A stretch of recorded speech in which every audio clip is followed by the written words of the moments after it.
Howdy.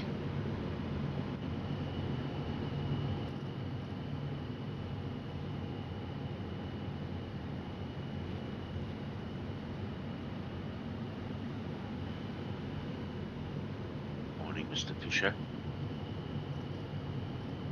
Hello. Must be making coffee or tea.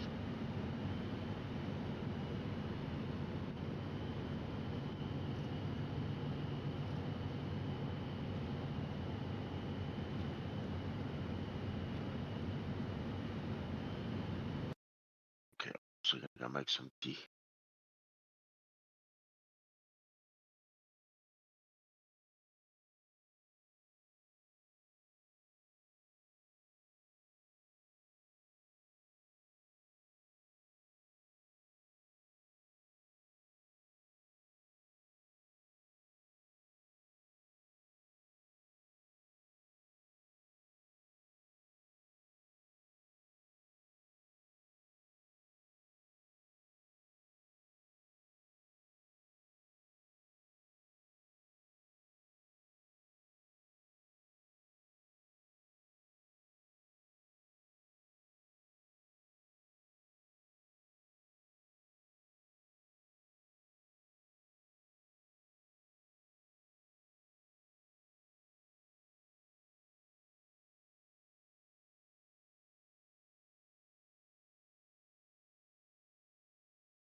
Okay, morning everybody. Welcome on in.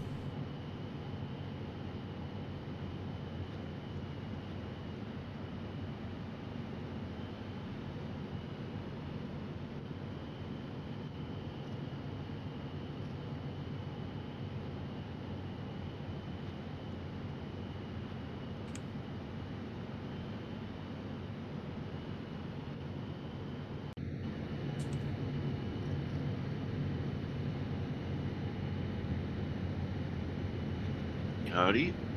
Hi, morning Abe. How's it going? Yeah, just getting the wheels in motion, as they say.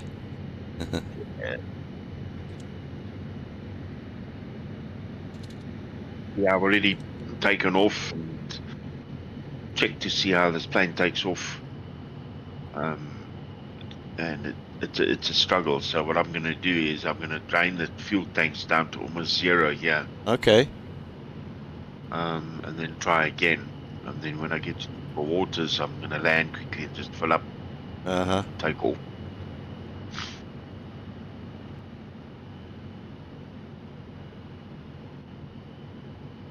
Because it's quite shallow from here where we are. You know, it's quite a distance out to where there's deeper water. Yeah.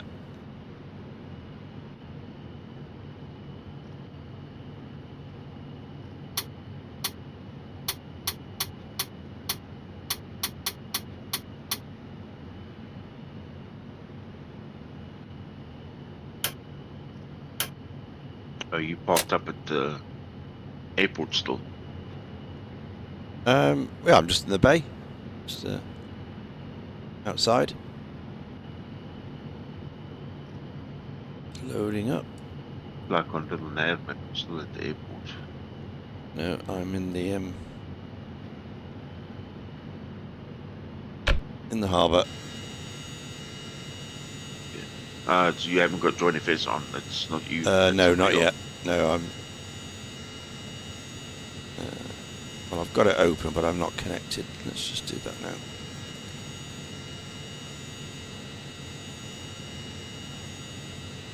Emulator and network. There we go. Come on.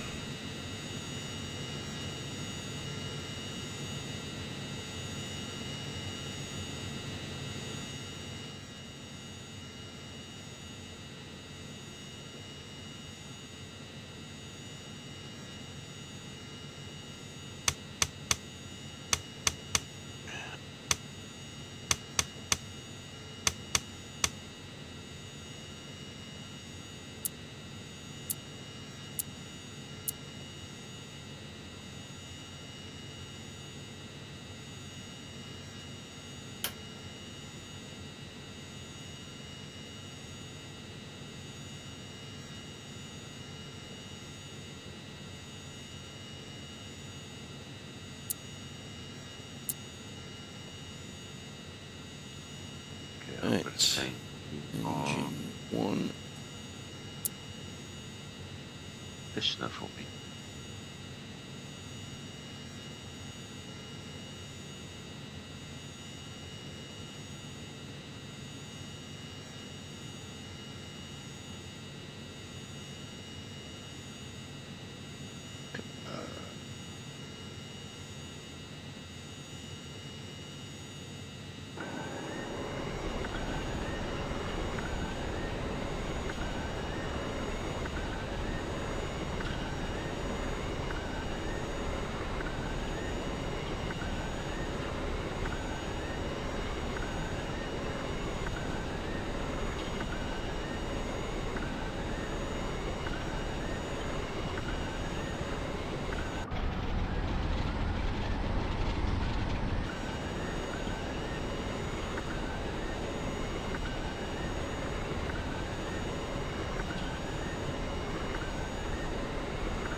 I know what I haven't done.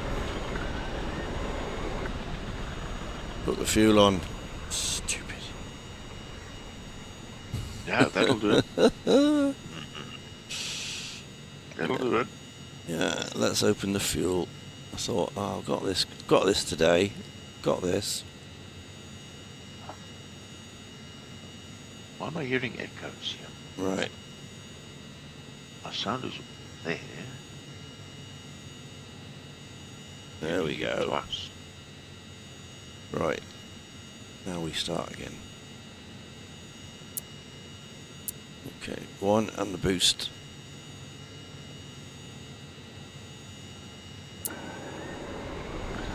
There we go. God. Hearing you twice.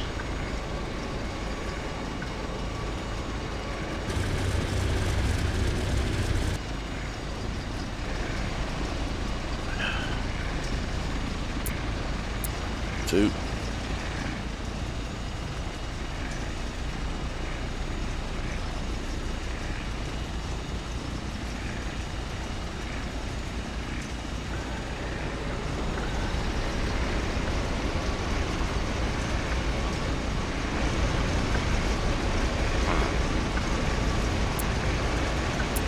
Three.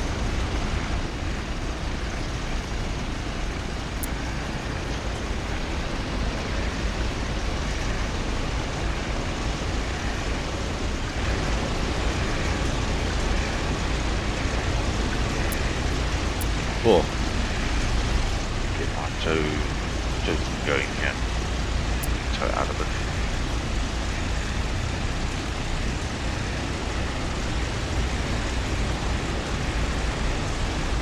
Drain the fuel. No, I didn't.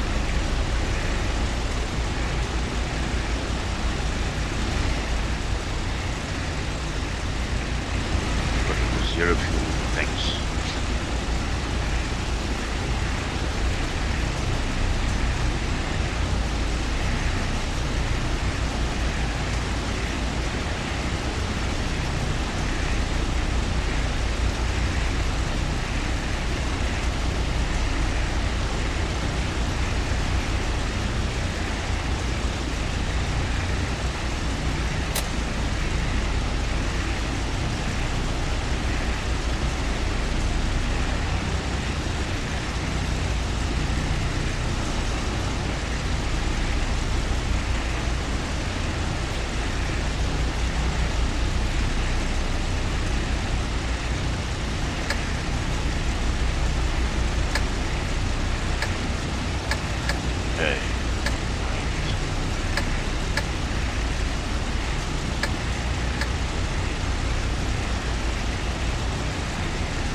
1295. Clouds broken at 5, 6, broken at 7, overcast at 9. So maybe about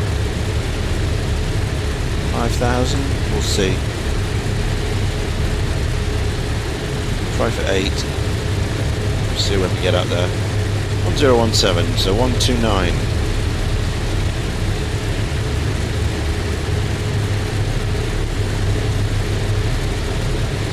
That's about where I am, really. Just a little bit over there, a little bit to the right.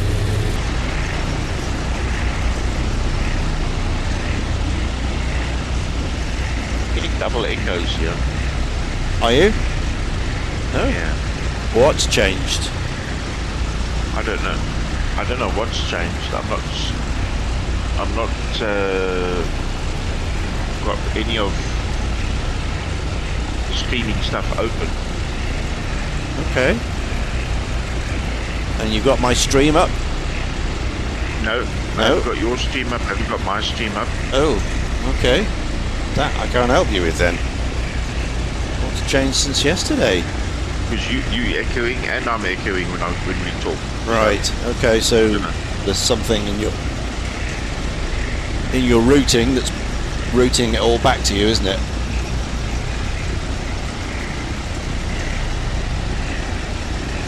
Okay, let me kill the Discord here.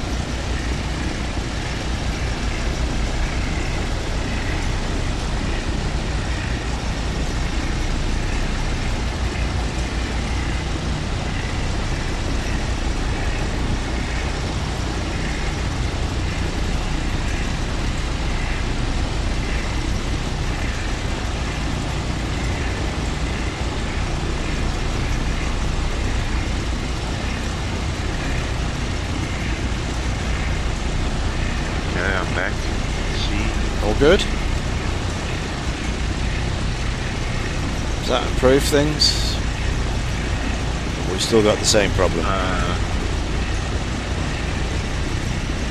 Yeah, it's still the same. Ah.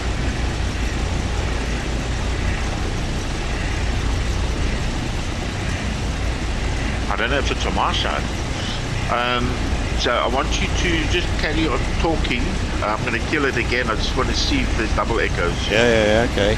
Let's carry on talking. This is a audio test for Bossman, just to make sure things are good at his end.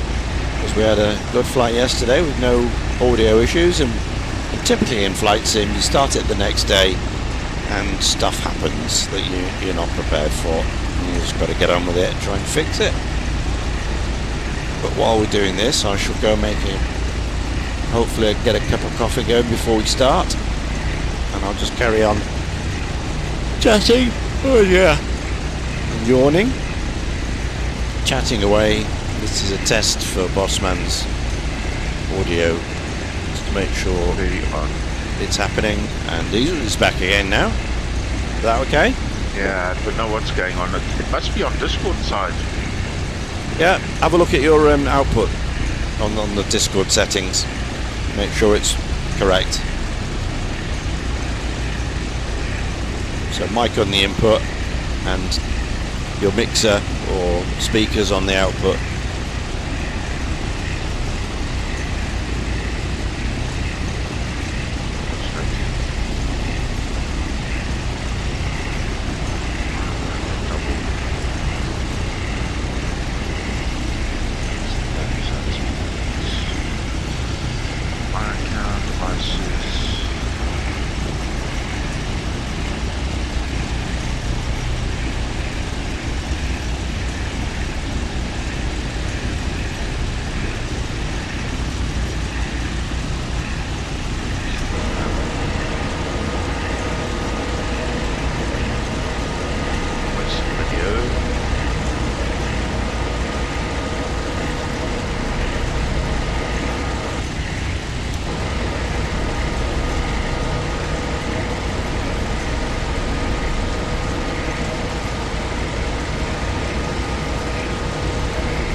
hearing me coming back again. Why?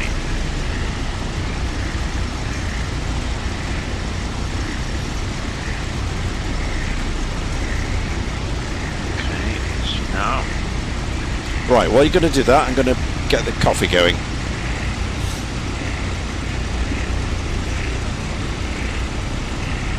Okay.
Weird.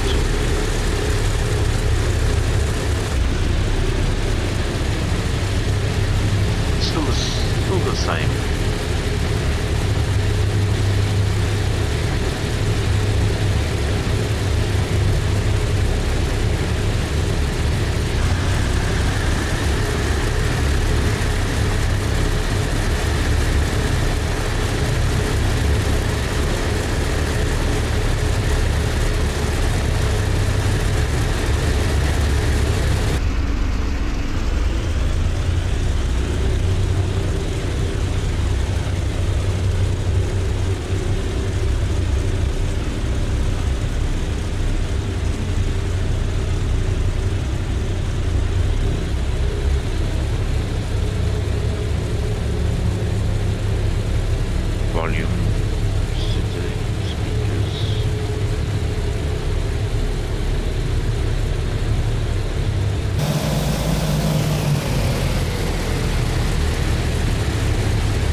Okay. How we doing? In a good place? Hello. Greetings, my friend. Are you in a good place? No, can't hear you. No. Nothing. Nothing, nothing, nothing. Nothing from Abe. What have you done? Nope. I can see you're trying to speak. There's a green ring round your name, but there's no audio coming from you. Ah. There you are. Say again? Yeah, very quiet.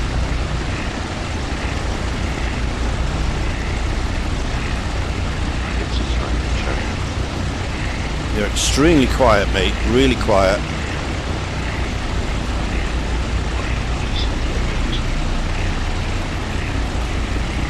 No, can hardly hear you.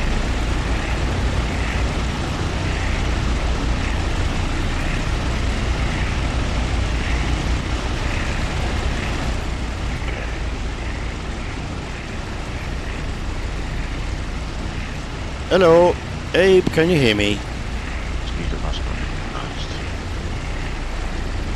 Hello? He can't hear me. He can't hear me.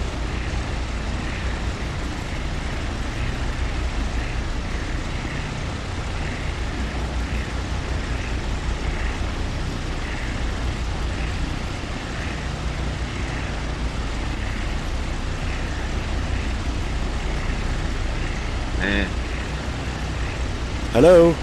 Maybe. Hello? Hello? Hey, talk to me.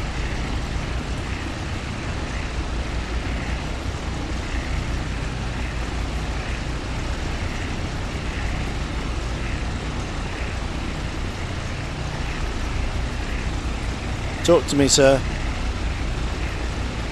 Looks like you're taxiing.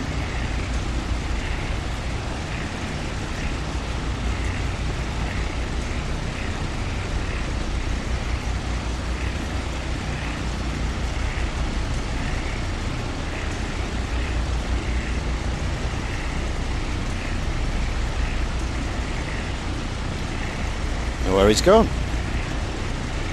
Hello? Abe, can you hear me, mother?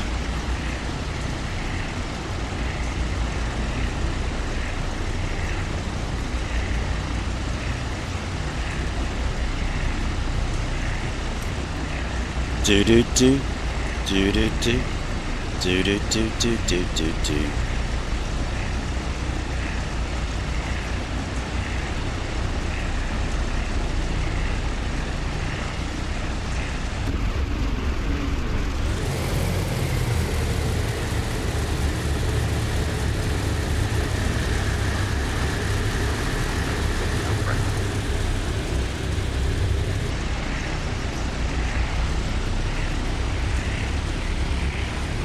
Let's go taxi up to him.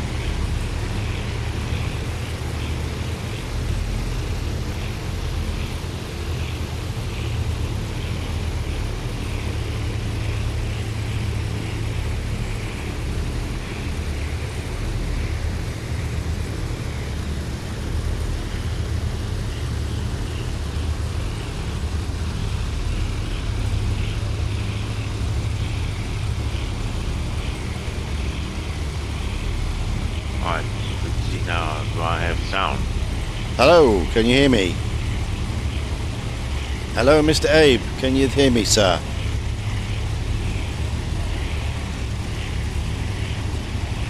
I can hear you, but it's echoing like crazy. Ah, so no change then? No change. No. Okay. Let me see now. I've turned off my...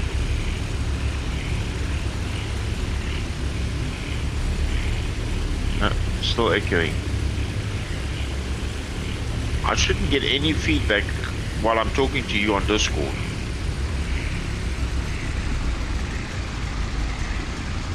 No, you I shouldn't shouldn't. hear myself talking back on Discord. Yeah, you shouldn't.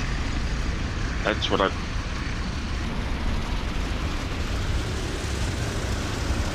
I don't know what's changed. But I can hear you also talking back twice. Uh-huh. That's the weird part. Yeah. Very weird. Very, very strange.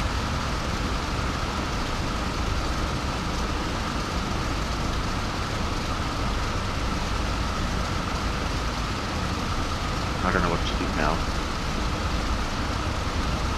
Should we get in the air and get going? Is it something you can fix when we're on the go, or do you need I to... don't know if it's an OBS thing. OBS, is it? Yeah, I think I could. I don't know. I'm going to switch something here on OBS just to see.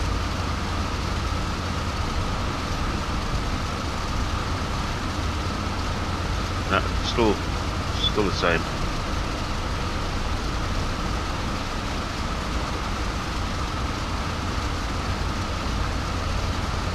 Okay.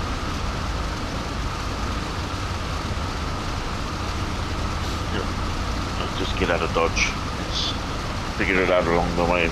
Yeah. Okay. You Okay, sure? power coming in. Yeah. You can fix it in the air. There he goes. Look at that.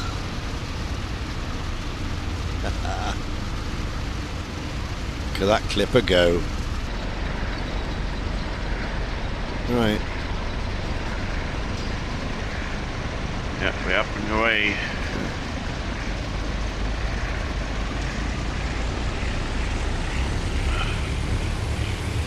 I mean, that thing gets in the air really quick.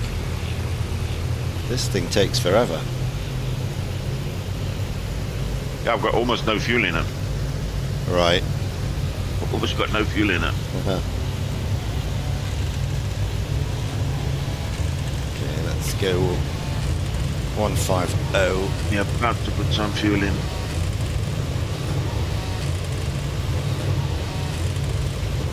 There we go, into wind.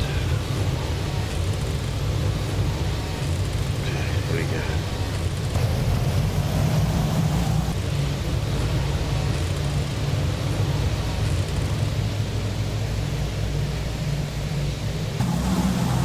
And she's just about airborne. Yee.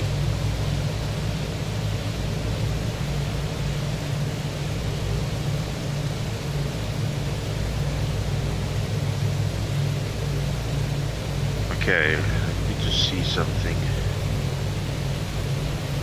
Input sensitivity. If I turn this down, does that make any difference on Discord?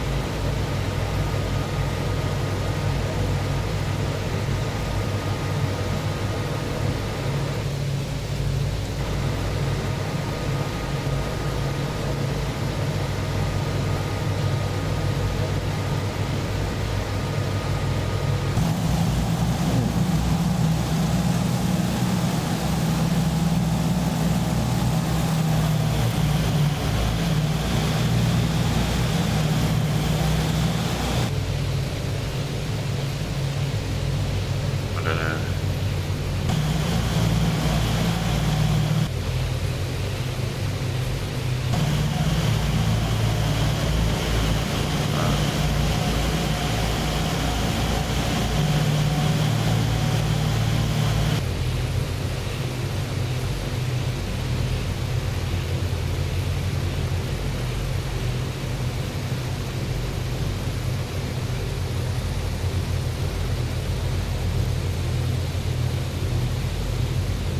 It's no good.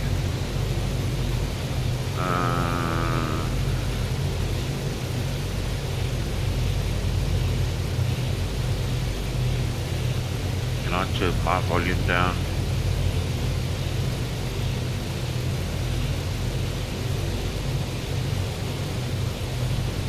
See now, I'll turn that off.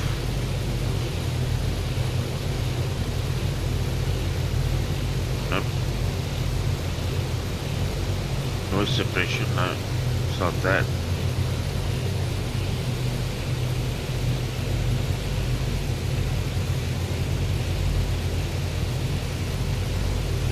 Very odd.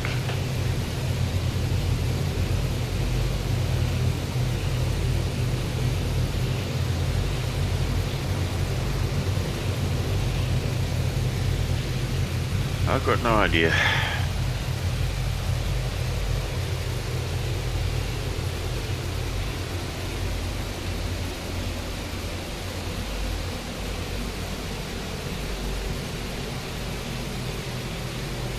It does seem extremely weird, doesn't it, that it was working fine all day yesterday and last night.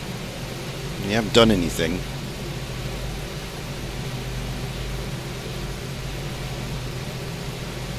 Yeah, it's crap this morning. It's bizarre.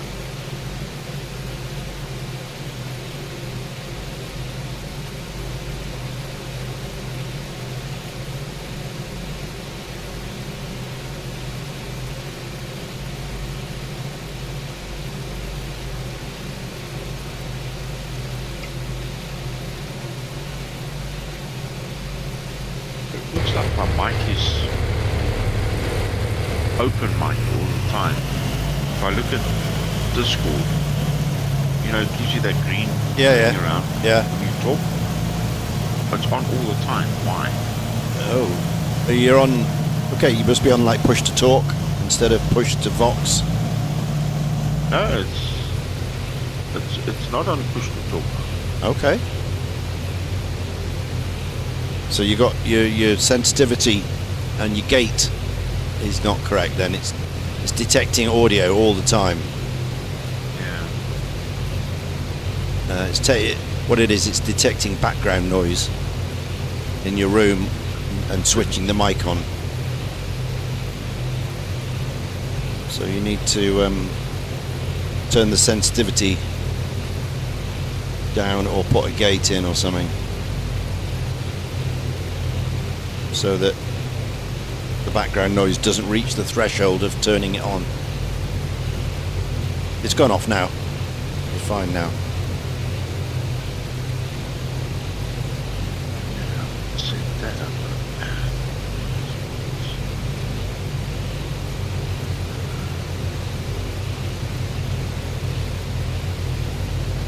Okay, when others speak, what is that?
Micro system audio input processing. System audio processing may interface with Discord's audio processing. What the heck is that?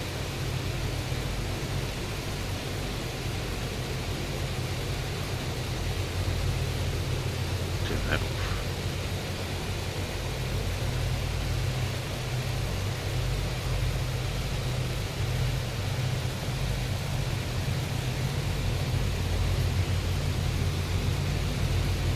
Turning off may help if your voice is not being detected by the automatic input sensitivity.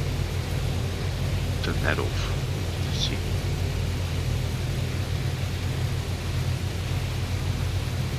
That makes a difference.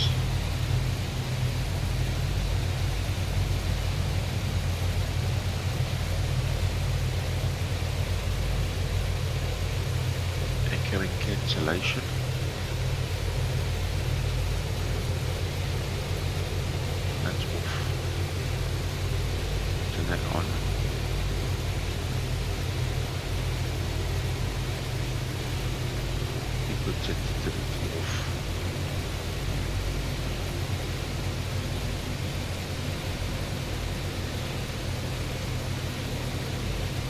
picks up.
Turn my output volume down to see if that's going to make a difference.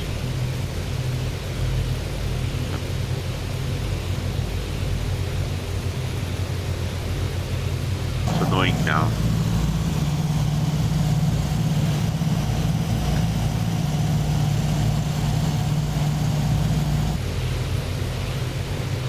I wonder how much feedback I'm getting on chat.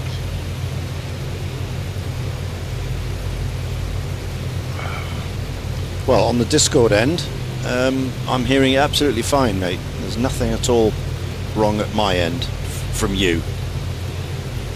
You've got a good level, no echo. It's as it was yesterday.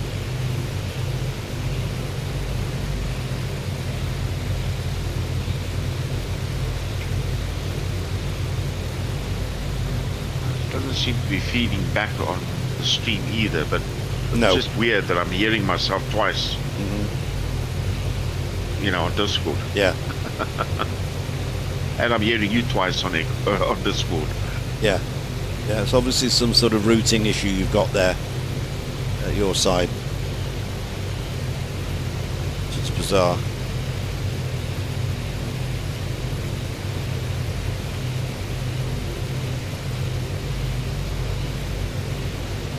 Well, I mean, there isn't much to look at on Discord, you know, setting-wise. Yeah. It's just the input and the output device. That's all you've got, really. Automatic gain control. Yeah, that's got nothing. That's just level and that. Yeah. It's not routing. That's right.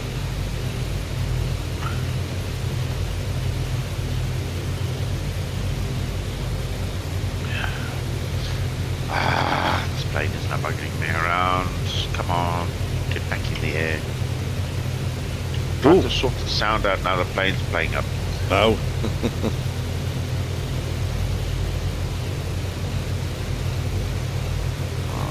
Okay, we just get the plane sorted first. And then Yeah, fly the plane first. Sort that out later when you're in flying cruise. everywhere but where I should be flying. Yeah. 247 degrees. Direct Gladstone. Straight line. Yeah. Yeah. That's the beauty of back in those days, isn't it? There wasn't any airways. You didn't have to fly a SID or a star. There wasn't such things in those days. No. You took off, pointed the nose where you wanted to go, and that was it. Straight line.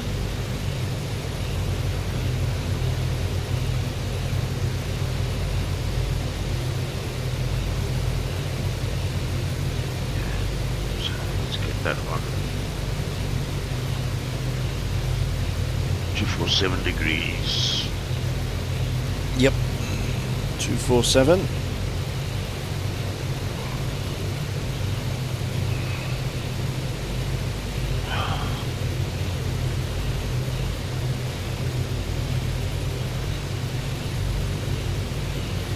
ETA 1704. Zulu.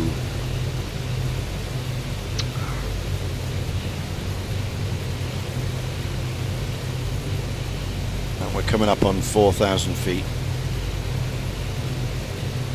200 feet per minute is all I can get.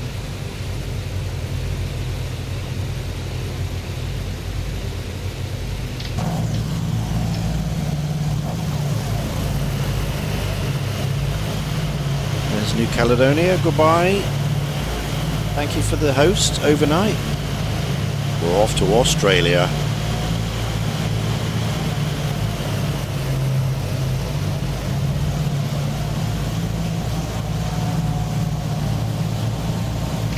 Stupid thing, I was not working today again. Ah, man. On my day today.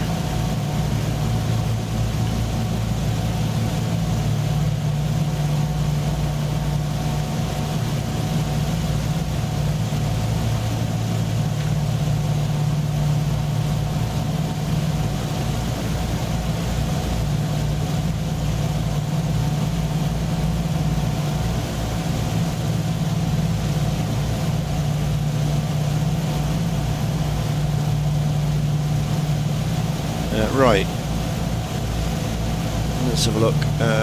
So I told you about the early bit. Where are we? Right, the first assignment was to Namura, back the way they come over a week earlier. They were to pick up Pan American Station personnel there, then deliver them safely to Australia. Late in the evening of December the 16th, the blacked out flying boat lifted off from Auckland Harbour and headed northwest through the night to Namura. They maintained radio silence, landing in the harbour just as the sun was coming up. Ford went ashore and sought out the Pan Am station manager. "Round up all your people," he said. "I want them back at the dock in an hour. They can have one small bag apiece."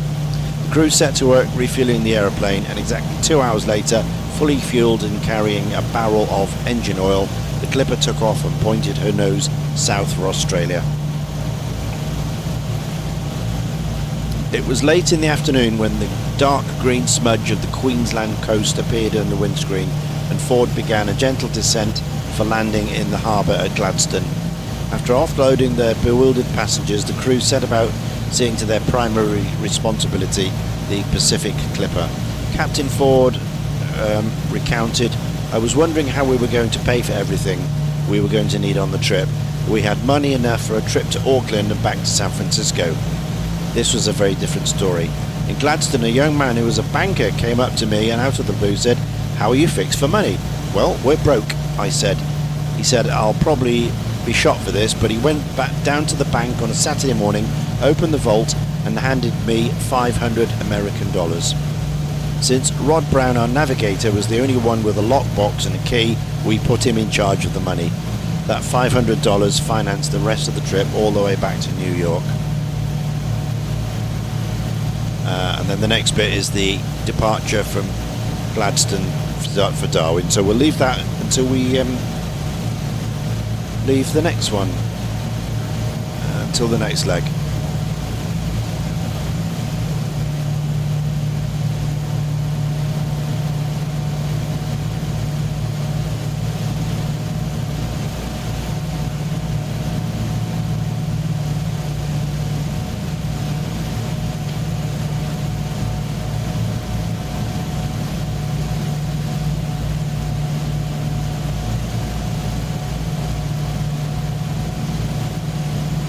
Any more news on the Air India this morning? Let's have a look.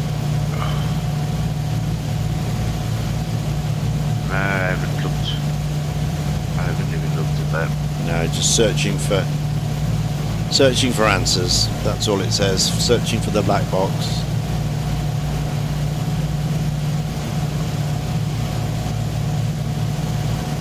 Only 6 bodies have been released who could be identified. The rest will need DNA. Wow.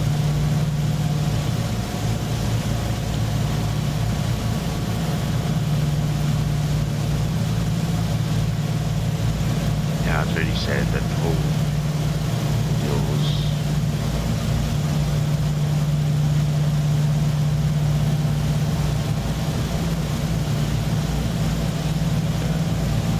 First, First the fingerprint if it's available, second is dental structure, and then the third, and sadly mostly, will be DNA. Because the bodies are not recognisable, basically.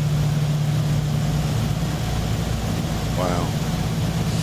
Okay, anyway, enough of that doom and gloom. We feel for them, but there's nothing we can do here except just wait for answers and find out what happened for the aviation industry.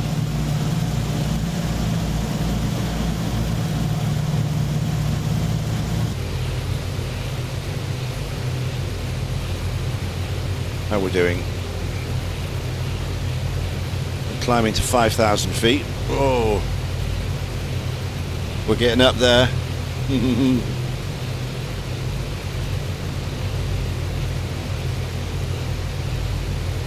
Are you still? Oh, you're still going round and round back at the harbour. What's going on there? Yeah, it's because I've been trying to sort this stupid bloody sound out. Okay, sure. You're doing some holding patterns. Getting the plane back first now. Yeah, while you figure it out. Okay, gotcha.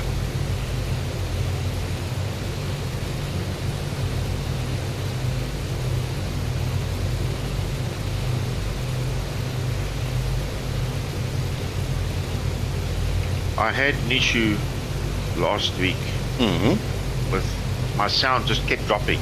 Right. Automatically. It was just, you could actually physically see the slider just drop. Oh, I saw that. Yeah, I saw that. That was to do with your software setting, wasn't it? Your preamp, whatever you use. Yeah, I saw that.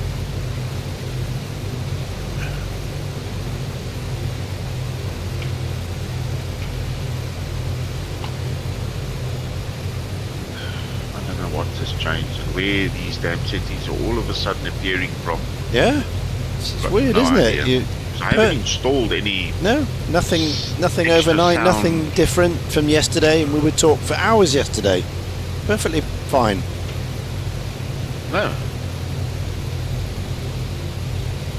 Must be a Windows thing again. That's because there was a Windows update last night that I did. Ah, okay, now, right. Okay, so you have done... Before I shut the machine down, there was a Windows thing that came through. Ah, okay, well there you go. So it'll be something on the Windows side then.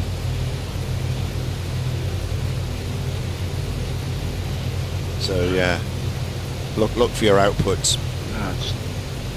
It makes my blood boil. Why must they change stuff that, you know, it's not broken, and now they break stuff? Yeah, yeah. It's like Microsoft. Yeah. Well, hello, it's Microsoft. It is. Hey, I guess. Yeah. Trying to outdo breakability. Asobo are good at it, so let's do it a bit more. Let's see if we can do some. Yeah, I wonder if it's over. I wonder if Asobo's not doing the sound now. Yeah. For Microsoft. That's right. I won't be surprised.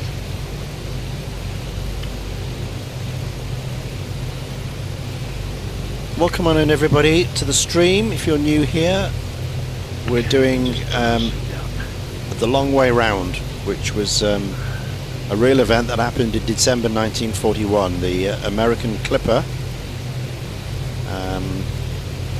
Clipper California, I think she was called, or something like that, was in Auckland, having visited from California, and was about to go back, and then Pearl Harbor happened.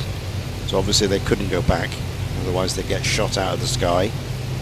So they decided to go back to New York, to the westbound, across Australia, Indonesia, Middle East, Africa, South America, and then up to New York. And so, foolishly, Abe and myself decided we'll do it as well. And we'll take the actual flying boat that they took, which is it. This is the Pan American Clipper. I'm in a Boeing livery. because I don't have one for these Mark II models. I've only got one for the Mark 1, which doesn't have the range. So that's why we're in this. But otherwise it's exactly the same.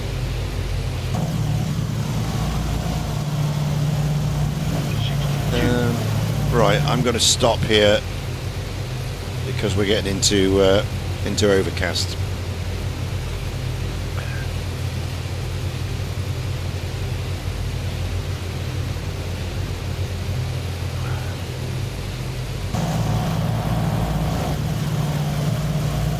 So we'll stay at 6,000 for a bit and see what happens. I might go down to 5,500 actually.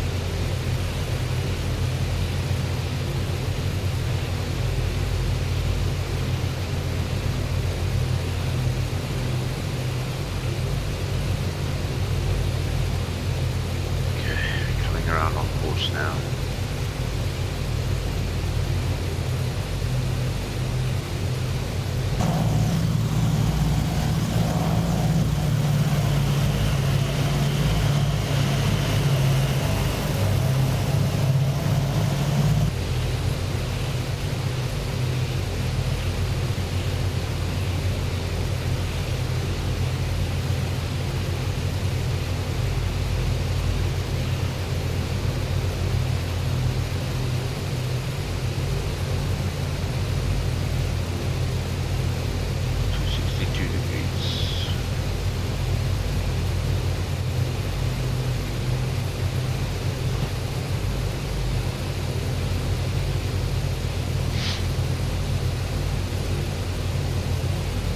Okay, so now I guess I'm going to have to look in Windows settings somewhere for sound. Yeah, yeah. Windows. Open your Windows mixer.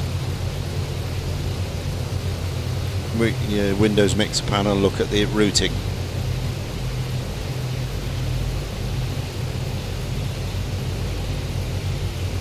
Volume mixer. Make sure it's going. There we go. There's two Discord things open. Yeah, that's why. There you go. That could be one of them. Yeah, that could be it. Okay, so if I'm just mute one. Yeah. Let's see. I've muted one. Is that solved it? Nothing. Move the other one. Mute the other one. No. No, it's not that one then. Bring the volume down on that one. Let's see. No.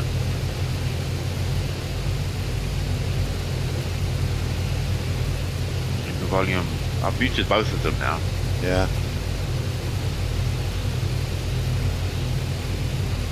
On the apps. And it does nothing. Mm-hmm. You sure it doesn't do anything to the stream? Because that'll be the key. It won't do anything to Discord, but it might do it to your output to your stream to OBS. Okay, let me. But you can monitor that on the metering on OBS. I've killed the stream now. Sound.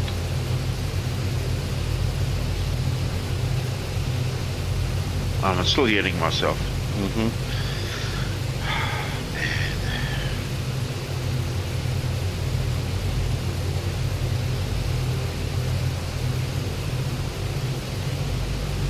What is it? What is it? Muted the agent. Now, challenge for the day.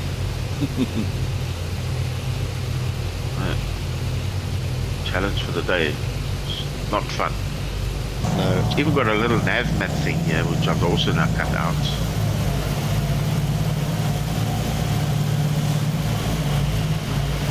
Alright, I've settled down at 5,500 just to stay under the overcast a little bit. So we'll see how that develops on the route. Okay.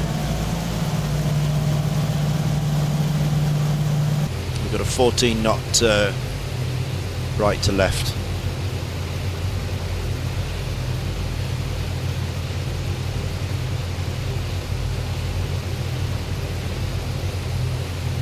here's the weird part. The system sounds is default only. I can't change that.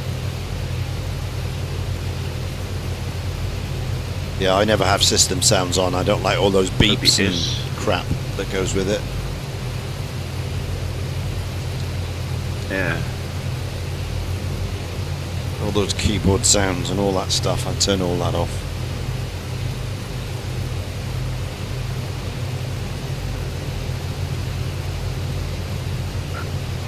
Okay, there we go. We're on our way. Okay, so if I turn system sound off, that makes no difference.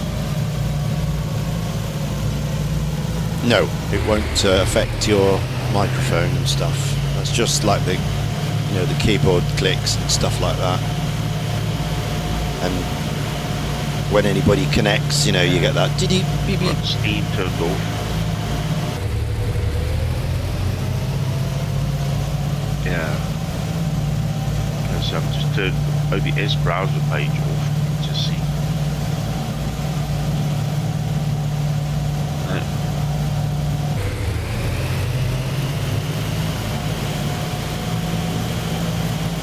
OBS browser page.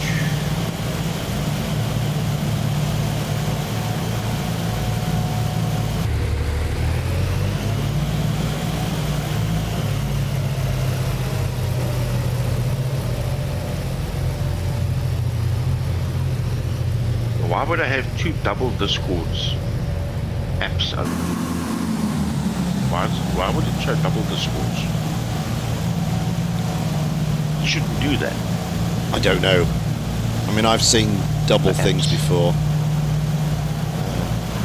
Like, when you look at browsers, there's loads of browser, you know, openings, different things on.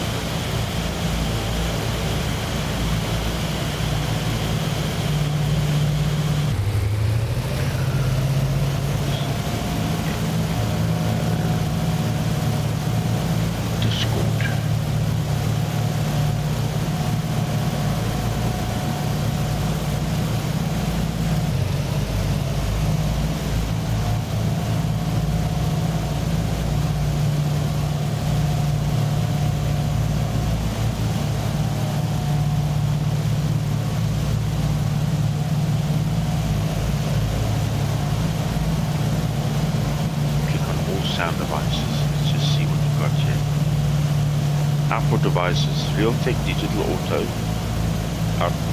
speakers, why is it double speakers here?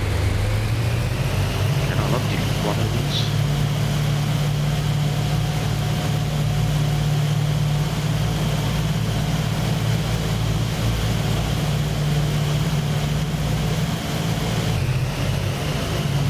Don't allow.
off.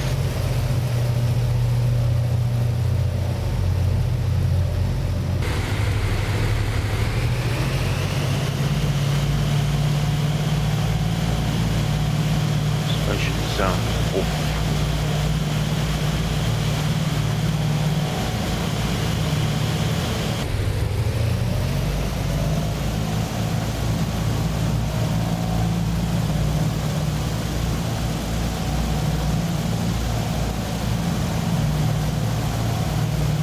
Stereo mix one this.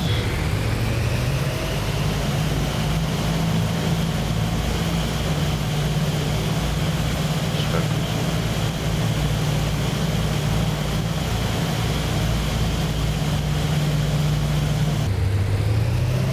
And audio. Perhaps for those to use this device for audio.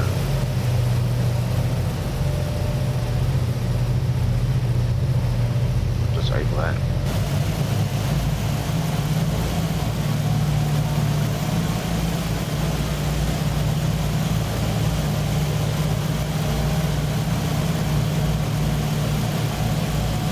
Okay, special sound.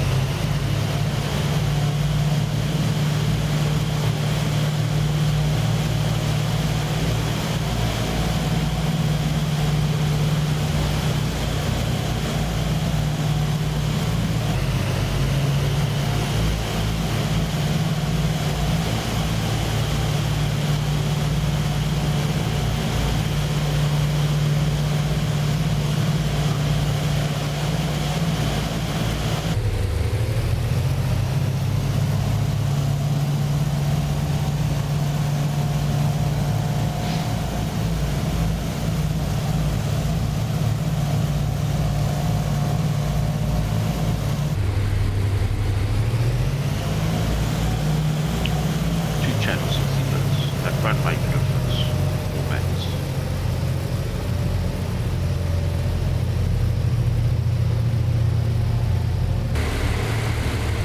And radio quality.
Running a diagnostic test. Let's just see what it comes up with.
see.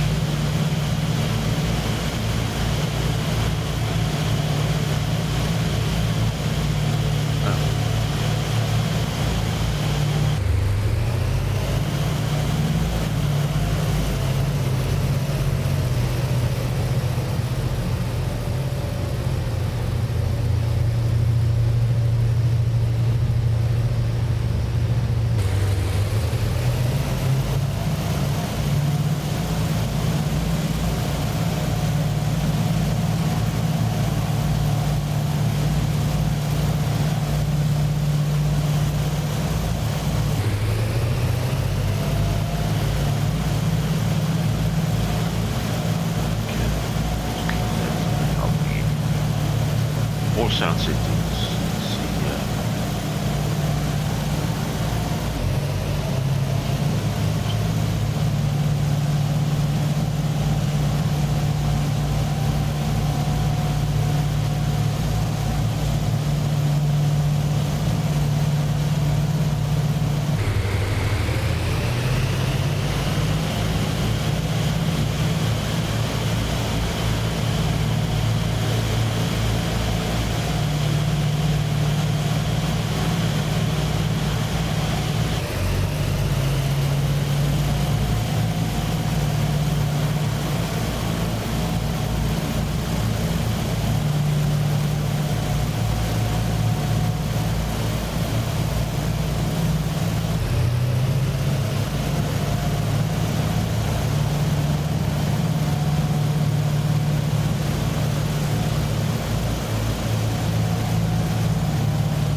Set that to default now.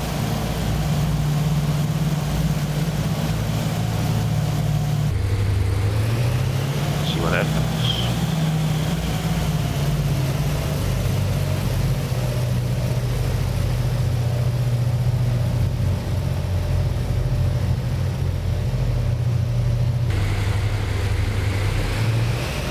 Weird, very weird.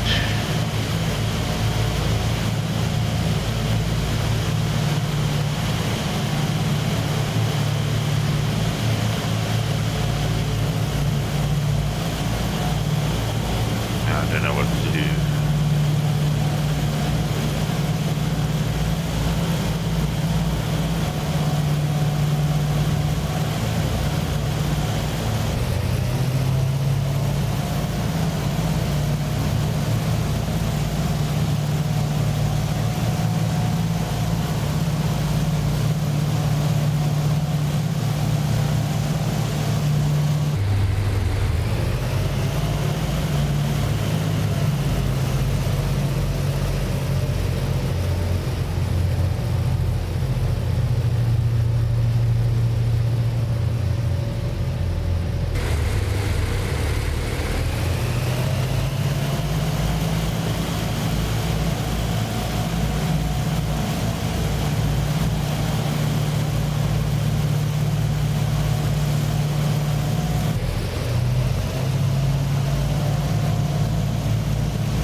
OBS profile United Scenes.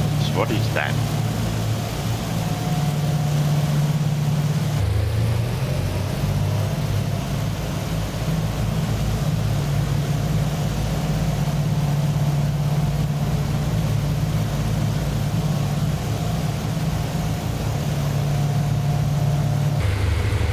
Okay, I've turned that down. OBS browser page.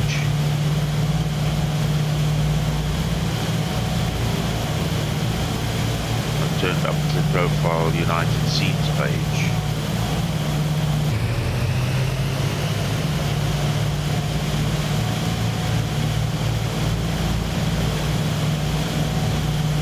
don't know. Let's see.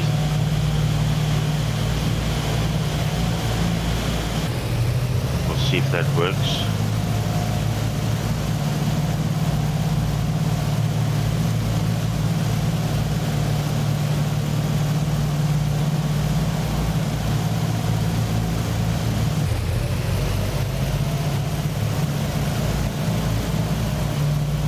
So I think I found it.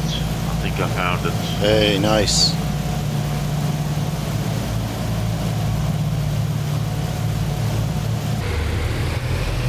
That has to be it. That has to be the problem. It's the OBS browser page. Yeah. OBS browser.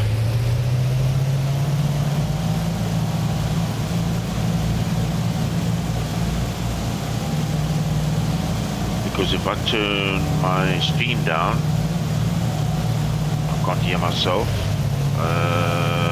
But if I turn it up, I can.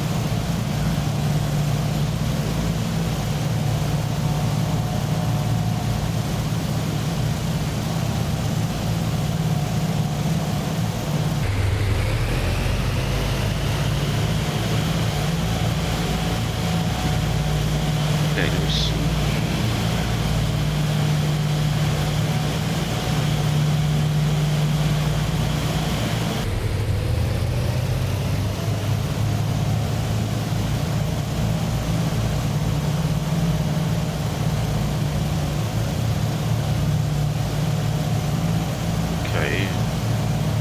Are you still able to hear me, Ian? Yes, you're fine. Absolutely fine.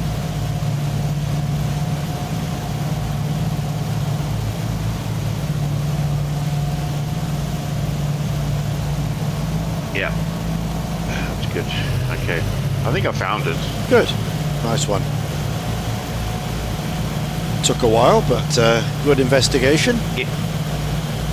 Yeah, so it's OBS browser page. Yeah. Don't know why that's popped up.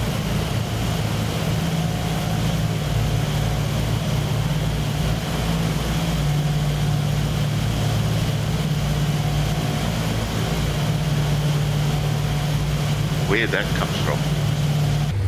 Yeah. So it's to do with weird. OBS. Yeah. It's funny, OBS should be on the browser because it's just an app, isn't it? It shouldn't have a browser page. Because if I look in the system sound mixer, volume mixer, the Windows, it's created a OBS browser page. Right.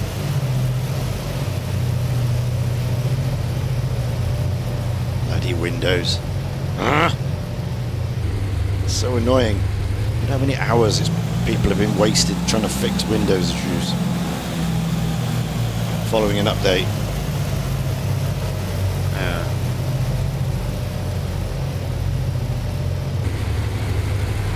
Oh well.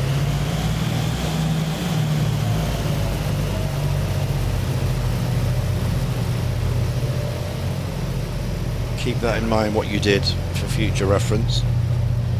Because I'm not updating my Windows until I absolutely have to. I've got it on pause. But if it's going to do that to me as well, I want to be able to know what to do.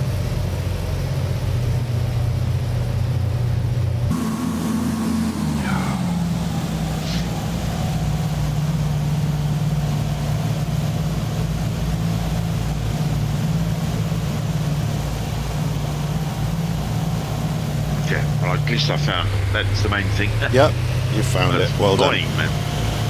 Yeah.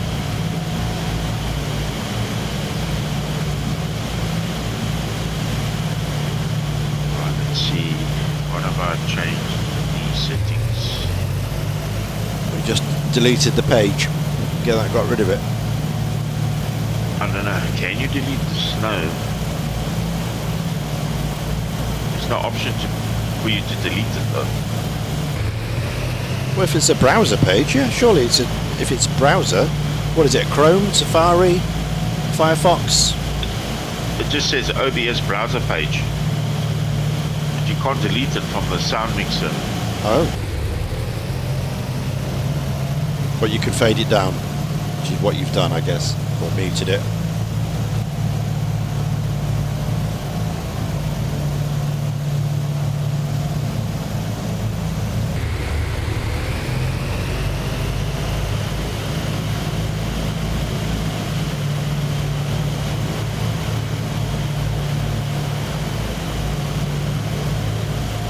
your stream's lagging. Got a buffer. And you're back.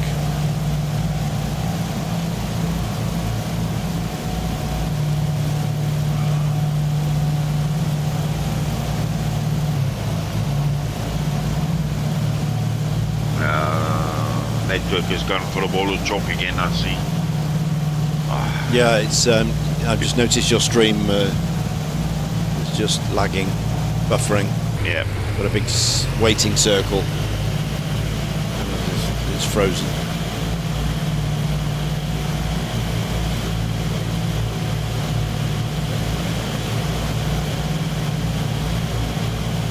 Oh, now it says on a short break. Oh, now it's back. You're back again.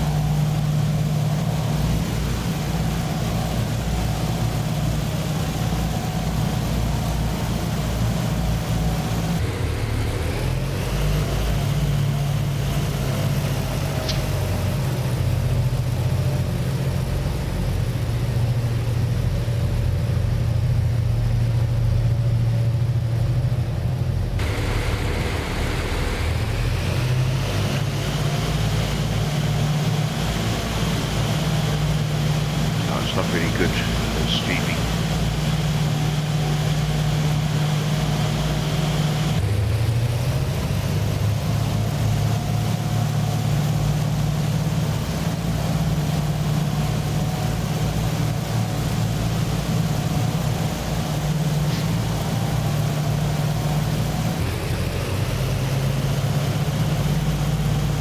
Alright, I'm gonna go and make something to drink now. I'm thirsty with this. Copy that. I'll be on my second coffee in a minute. It's actually lunchtime here. It's 12 Yeah. I might go make something to eat.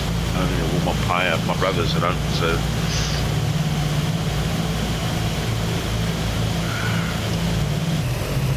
before I do that, I just want to have a look and see where I am on the map. Yeah, I'm catching you up.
Thanks for the follow.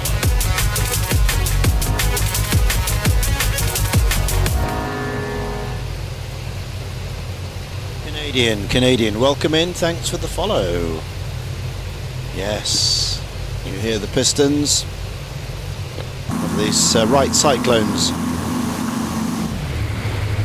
2260s.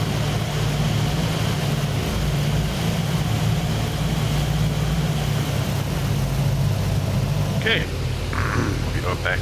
Nice.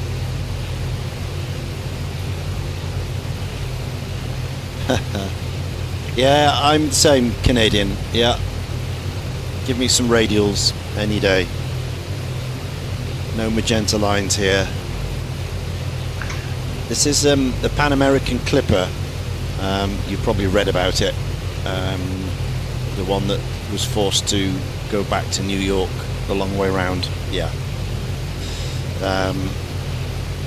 If you didn't know, it was on a regular run from California to Australia in Pan Am, that's it, yeah. 1941, and Pearl Harbor hit on the December the 7th, so obviously it couldn't go back. Its return was cut off, so they decided to go back to New York the long way around, over Australia, Indonesia, Middle East, Africa, South America, and then up to New York. So myself and Bossman, who you can hear in the chat, we're recreating this flight, and this is the second leg. We left Auckland Harbour yesterday and we flew up to New Caledonia, and then this leg is New Caledonia to Gladstone in Australia, and we're due to finish at 14:29 this afternoon. And then the next leg is over to Darwin, which we'll decide to do probably tomorrow.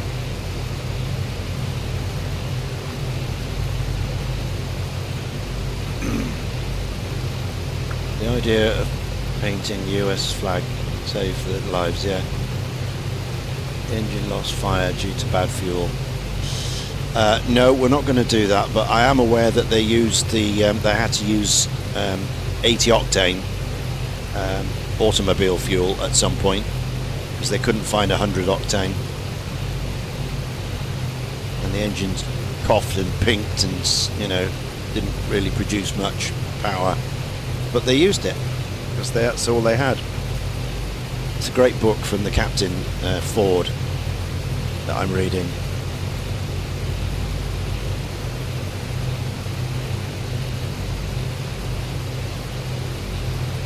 And this is the Clipper 314A from Pilots. It's the upgraded version of the original one with the longer range tanks and the proper working gyro pilot. Unfortunately, there's only 3 liveries. This one, the Bristol, and then there's 2 camo ones, the Bangor and something else, Berwick. The Pan Am one is the liveries in the older original bird, so it's not available to me for this model, unfortunately. But I wonder if I could just like copy and paste it, because the physical model's the same. I'll have a look at that.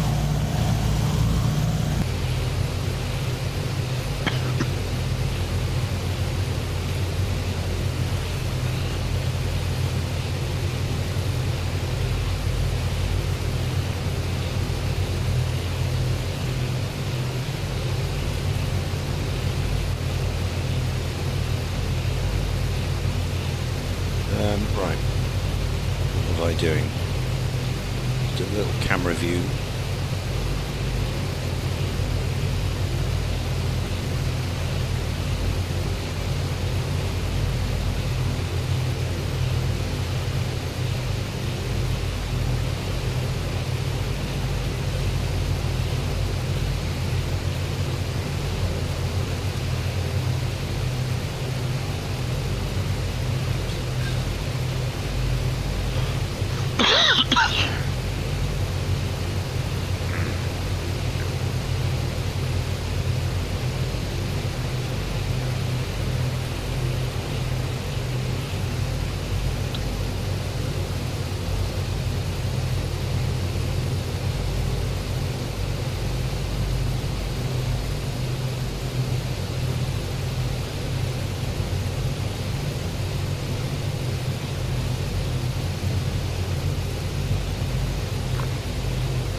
Imagine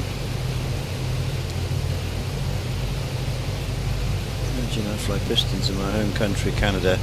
So ski, normal gear, push gear and floats I've done in game. Okay. Chancellor 414 and the Duke. Yeah, those twins. Very, very good. Yeah. The only twin I do is regularly is the Twin Otter.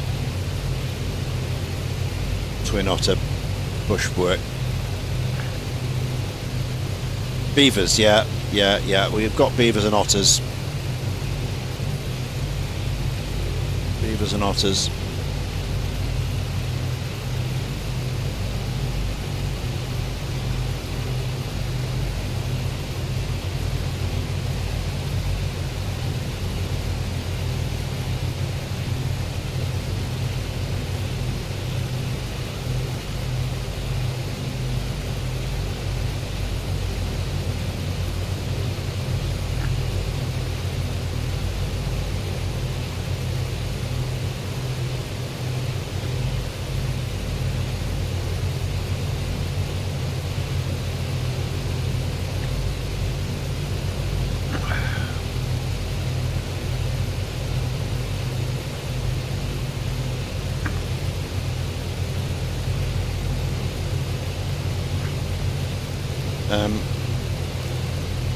Oh, caribou.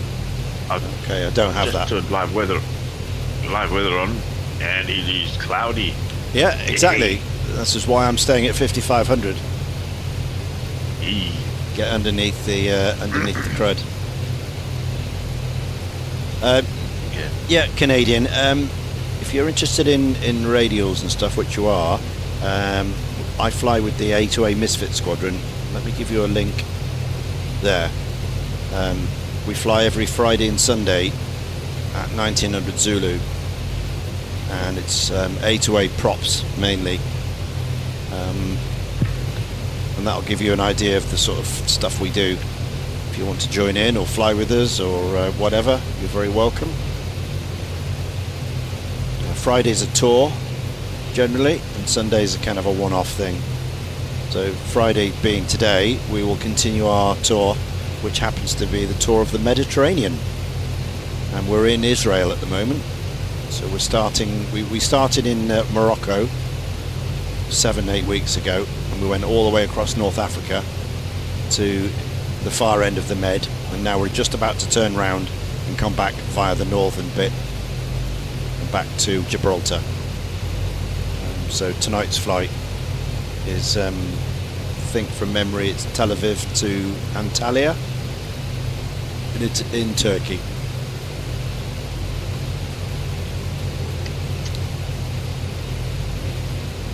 Yeah, Discord for voice. Discord for voice. We use JoinFS to see each other, because we're all in different sims. All the crew are in different simulators. I'm in P3D. We've got other guys in Microsoft 2020, some in 2024. There's some in X-Plane. So we use JoinFS, and that means we can see each other. Yeah, there is an invite link on A2A forum if you want to join the A2A Discord. There you go. Multiplayer. That's a boss man. Apparently. But yeah, there you go. There's the link. There's the. Have a look what we do. Everything we post is on there. So stuff coming up and previous. You can sort of see the scenarios we do. It's usually a couple of hours, 2.5 hour flights every Friday and Sunday. And then I usually fly most days as solo, as me. And in this case, it's with Bossman. And we're doing this Pan Am flight back to New York, the long way around. And they did this with no charts, no spares, no backup. They just had to scavenge and fix what they could on the route, sort themselves out with money, safe passage, harbouring, fuel. And it took a month to get back. Took a month.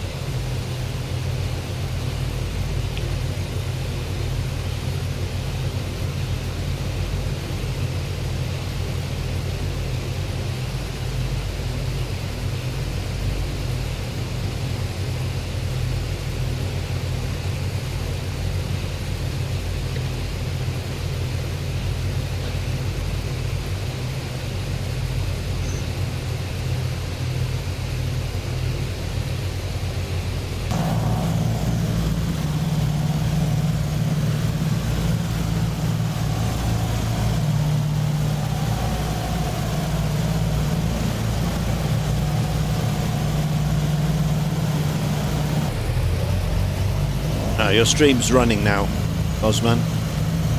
Yeah. It was all frozen Yeah, I up think earlier. it's fine now. You've restarted it, have you? It's all good.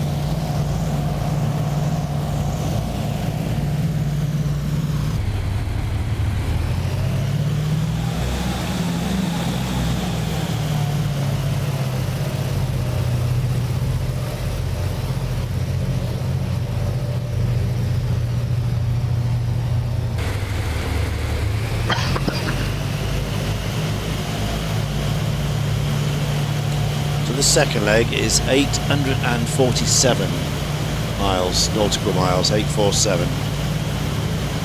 And it should take about 7 hours. Luckily the wind has changed from yesterday.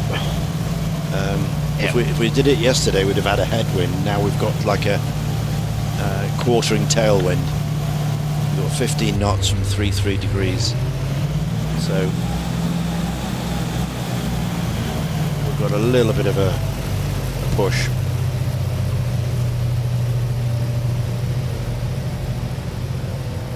So we're on live weather,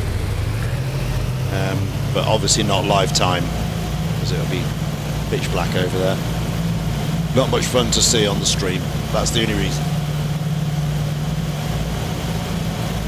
And here we have the rain. Here we have the rain. Unfortunately, on the clipper, obviously this was not pressurized, so we are limited to 10,000 feet. And I've checked on windy, and it starts getting breezy up further up you go. So for this leg, I've decided on 5,500. Just keeps us just underneath the crud, the cloud base. But unfortunately we have to fly through the weather, which is one of the disadvantages of this aircraft. Can't get over it. Can't fly high enough. So if there's turbulence and crud and like this, you've got to suck it up.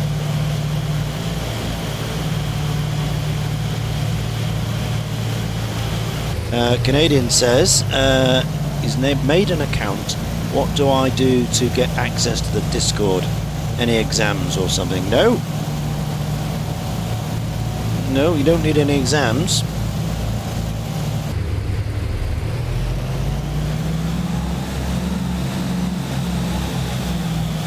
How do you get access to the Discord, Bossman? I mean, you've got access ordinarily. You should be able to see it there. But I'm not sure about the voice. Whether that's... Let me see if I can do the link. You've got to give him a Discord link if you want him to join your Discord. No, A2A, surely. I think you're talking about A2A, isn't it? Canadian? Not mine. I'll send you mine anyway. There's mine. So, but I think you're talking about A2A. Right, people. To add a friend to the server, ask someone with invite permissions. No, I can't do it. You need to speak to Lewis. No, if he goes to multiplayer, let me see if I can find that link that Lewis sent me and I'll drop it in. Okay. 'Cause I can't do it from the Discord because it says Both possible, yeah. Okay, well there's mine. You're welcome to join my Discord. And Bossman will get you the link for the A2A one very shortly. So, stand by, caller.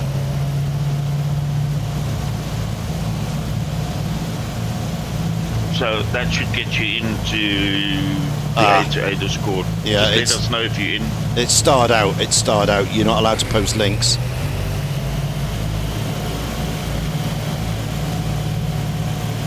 So you'll have to send it me on. You'll have to send it me on Discord, and I'll post it. Okay, he's found it. Okay. Yeah, he said he found it. Right.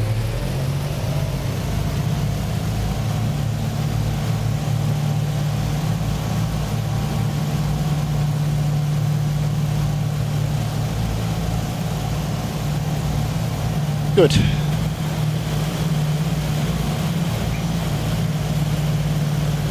Well, we may have another recruit. It's good, isn't it? Yeah.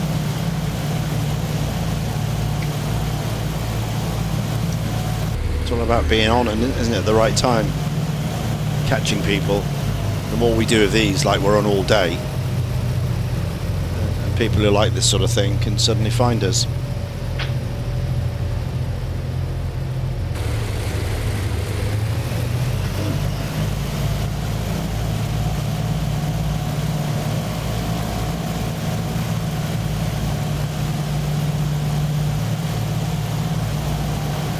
.14:30 is our time to pull up in the Gladstone Harbour.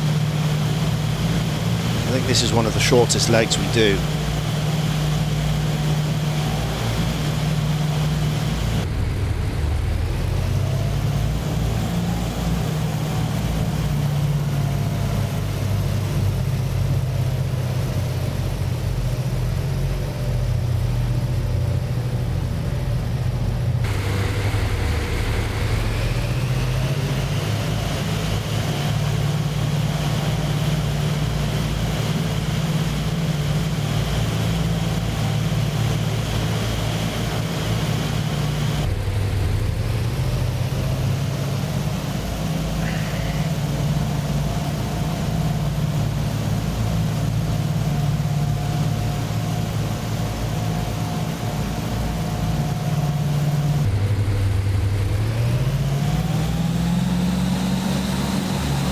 Yeah, of course you can, Canadian. Come on in. It's a free, it's open chat there. There's no restrictions. You're very welcome in.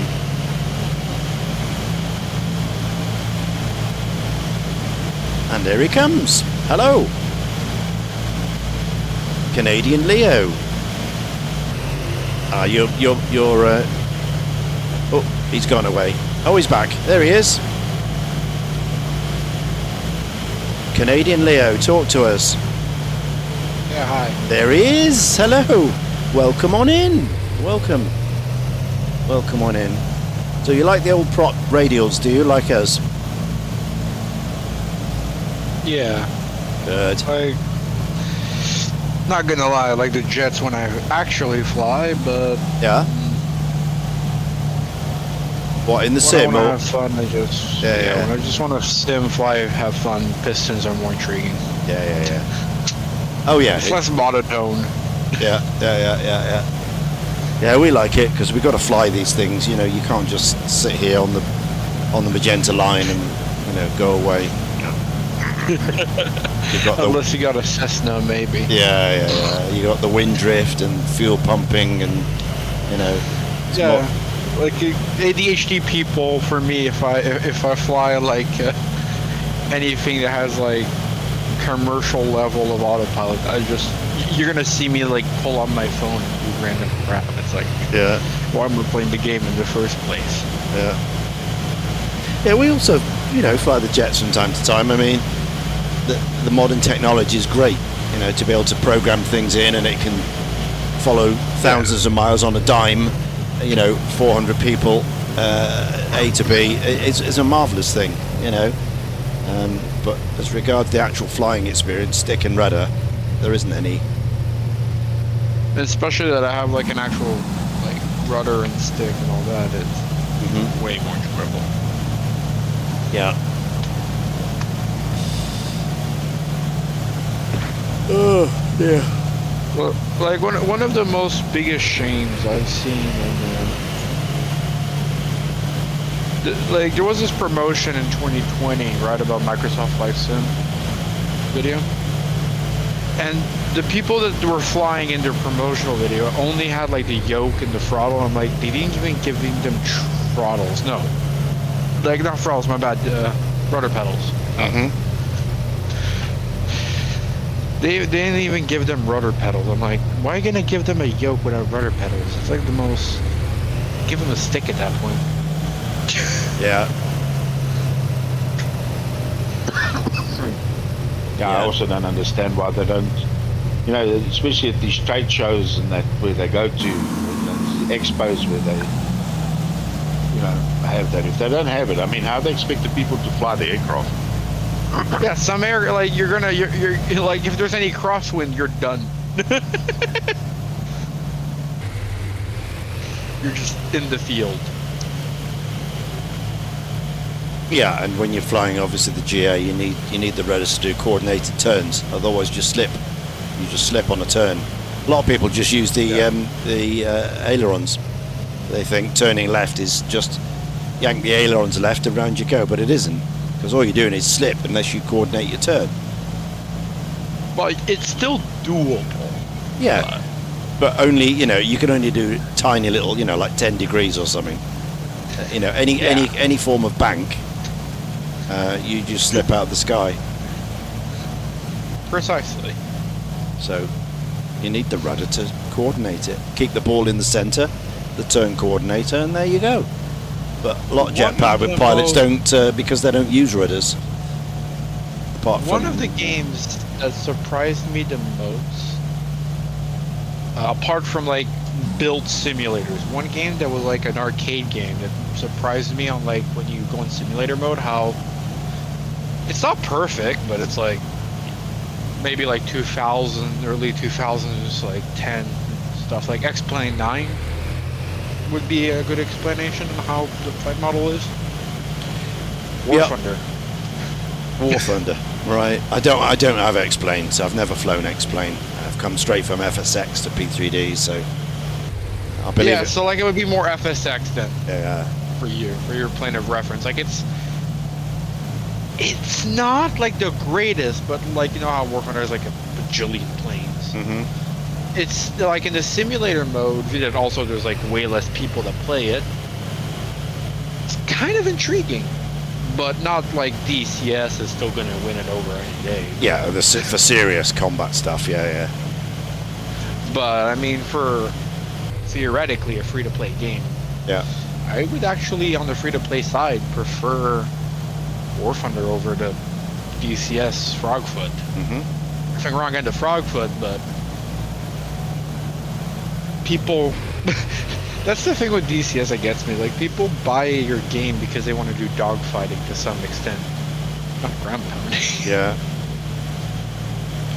It's like, change out the Frogfoots for like one of the low-fidelity Sukhoi 27s or 29s. Right, yeah, again, it's something that I, you know, because I'm into more GA, commercial GA flight, I've never got into that. Yeah.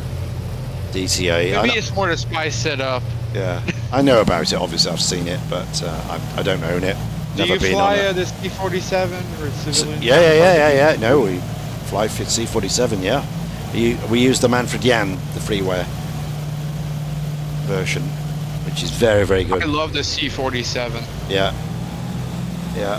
C-46 though, I'm sorry, but the C-46, love the horsepower on that thing. Yeah. We don't have that, but we've got a 47. Well, we have it if you go to 2020 and bring it over to 2024. I don't have Microsoft. I don't fly that at all. Only P3D. You don't have... No, What are you flying right now then? This is P3D. P3D? Oh yeah. Oh. Yeah. Always, yeah. P3D, V5, V6. This is V5 right now. I thought you were on Microsoft, my bad. No.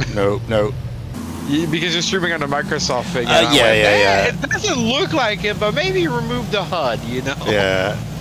No, it's just like, I thought they were gonna add the clipper in Microsoft. Like I saw it in the like most expensive edition 2024, but I thought that's what you were flying. No. But how's the ground on that game?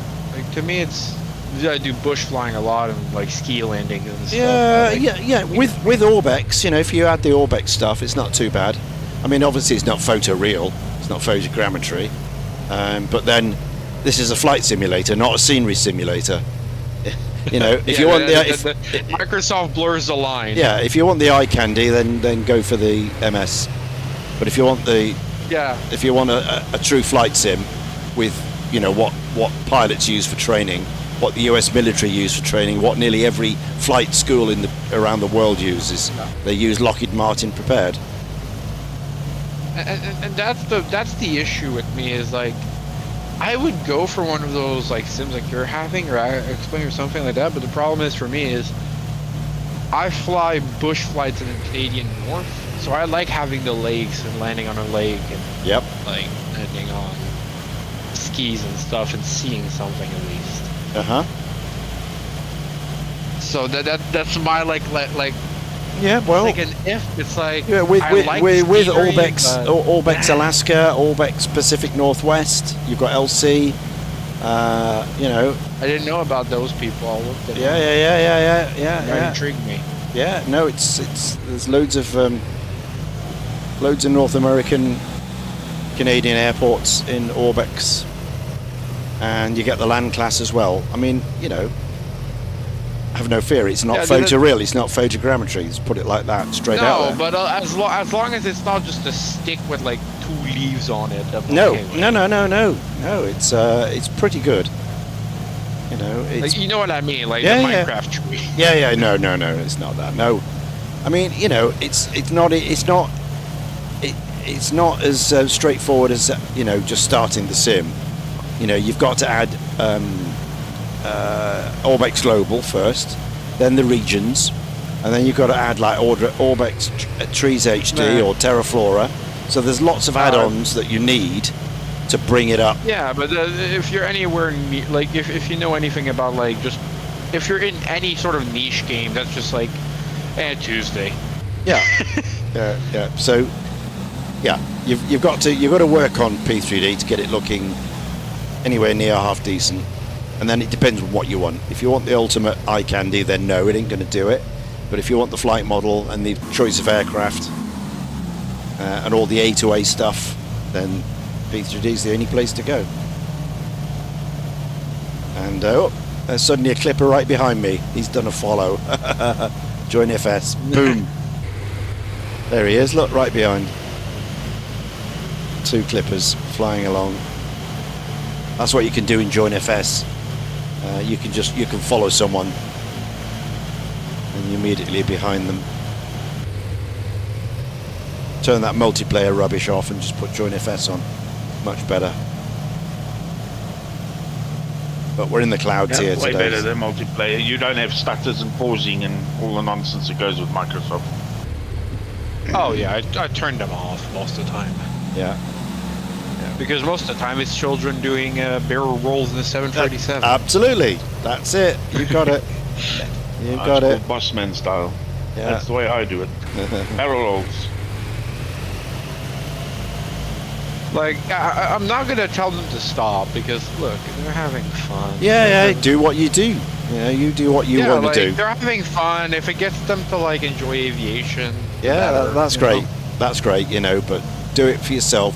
Don't interfere with other people. Like when they try and do it on VATSIM and they mess everybody's you know, approaches up. At least the VATSIM people, at least they're quick responding on that end. You know, someone spawns in on the runway when you're about to land at Heathrow and you have to scatter, you know, it's not great. But for me, when I'm still like learning VATSIM, like there was a couple people are teaching me, and the way they're teaching me is we go like out in the outskirts of like where there's no traffic controllers and we just do like Unicom. Okay, yeah, cool. Like that to start. Yeah, that's good. Like learning how to do patterns on my own. Yeah, and all that. Like, yeah, that's good. That's and good. until I get comfortable enough also on the call-outs and stuff that I'm not going to fumble my words too Yeah, much. yeah, that's the right way of doing it. That's the right way of doing it. But so often we see new people just spawn in to Los Angeles or New York or London. You know, Like one time I was in Texas and I approached an airport, and then like I didn't land at it because it wasn't a busy one. It was more like a central guy. Yeah. And like another guy underneath from a tower. I approached it, and then I said and I landed at an airport. I was like in their radius, but like right outside, like almost a radius. You know what I mean? Mm-hmm. So I wasn't in their way, but I got to like hear them and like somewhat minutely interact with them. Yep. Say like I'm in your space. Sure. Yeah. Well, it's all about communication, isn't it, with VATSIM? You know, tell people who you are, It's also about like where you are, and what not- your intentions are. Those three things. You know, who you are, where you are, and what your intentions are. And that's Precisely. it. That's all you need in VATSIM. It's very But for simple. me, it's my social anxiety that just goes, woo. It's very It's simple. my social anxiety and my fear of fucking up. Yeah, well, you get over that pretty quick. 'Cause- Yeah, you just have to. Yeah, it's just keep practicing. Yeah. You know, eventually, it's like, oh, I'm good enough. Yeah. Yeah, you always have to start somewhere. And you probably find Like, you know, you probably get a controller who's also starting, so they're shit, you know, scared as well of messing up. Yeah, So- no, it's also that. It's also like you don't want, because I know if I fuck up, I can ruin people. Like that's Yeah. why I don't go to like the harder airports, because Yep. if you fuck up and you have to do a go around, an assessment, you're going already by introducing yourself an assessor or chancellor or anything piston inside of like those like big busy airports. Yeah, it's You're tricky. delaying Yeah. stuff. Yeah, absolutely. So you want to make sure that when you go there, you piss off the least amount of people. Yeah. So you want to make sure that when you go to like Los Angeles or JFK, God forbid, or what's our airport, Heathrow in London? Yeah, Like well, London and all that? Heathrow doesn't accept Yeah, GA you- anyway. You're not allowed to. Yeah, They won't, but you know what I mean. Yeah, Like they- you're not gonna go GA, but if Yeah. you go in a slower airplane, you want to make sure that's like Yep. you go in. yeah, No fumbling. So at that point, you need to make sure you're good enough. that's to try right. it. Yeah. Like the problem with like a lot of people, like there was one guy I met on like VATSIM, and like we met him on like the Microsoft Discord, and we all talked him out of it because the guy was literally like flying from a nowhere's airport to like JFK, and he didn't know how to do anything. Like Ooh. the guy was reading the fucking manual on how to do Oh dear. basic call outs and like the levels of like stuff, and everyone in chat was like, please, for the love of God, stop. Yeah. He's like, why? I have the time. It's like, no. No. You look at the And bigger we talked picture. about You look at the doing that. airspace and all the aircraft that are around there, and you're going to fly into that. And if you don't know what you're but we doing, talked him out of it, and like then we took time and explained to him, like we went, you're not reading and practicing the entire manual in like a 4-hour flight. That's, you might understand the basics, but by then you'll be like 20 pages in, and you'll be like, oh no, I'm already here. yeah.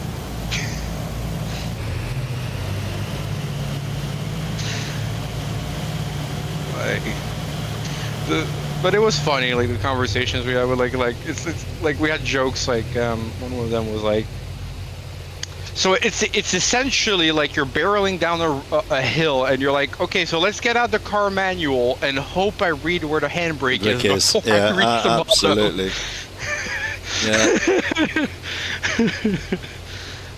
Yeah. I think the hill's gonna end before your handbrake manual.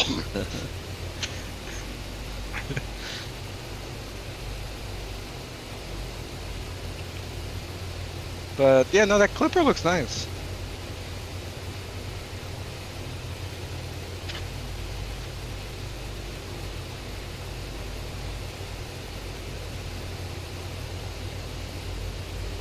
The other thing also that's nice about piston aircraft is, well, low altitude.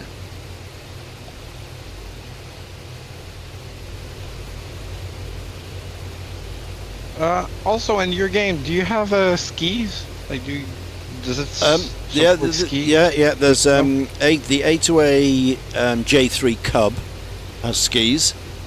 It's got skis or floats or Tundra tires or normal tires.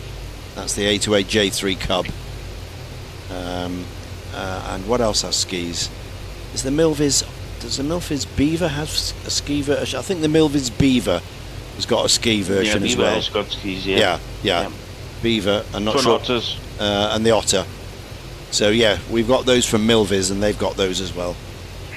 So we love doing those, like in the Canadian winter. We just land on this So on the mountain Otter- here. Zoom. Does the Otter have the same system as the Douglas DC3 of like raising the skis when you land on asphalt and lowering them? I can't remember, but I don't think it does. I think it's fixed. I think it's It's fixed. fixed. On the Twin Otters. Yeah.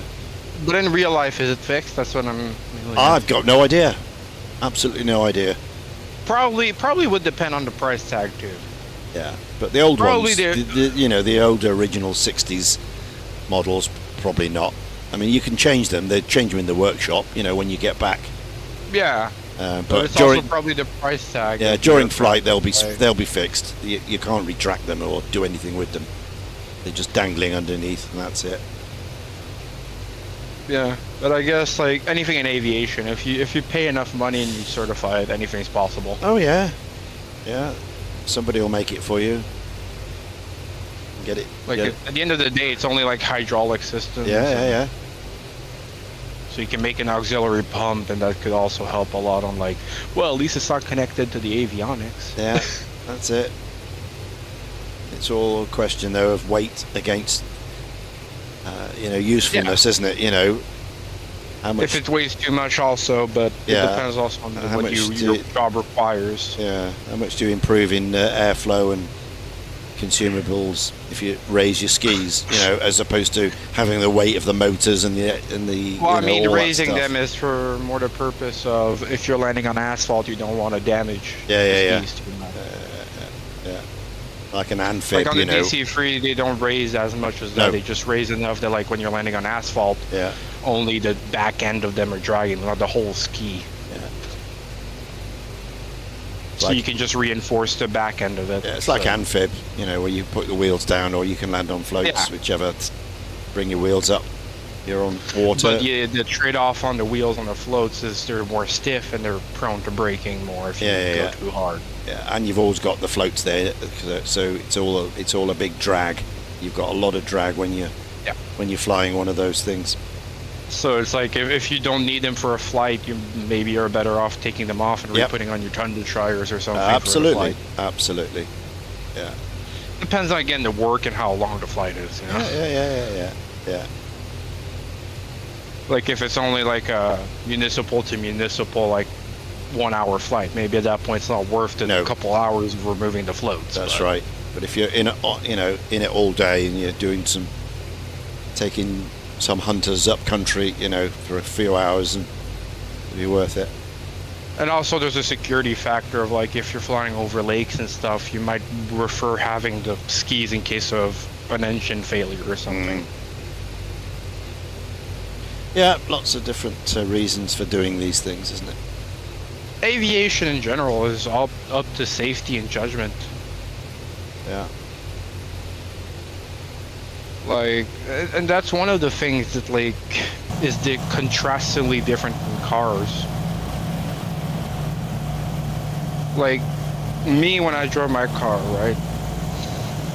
You have the mindset more of like aviation. I drive it more cautiously, I maintain it more and all that, right?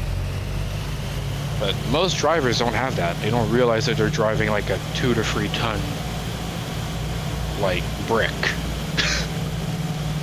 Yeah, because they do it every day. It's second nature, innit? You just get up in the morning, don't even look at but your then it's lights, like- you don't check your tyres, you just jump in, start her up.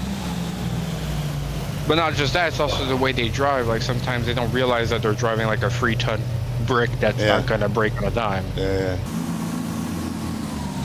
That's what You gets can me tell about you're it. from the States side when you talk to 2 or 3 ton vehicles. We don't get that over here. Our cars are only, up to a ton if you're lucky. They're mainly less than that Yeah. because they're tiny compared to yours. But our cars, it depends against where you live. Like if you're in a city, it's a different thing. Yeah. But if like me, right, like sometimes I go in the countryside where there's gravel roads and stuff, so at Yeah, that yeah. point you don't want You don't want a car that has No. slow suspension, and Absolutely. you probably want a spare or two. You Yeah. want a spare in the back. Yeah, no, that's the unusual for here, because there's no space in this country. So, you know, Yeah, like Small. you guys trading out trunk space Yeah, for a spare tire is also a thing that's like, you don't need that because I'm assuming you're from Europe. yeah, from UK. Yeah, so in Europe you guys have paved roads. Your countries are smaller. Over here, a lot of our roads are mismaintained, or there's like potholes. Like, Yeah, like well, the potholes sometimes are sharp. Like they have sharp edges. I've Yeah, had like an incident one that we literally bent a rim by Right. going in it. yeah, Like over here, it's not uncommon when you're on highways and stuff. People like don't take chances. They just swerve a little bit. They don't go outside their lane, but they like swerve just a tiny bit just to avoid potholes. Like, Yeah. it's like, is it worth bending my rim or not? yeah. Yeah, there's potholes here, but Yeah, they're not like us. Sometimes there's like a puddle that's like probably like 5 centimeters deep, and it's a sharp edge. Those are dangerous. as yeah, hell. yeah. No, they tend to fix things like that, particularly on the main highways and that. Obviously, Yeah, local but roads are a different Over thing. here, your local roads are literally hundreds of kilometers long. Yeah, ours is, 2 or 3 miles, Like and that's it. like And we then- have a 348. Oh no, sorry, the 148. That one goes from like Montreal City to the north, all the way up to like almost Quebec City. If you know what that is, that's like Not up really. 200 something kilometers. Right, That's one auxiliary road and that's out just of a like back road. Yeah. yeah, that's an auxiliary Well, road if out you, of yeah, hundreds. if you drove that in this country, you'd run out of country. You could be one side of the whole country. I mean, I'm in Bristol in the West Country, and I can be in London in the East in just over 2 hours in the car. Yeah, let me show you something eventually, like after you're done your stream. I could show you like auxiliary roads. Like us, like we don't even name our auxiliary roads. We're just like, yeah, so that's the 158, that's the 348, that's the 157. It's like they're just Yeah, there's just too many of them, and also the speed limit on them is crazy high. Like some people are like, why don't you bike? I'm like, I'd rather not bike next to a car that's going 90 kilometers an hour in a road that has no street lights. yeah, and it's probably got stones, rough terrain, and tires kick up Yeah, because, stones and like- things. Yeah, because like literally it's like 2 lanes, Yeah. and on the side is gravel, Yeah, there you go. and then it's a ditch. Yeah, Sounds more like South Africa roads that you're talking about. Well, it's 2 paved lanes with a yellow line in the middle, and then gravel on the sides. Yeah. Highways Our are better roads- built, but Our roads consist of more potholes than what you can think of. We can grow trees in our potholes. honestly, the thing that's funny to me is Montreal City is known as the traffic cone city, because it's literally like the roads are so old, some places, and like you have to keep the traffic circulating, right? So like one year they might block off one road, repair it. Then after that one's repaired, the next year they block off another road that's just adjacent to it, and now that one's under repairs. And then they block off another road, and they go back to the first road after like 3 years, and they repair the first road. Yeah. It's kind of funny. It's just the never-ending cycle of repairing a street after a street after a street.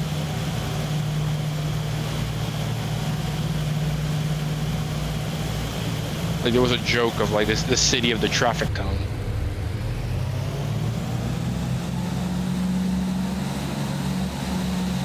To me, one thing though that's like somewhat frustrating is when people get anxious in traffic.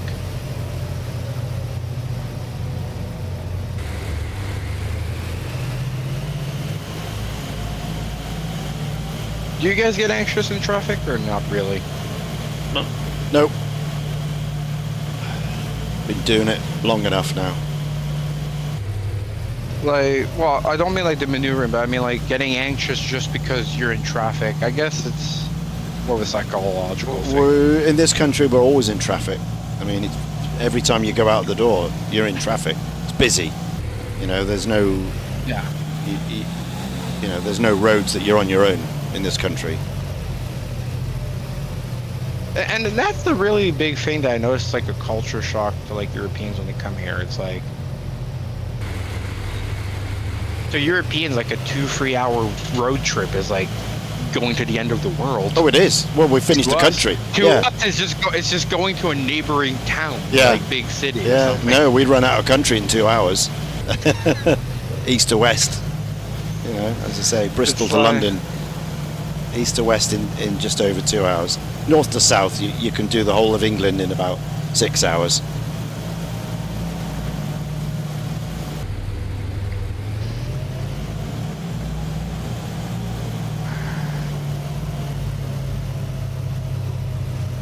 And I can be in Paris in, what, 8 hours, 9 hours? One thing that I'm really jealous of is your train system in Europe. Yeah? Yeah. We bitch about it, but I suppose it's quite good. I mean, you know, it's better than having, like, over here you're reliant on the driver's license. Like, if you live anywhere but the main cities, right, driver's license, or you're pretty much out of the business. Yeah. You know, we got a good rail network. Not what it used to be, but yeah, but at least you guys have an alternative to, if you don't have a car, you can still get around decently. Yeah. Us, it depends like, where you are. I mean, in the south of England, you're not too far from a railway station. In the north, the more rural areas of Scotland and the Lake District, you know, you may have a half an hour drive to a rail station, something like that. But that's about it. Yeah. And then if you're on the main line, like we are, every half an hour, at least, there's a train. So that's the maximum you'll have to wait. Still, I'd rather wait than never go. Yeah. It's like honestly, it's one of those things of like you're so accustomed to having it that like the most minute issue becomes a huge issue. Yeah. I mean, I don't use the rail every day like some of the commuters do, but when, you know, if you're on the station and you get like a 10-minute delay, you can tell the regulars who are all huffing and puffing, you know. It's like 10 minutes is... 10 minutes is a huge inconvenience for them, because they do it every day, you know. And they know... but I mean, in the grand scheme of things, it's nothing. No, it's but nothing. for them, it's the world. Absolutely, because they set their clock on it, you know, and they're late, you know, and they rush on, expecting it to go on time. And it's a big issue. Well, I guess it's the world saver if the person's coming in like 2 minutes late. It's like, yes! Yeah. I'm glad it's late today. Today. Today I got saved by everyone else puffing. By a late running, you know, train. Honestly, it's like those days that you know, like, you're lucky. Yeah. How are we doing on this flight? So we're it's about halfway on this leg now, Abe? How much fuel do you have left? I think so. Are you doing good on your fuel? Yeah. We're Yeah, so one thing that the Pan American flight did in real life, I read, is they painted, like when they got in Australia, they went to painted it out. Painted all the massive flag. Yeah, painted all the US flag off. So they were neutral. They painted over the stars and stripes. Well, like I think they painted over some of it, but I think they painted over like other stuff, and to some degree it did save them. Like when they landed in what was it? French-controlled Vietnam, I think, at the time. Yeah, like I haven't got to that bit in the book yet, but yeah, I know they did it for a reason. Yeah, because the plane almost shot them down, yeah. But then they noticed, like, no, this is a civilian airliner. That's it. And then that's where they got their fuel. Or, I've not reached. Fuel. Yeah, I'm just still in the early stages of the book.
They had 12 passengers on board and 11 crew.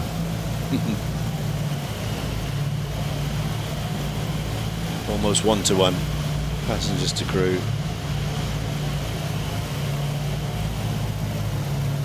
All these here were state rooms, you know, their own bedrooms and drawing rooms and things. All this at the back here. I think the Bowick versions didn't have that. They just had like open rooms, and they made your bed up at night for sleeping. But the Pan American ones had, like, you know, ladies' drain. You know, it's like a VIP room. You're doing suite at the back here. Well, it was a different time of flying, also. Yeah.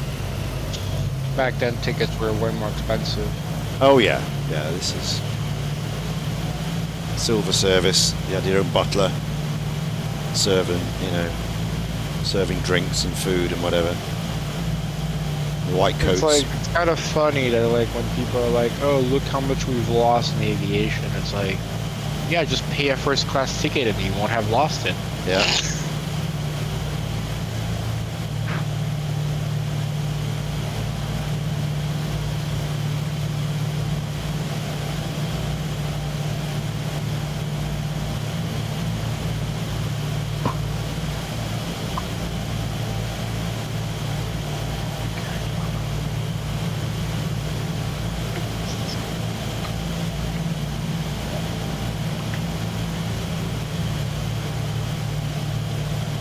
Great.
Keep an eye out for icing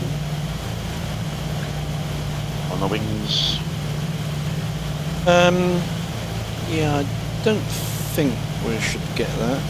What have we got? Temperature 10 point. Oh right, yeah, might be in the edge. 10.4. 10.4, and there's rain around.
See, Mr. Fisher, I can even do a loop Yeah. without actually doing a loop. Oh. With a fancy camera.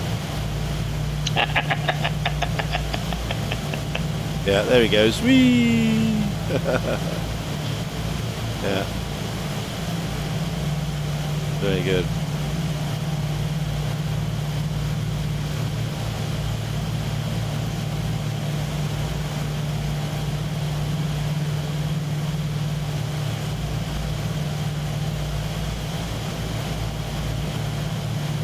Time to make some tea again, huh? Why not? In the galley? Yeah. Yes. Very nice.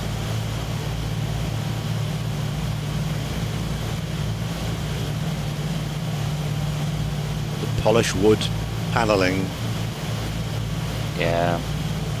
curtains separating off all the bedrooms.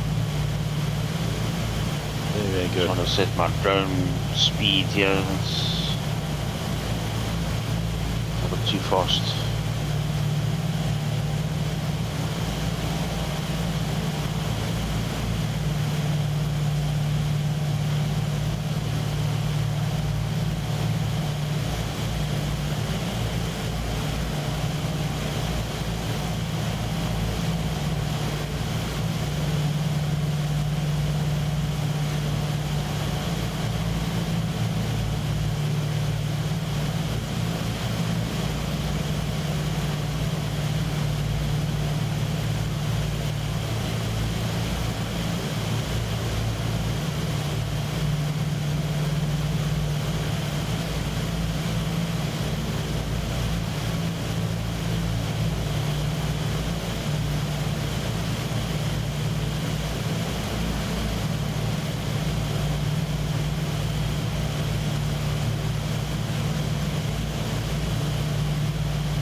strange. In the 2024 version of this aircraft, the wash hand basins are not there.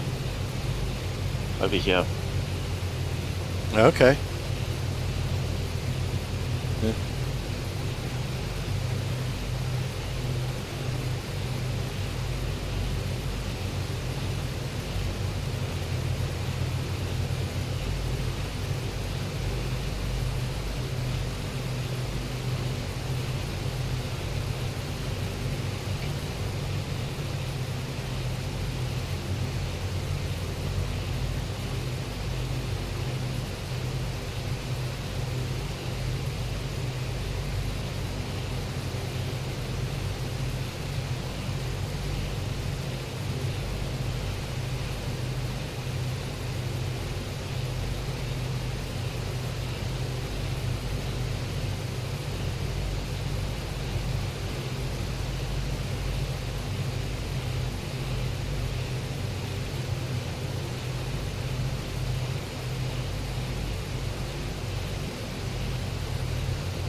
Well, that's actually quite a clever design there.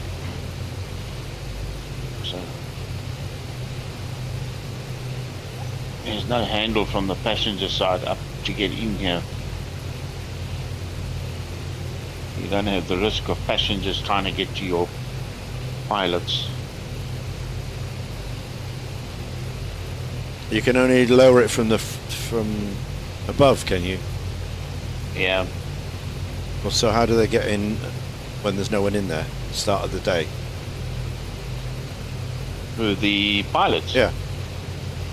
They come through the door. There's a door over here. Ah, right. So that's not Get the into way the in. plane. That's not the way in. That's just from the cabin, is it? It's like an emergency. Yeah. Yeah. So outside they can either get in via this door. Yeah. So if you go outside the aircraft, Yeah. there's a door here. Yeah. That door there.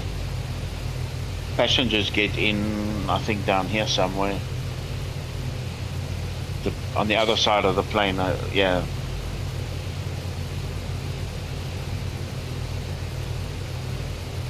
Yeah, I think it's on the other side. At the back of the tail. Right. If you go So that down was here. yeah. So that was like just an emergency way of getting down to the cabin, right? If they wanted Yeah. to. Because obviously in flight you can't. That's the way No. to get into the cabin. If they needed to. But normally they wouldn't, I guess. They've got all the facilities up the top there. Have they sleeping area and toilet area? I should imagine They'd have to come down yeah, here. they must have. Yeah. So the passengers would then get in. Where is it? Over here, I think, at the back, through this door. Yeah. Right. And what about when they, when the flight crew would, flight attendants are giving them food and that? Would they'd drop it for that, wouldn't they? They'd drop that ladder. Yeah, they'd probably drop the ladder for them because there's a speaker. At the bottom, they say, Probably "Hello, in the galley." hello, Captain. We're bringing your food now. Can you drop the ladder?" Yeah. Yeah, and then they drop the ladder So and this then is they the come up. Okay. Kitchen area, yeah, and I'm sure they must have had a Yeah, a little intercom, something. speaker or Yeah, intercom thing. Yeah. Yeah. But that was a vertical ladder, wasn't it? I saw. I mean, how do they lift food and drinks and a tray up on a vertical ladder? That's Yeah, I suppose with the one hand they hold the tray and then they climb with the other hand, and then Wow. you probably find somebody on the top grabs the tray, picks it up from their hand, and then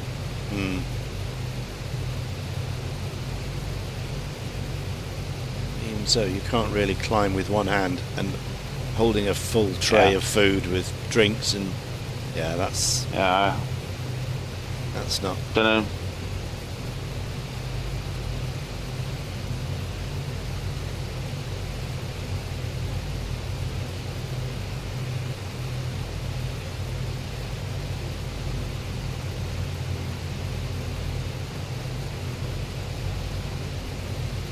So in here, I'm sure there must have been a sleeping quarters. It's greyed out, so you can't see what's in here. Yeah. So I should imagine it would have been sleeping quarters for the crew. Yeah. For the sailors. Yeah.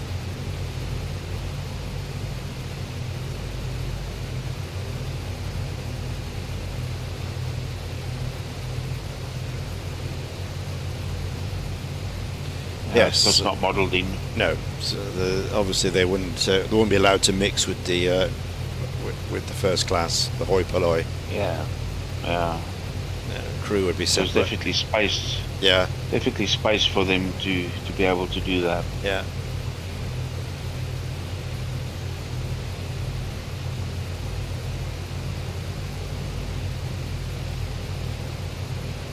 It's a big plane, this, huh? Yeah.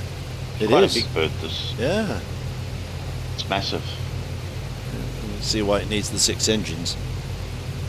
Yeah.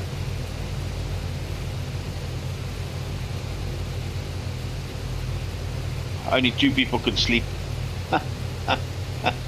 in this plane. There's only 2 beds.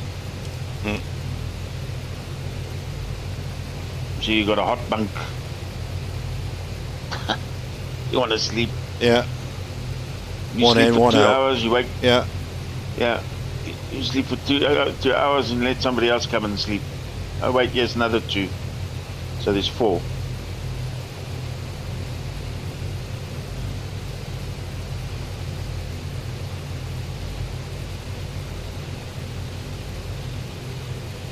Yeah, well, I suppose if you look at today's flying, to be honest, you know, not everybody gets to sleep on an aircraft in luxury.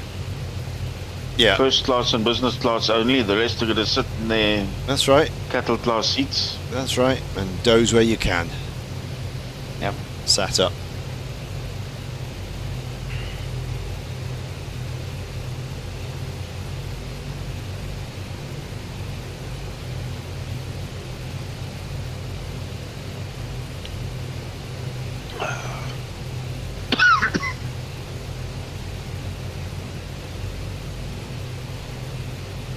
It's gnarly weather here, huh? Yeah, not good. Not good. We're right in the rain here.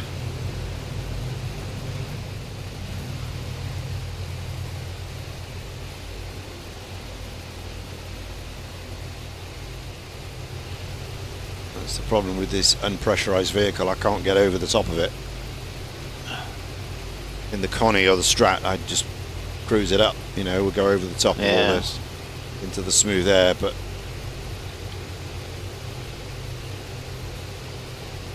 not allowed. Yeah. I suppose in IRL they'd try different altitudes. You know, they'd go down to 4,000 or up to 8, try and get out of it. But looking at windy, it's all the way up. You know, 15, 16,000 feet. There's no point, so I'll just stay where I am. So the winds have twisted round again. We've got a 5 knot headwind now. It's only 5, but it is against us.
So the latter could carry up to 20 passengers with sleeping berths and could carry 500 kilograms or 1,100 pounds of cargo.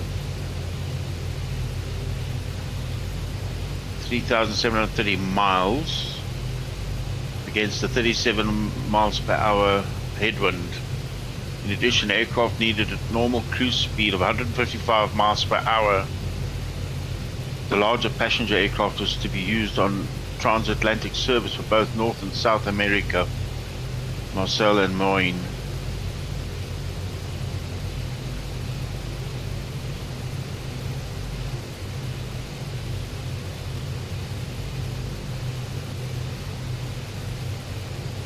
Moyne had designed an aircraft for service across the North Atlantic with a maximum weight of 142,200 pounds.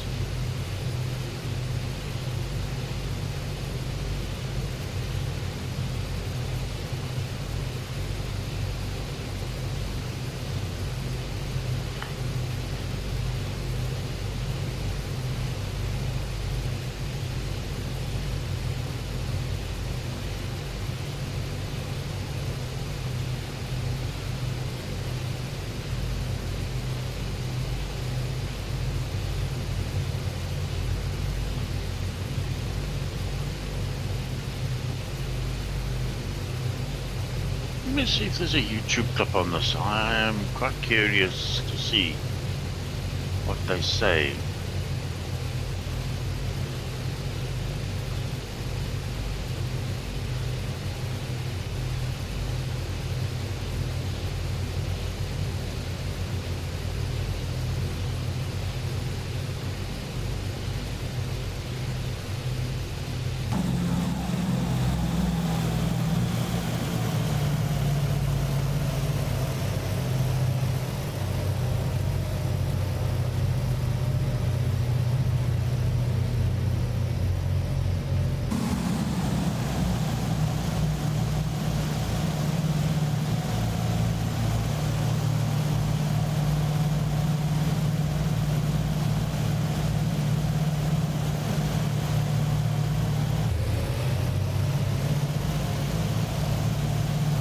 Okay, I found a video on this plane.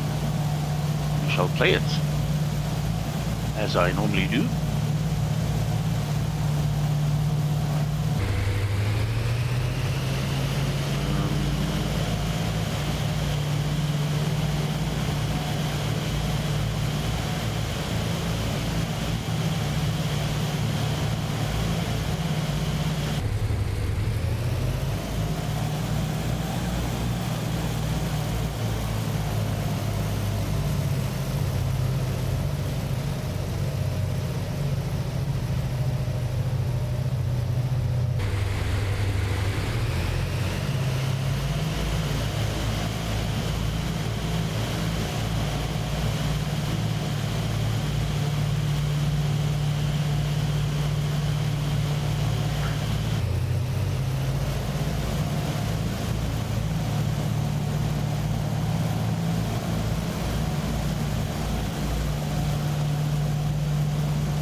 What did I just do? Oh, come on.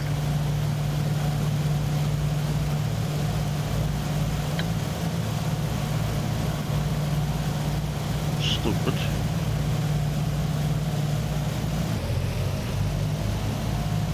sorry, I don't know what happened there. I played the wrong video.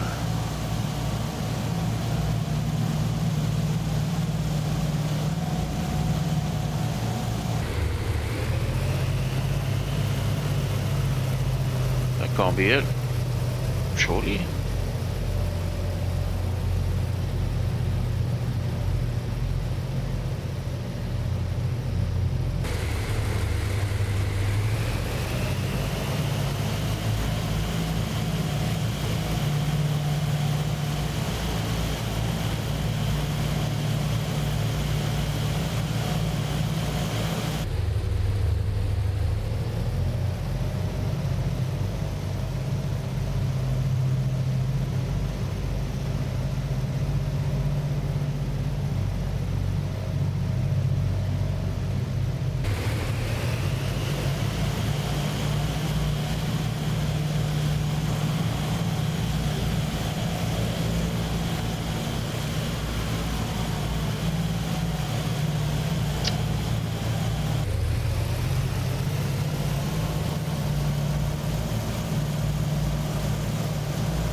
Wow, that was a very short video. That doesn't say much, huh? Okay, let's see if I can find another video. Let's look at this one.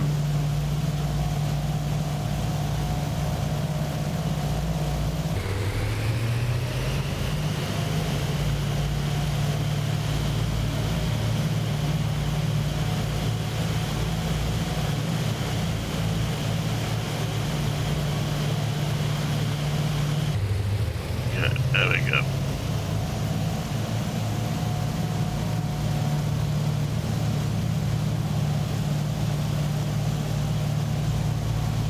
Oh, we had a Connie then, and it went away.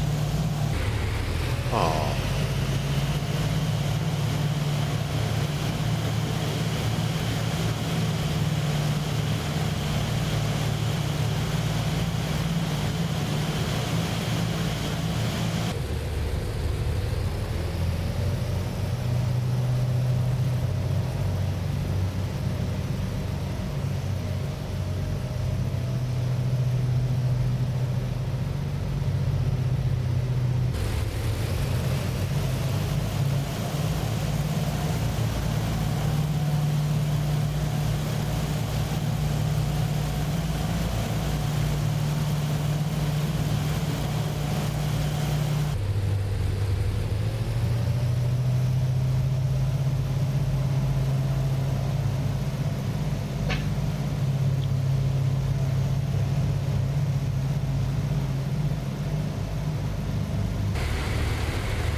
Yeah, amazing.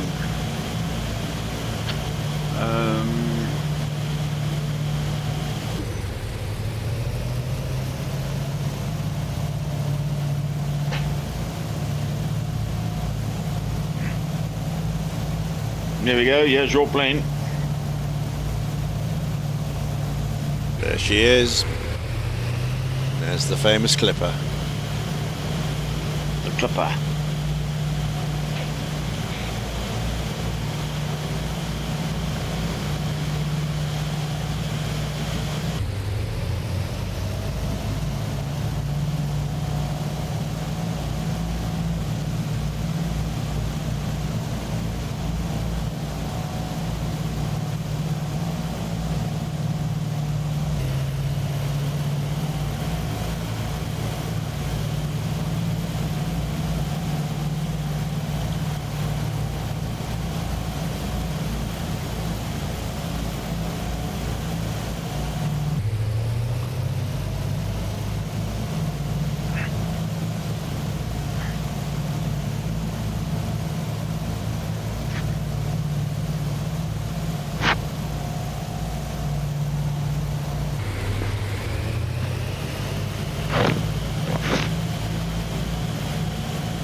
stupid ads.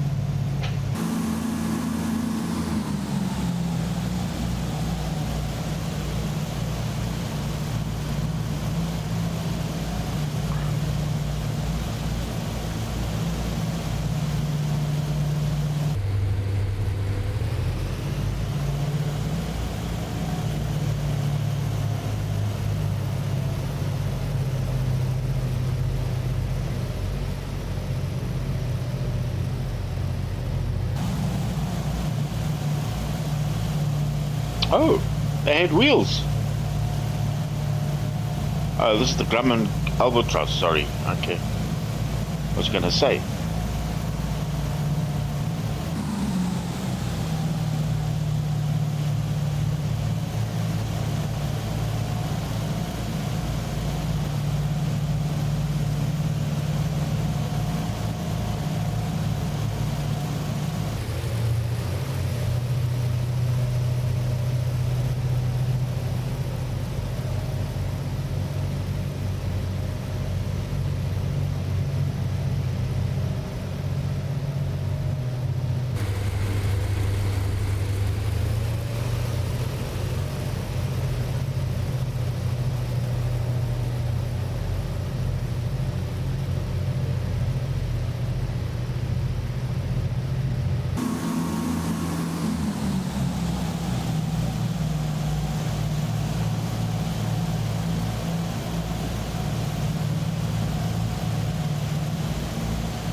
I've got this plane as well. I haven't flown it, to be honest.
Damn ads again. I've noticed YouTube has more and more ads every day. Yeah, it's getting hugely popular, isn't it?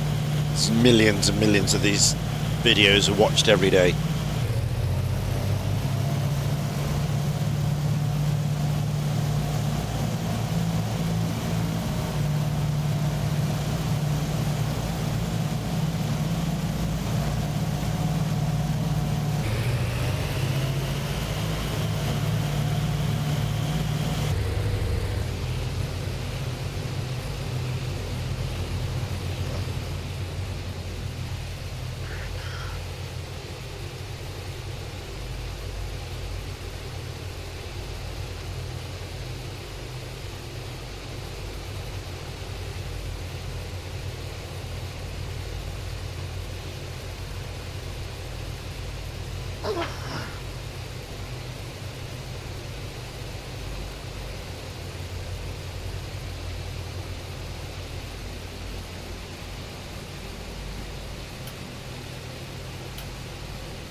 What does this Muppet want?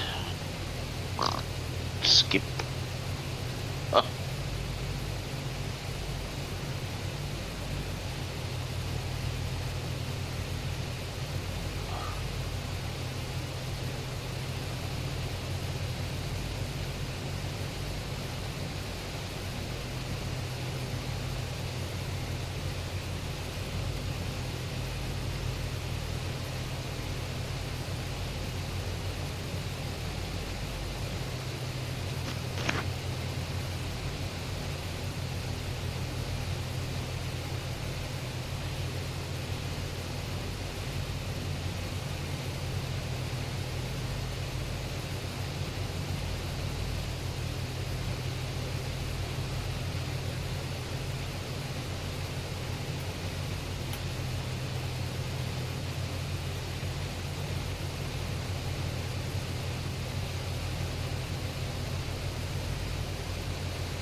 is he tearing?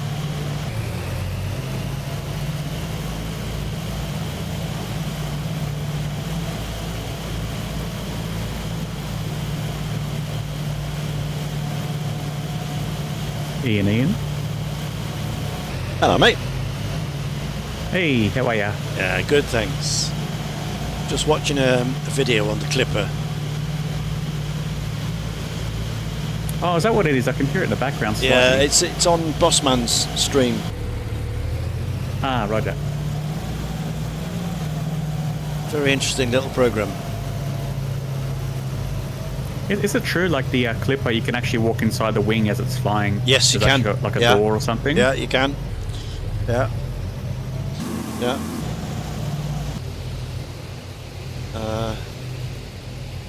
There you go, look. Just next to the engineers panel, there's this door here. And you can walk through, engineers can walk through there into the wing space. Stand by him, take a look.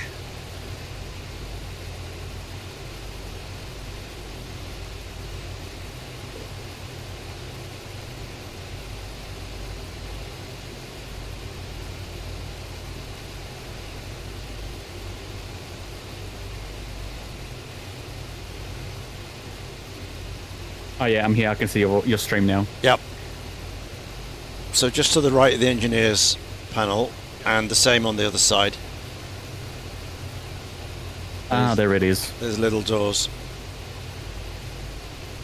And yeah, engineers can climb in. There's the number 3 engine there.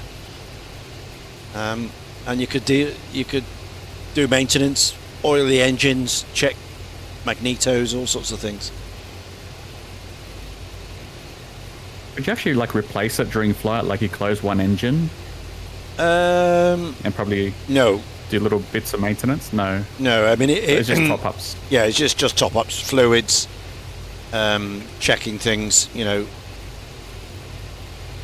It's almost like a ship, isn't it? It You know is. How the engine is there and yeah, it they is. top it up and Yeah, watch temperatures. It is. It is a ship. It's a nautical ship. You know, this is where all the terms came from. You know, starboard port, skipper, Yarr. captain, And the uniform. you know, yeah, the crew. You know, we're here manning the ropes and things like that. So yeah, it was all came from nautical terms. Ah, nice.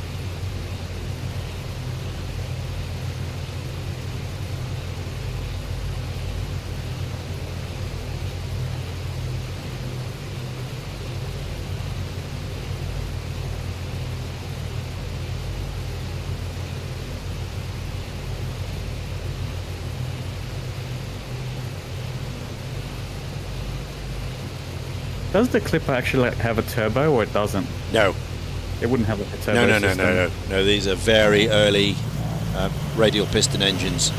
It's the twins. It's the Cyclone. I think 2200 R2200s. They weren't very, you know, powerful yet. They burned a lot of oil. Also, would you have to actually bring like gallons of oil with Oh you? yes, yeah, on long flights, yeah, Ah, yeah. like yeah. those 44 gallons. Yeah, you take drums of them. Certainly on this one on the long way round. You know, you'd have to take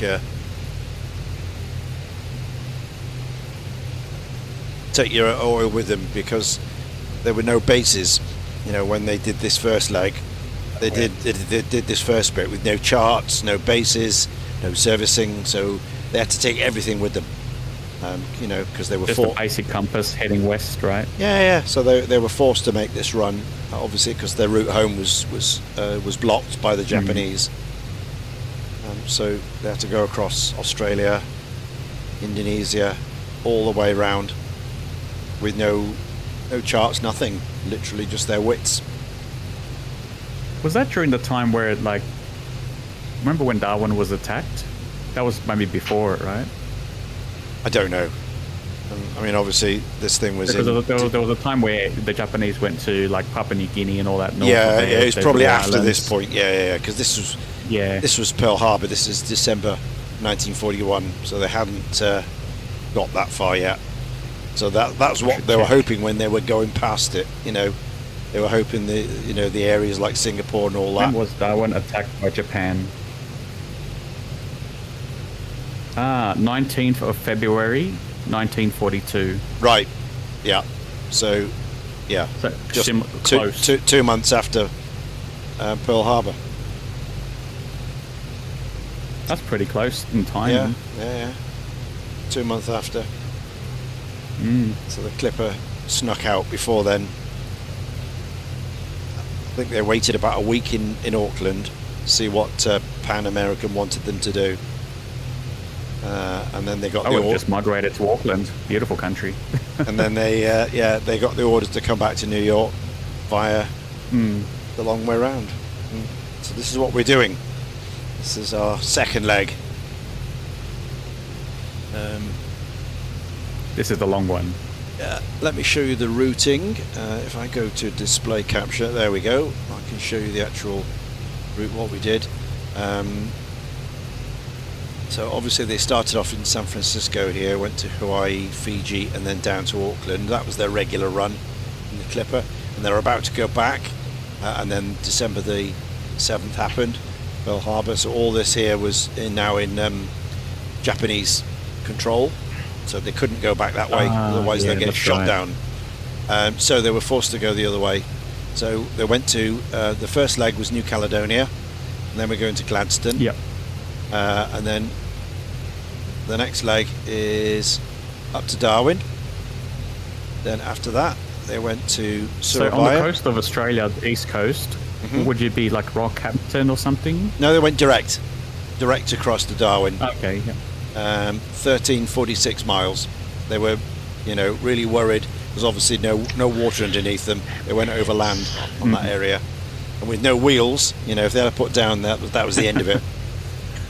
Yeah. So it's 1346 miles to Darwin, and then they went to Surabaya, Jakarta nowadays, 1112. Let's see that position. Then from there they did a long run to Sri Lanka, 2,119 nautical miles, straight away to Sri Lanka. Then from there they went up to Karachi, 1,200 miles to Karachi in Pakistan. Then they went to Bahrain, 898 miles. Then from Bahrain they went to Timbuktu in Sudan. Khartoum. Khartoum in Sudan. Khartoum? 1197. Then from there they went to Brazzaville. It's called Leopardville, Brazzaville now in the Gabon. Democratic Republic of Congo. That's 1,500 miles. And then from there they went to Natal in Brazil. That's 3,221 miles across the South Atlantic. Ooh, that's a scary trip, that one. Yeah. And then they actually, this is wrong. They went to Port of Spain. They went to Trinidad. When it hit South America, so it actually went to Brazil. Yeah, let's put that one in. Tobago. They went to Trinidad. Yeah, so they went across to Brazil, Natal, Brazil, and then they did 1,800 miles. 1,800 miles to Port of Spain, and then another 1,900 back to LaGuardia, New York. So that was it. That's the long way round. 17,000 miles. Sorry, 18,145 nautical miles. That is scary. They did, because they couldn't get back this way. No. Because it would have been all the warships like in the middle between New Zealand. Oh, the Solomon Islands, I think the Japanese already took over that too. Yeah, they couldn't go even further north. Absolutely, yeah, they couldn't go by. They couldn't get back because of the warships, the Japanese planes and things.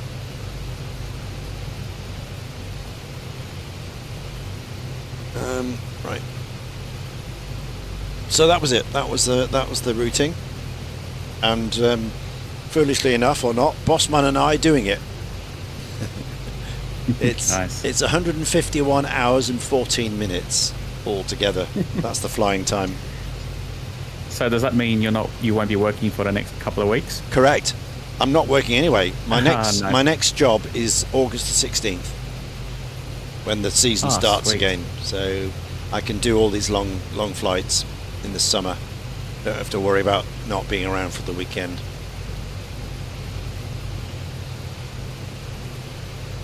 So this one to Gladstone is 7 hours and 4 minutes. The next one to Darwin is 11 hours 13 minutes. Then to Jakarta is 9 hours. Then to Karachi is 17 hours 39 minutes. 17 hours and 39 Yeah. minutes. That means you would have to wake up at your time, 3 o'clock in the morning, and just do a full day. Yeah, Karachi to On computer. Bahrain is 7 hours. And the next one is 9 hours. And then 17 hours. across to Brazil that's the longest one. 3,700 miles. 25 hours and 10 minutes to cross the southern That's Atlantic. a full day. Yeah. And then 15 hours to Port of Spain, Trinidad. And then 16 And you'll be hours, using the gyroscope only. 16 hours and 6 minutes back to LaGuardia, New York.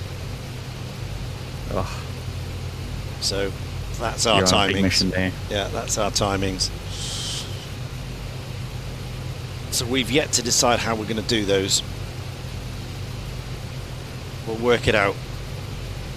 Trouble is, you can't just leave these on autopilot because it doesn't have an autopilot. No, you know, it's that got- means you have to maybe have like half an hour quick naps and Yeah. quickly go back to it. It's got a gyro, you know, which will hold you.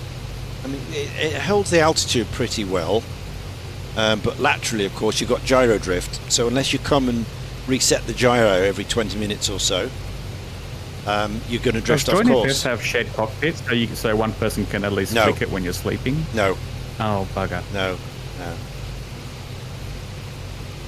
You can view it. You can view someone's cockpit, but you can't. Okay. You can't take control. Like maybe just adjust like the trim a bit. No, or something. you one can't. little You switch. can't. You Oh. can't. You can't take control of someone's aircraft. No. So the trim is fine. The altitude I'm pretty happy with because I managed to fly all 8 hours yesterday at the level I wanted. Once you've got it trimmed out, you can see here 0. I'm doing, 0 up and down. I'm at 5,499 feet by 5. So that I'm not too worried with. It's the lateral because of the drift, and then obviously you've got the fuel pumping. On a long trip you need to pump because the Clipper's engines are fed from the wing tanks. The 4 engines are fed from the wing tanks, and you've got a maximum of 600 gallons in the wing tanks. Now obviously On each total. each tank. How many tanks? Two Total. Okay. tanks, 2 tanks, starboard and port, so 300 gallons in each. So you've got 600 gallons total in the 2 tanks. So obviously you need to refill them as you're going along because they'll get depleted. So what you've got 4 other tanks, and they're called the hydro stabilizer tanks. Basically they're auxiliary tanks. And you've got another, thousands of gallons in here, 3,000 gallons in here. So that's what I've just done. I've just pumped 50 gallons out of each pump, 1, 2, 3, 4, into the wing tanks to top it up a bit. 'Cause Okay. it was getting low, below 200 gallons. So now we're back to 350 gallons. So that means you have to keep monitoring the balance and things like this. Yeah. Is there a way like to shift it across if it does, like if the left side burns more than the other? Yeah, I mean you can pump each side. You've got 4 tanks independently up here, so you can pump out of whatever you like. You can pump out of each engine to each one. So yeah, it's quite comprehensive. But ordinarily, you know, you'd select your port inner, and then you pump 50 gallons of that. Then you'd select your port outer, it's 50 gallons, and then you go to starboards, inners and outers. And then once you've done that, this will have gone up by, 200 gallons if you pump 50 on each.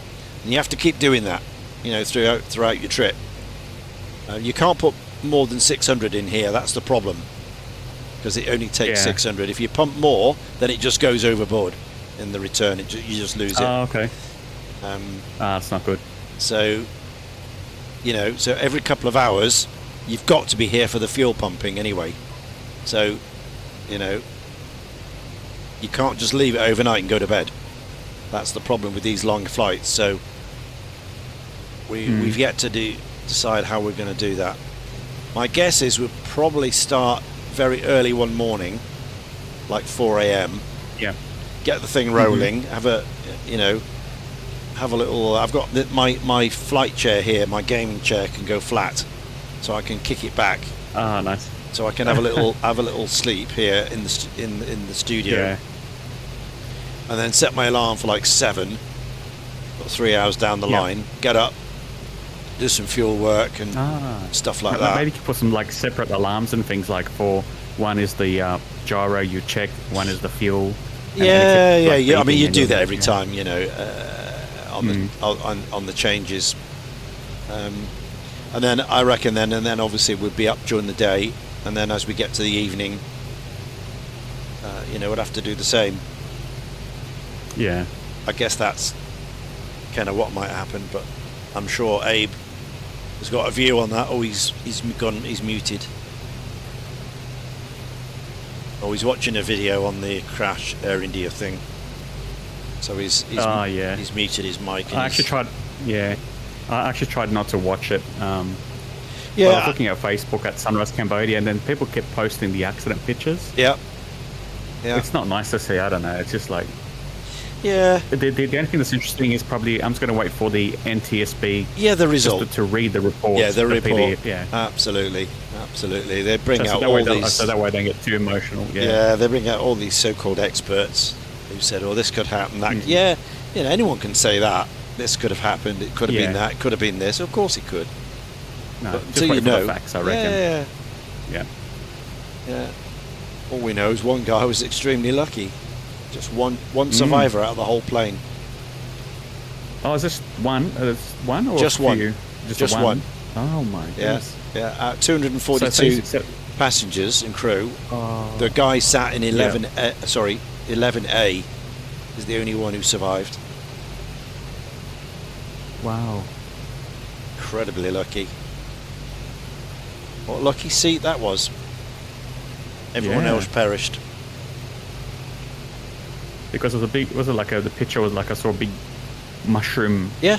Absolutely, just slammed into the ground. Like instantly incinerated. Jeez. Yeah. The latest report this morning, they said they've only been able to release 6 of the bodies who've been able to be identified. The rest is going to be a long old job, because most of them are not even recognised as people. So it's going to be DNA. Oh no. DNA, dental. Yeah. So if there is if there is anything left, Yeah. Because it was just an instant incineration. It was full of fuel. 20. Oh, straight to London. Yeah. Was 200 tons of fuel. Was it to Heathrow? Gatwick. Oh, Gatwick. So it was filled up to capacity. So imagine all that going off at once. Boom. It was hotter than a nuclear explosion, so everything was incinerated. I just hope that they went quick, you know what I mean? Like painless. Oh, yeah, it would have been. It would have been, pretty much instant. If it's instant like that, then it's kind of a good thing, like it went bang quick. Yeah. No pain, that's the most important. Yeah. Because I was learning about the human brain, how quick it takes to feel pain, and that was a lot. Like that explosion was a lot faster than what the pain actually comes through. Mm-hmm. Like I noticed that the timing you calculate it, and it's actually quicker that when something explodes. Yeah.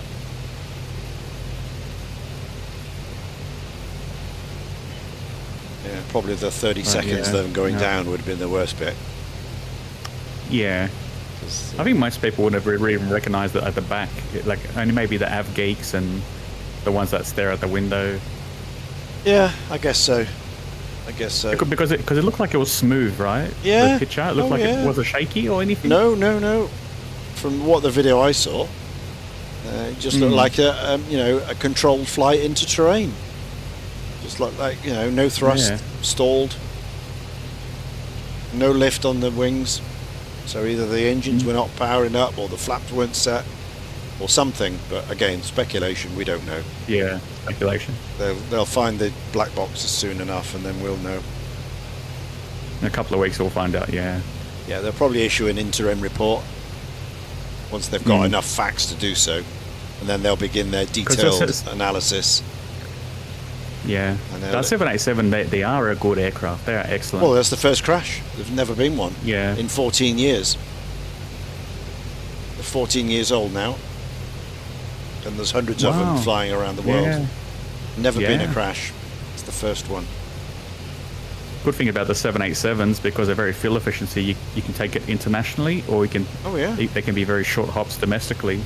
So it's good options for the airline. Yeah. Just like the A350s as well. I noticed that they've got that fuel efficiency as well. Yeah. And a lot of airlines they'll take it just around the corner or a very long Yeah. flight.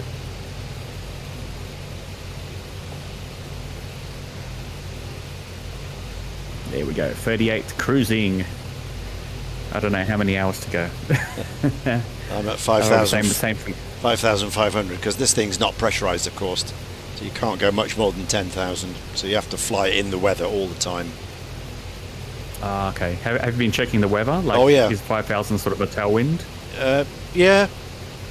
Well, actually, I've got 16 knot headwind here, but it gets worse at higher.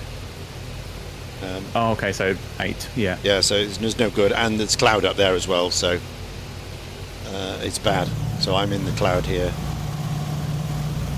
but there's no point in moving. This is fine.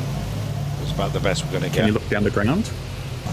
Can you see the water at least? Nope, Oh, yeah. nothing. Oh, yeah, you are in the cloud. Not a thing.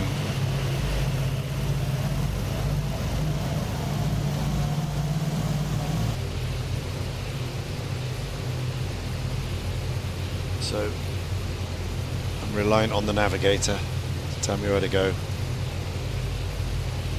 Ah, yes. This thing's got Little map. no, the radio man here.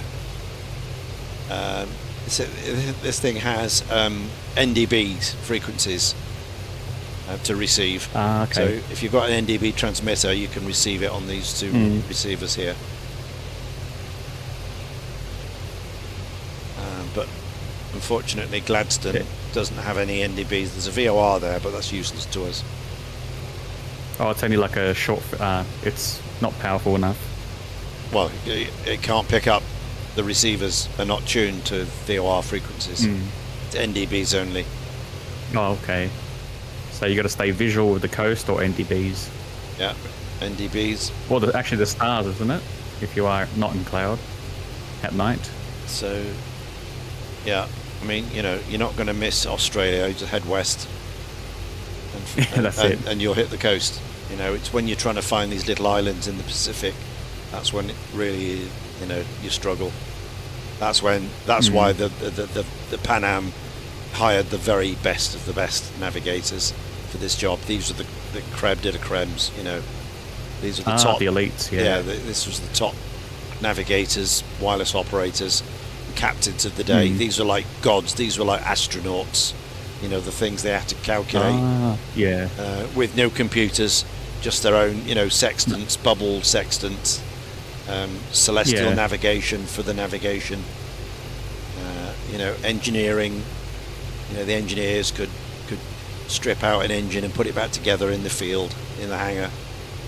And, Yeah. you know, under a tarpaulin, they were the very best of the best. But they're only. I'm guessing they would have got paid well as well. Oh yeah, yeah. These were rock stars of the aviation world. But there was only about 6 or 7 clippers. I think Pan Am had 9 total. Boeing had 3. That was it. That was all they had around the world. That they made. Yeah.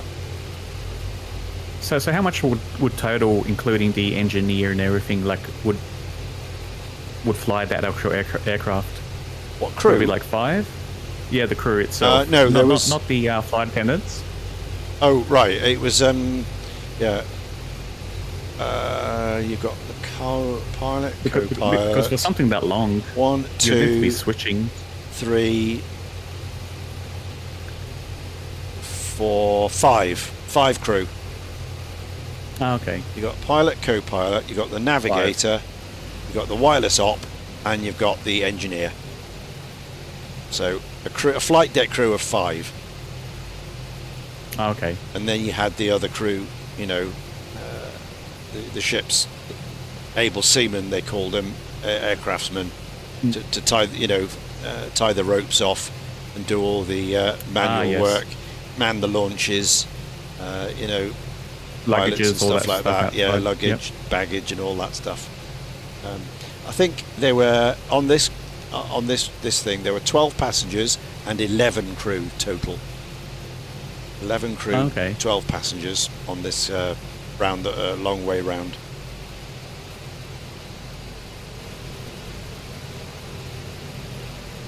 But normally it'd be like a flight deck of 5, and then probably another 5 deckhands. And then taking turns of sleeping, like if you're going to be so many Oh hours. yeah. Yeah.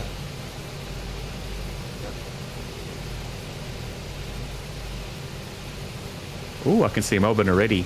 Yes, I'm already down here. Ah, nice.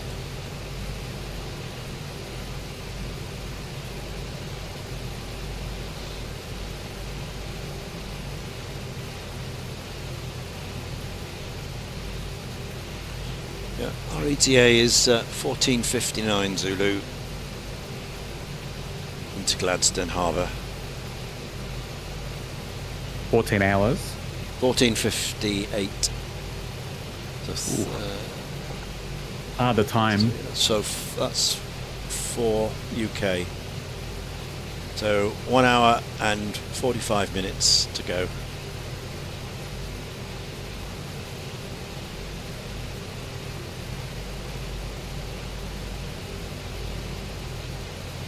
Keep doing that screenshot.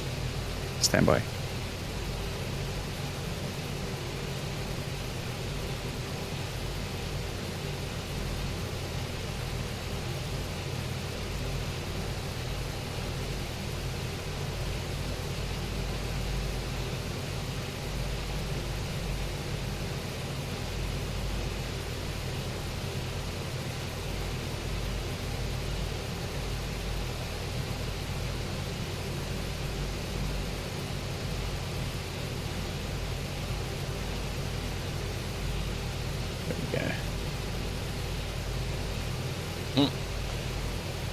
And then all of a sudden, the clouds have gone away.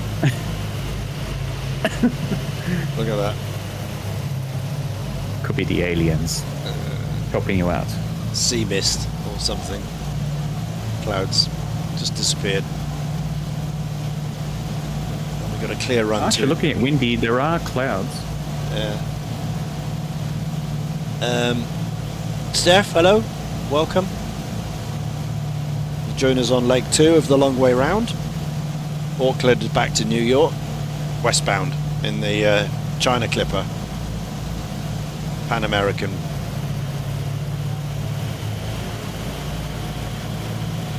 We were forced to go back this way because of their route home was cut off by Pearl Harbor, Japanese attack. So we're heading now for Gladstone on leg number 2.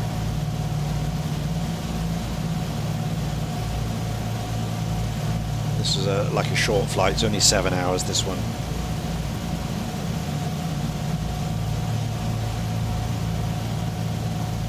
How we're doing? Yeah, we're all good. All good. Got Bossman flying along. He's next to me. He's around somewhere. We've got Sticky Rices in the chat, who's flying an A330 or 350. I can't remember. A330, 200 General Electrics. Yeah. Heading to Bossman's house. And we got Canadian Leo in the chat as well, who's interested in aircraft and old prop planes. So he joined us earlier on. Don't know if he's still here, but he's still logged in. So yeah, so here we go.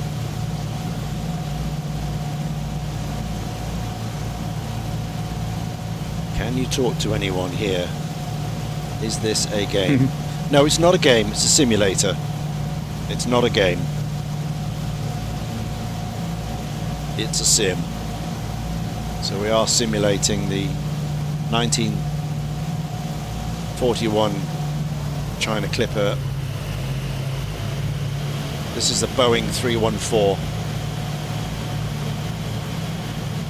flying boat from Pan American, although it's got Boeing markings on. It is a Pan Am flight.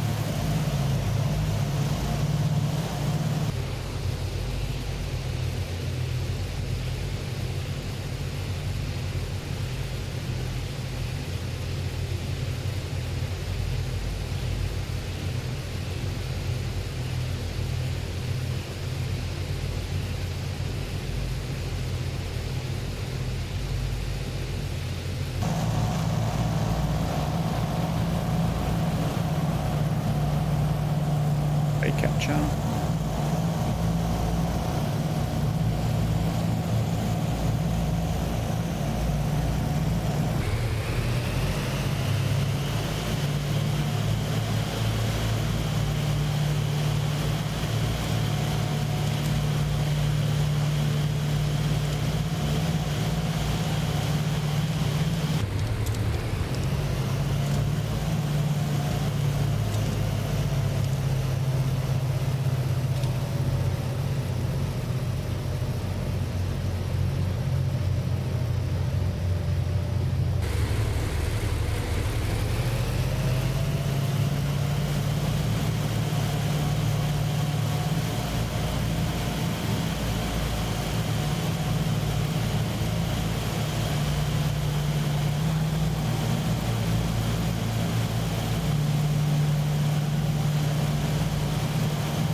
Ah, we've got a photo of you in bed, have we now? There you are, look.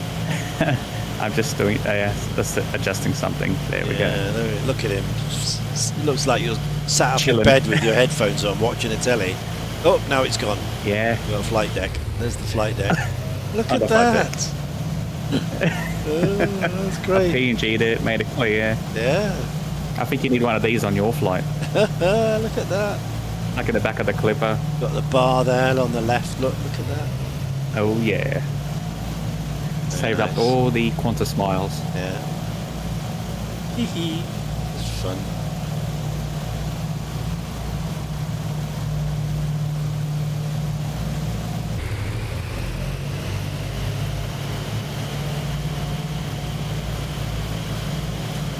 I got a long day of flying because it's Friday today, of course, so we got the Misfit flight tonight. Are you going to make it? Yeah.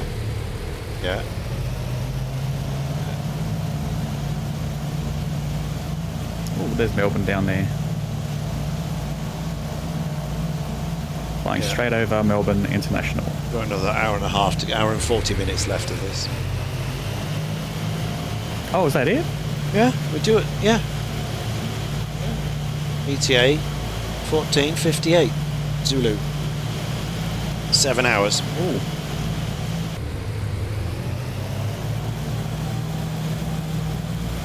So it's leg number 9, I think, of our Mediterranean tour tonight. Leg 9.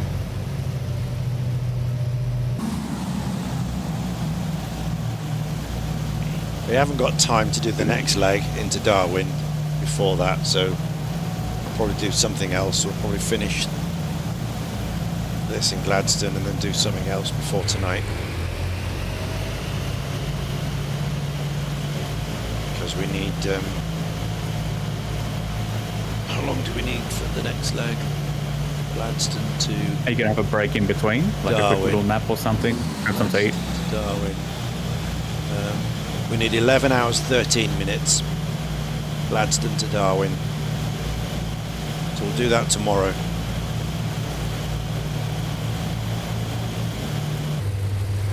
Start early in the morning.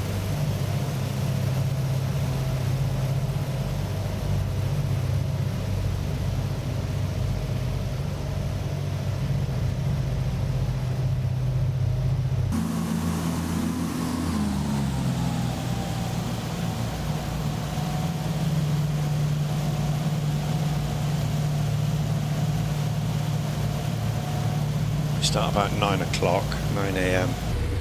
tomorrow. What time is it where you are? Yeah, I should know. It's 20 past 2 p.m. 22 Two. to... Okay. So your time next day is your misfit.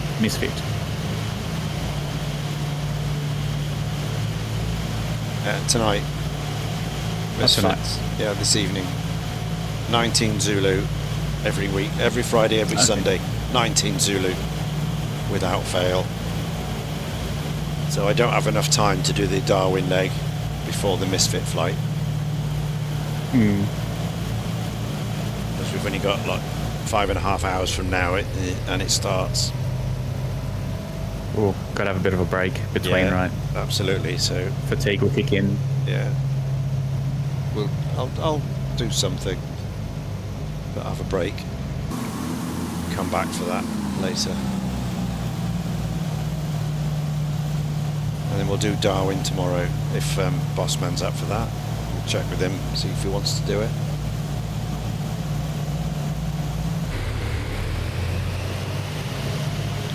We leave about 9 a.m. We should be finished by 9 p.m. or thereabouts.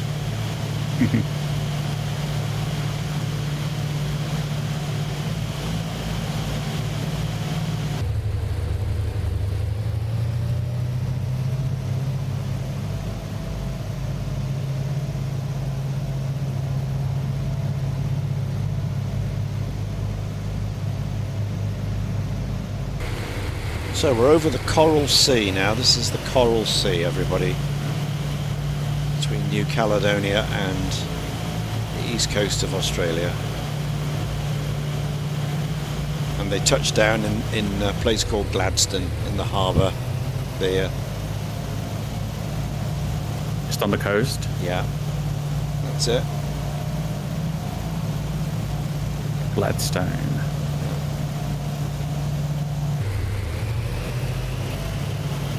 Oh, that's in Queensland.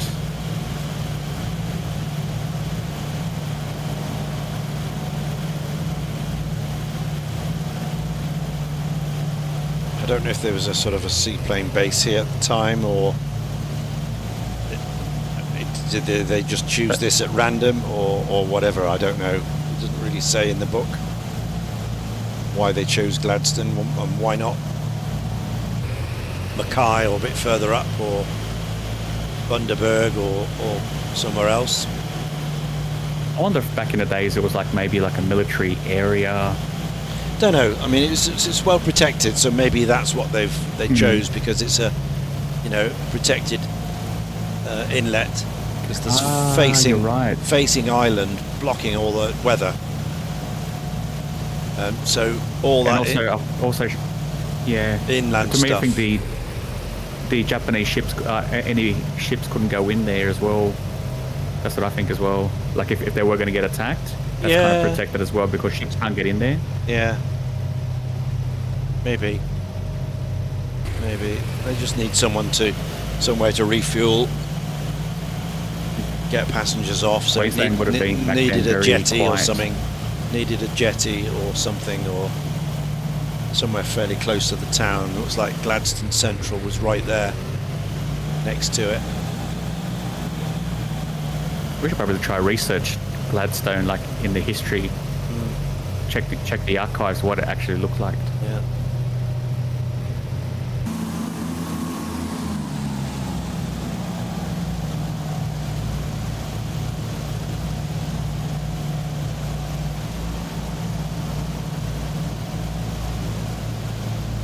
Look on my phone.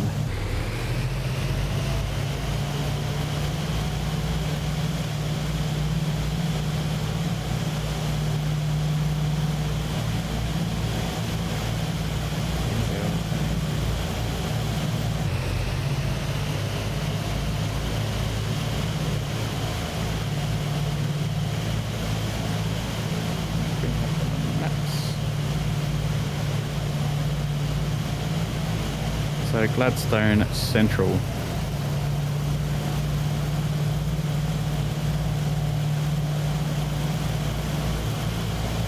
Oh yeah, that's very well protected. That does look like a safe spot. So you've got the Great Barrier Reef out there. It's all connected. Got the reefs. Then you have the islands. Coming up on your left wing. Ah, hello. Welcome back. Welcome back. I did enjoy that that video you found. That was really fascinating. Yeah, it's some good footage from back in the day. Yeah. It's really interesting about those early aircraft, you know, the Sikorsky and then the Martin M1 and all those before the 314, and how it evolved into the 314, and that was the last great flying boat that they ever made. Certainly the the Boeing side. Interesting what came before it. Sig, hello. Is that technically a biplane? No, it's only got one wing. Yeah, just the one wing. Oh, I think he's talking about the floats on the bottom. Oh, the little sponsors, yeah, those are just stabilizers Yeah. when they get in the water. I suppose you could, yeah. It's not used for any aerodynamic reasons, I think. It's just for the people to, climb on when they're getting onto the aircraft. And I think it's a bit of Unless maybe it flotation. kind of helps it with the ground effect. Yeah. Well, don't know. Something, I don't know. Yeah. Because I saw like one of the Russians back in the days how they'll try to build this sort of, it wasn't an aircraft that can fly high, it kind of just hovers. Very short wings, and it kind of looked like the bottom of that, Yeah. what you're flying right now. Yeah, I think it's just used for a bit of stability, maybe. I don't know, in flight. But it's mainly, they use it for flotation on the water, just to steady Oh yeah. the hull. So people, that black area there is where passengers would climb out on, and they'd pull the launch up to the bottom of it, and then they'd transfer passengers from that onto the launch, and then sail them into the dock.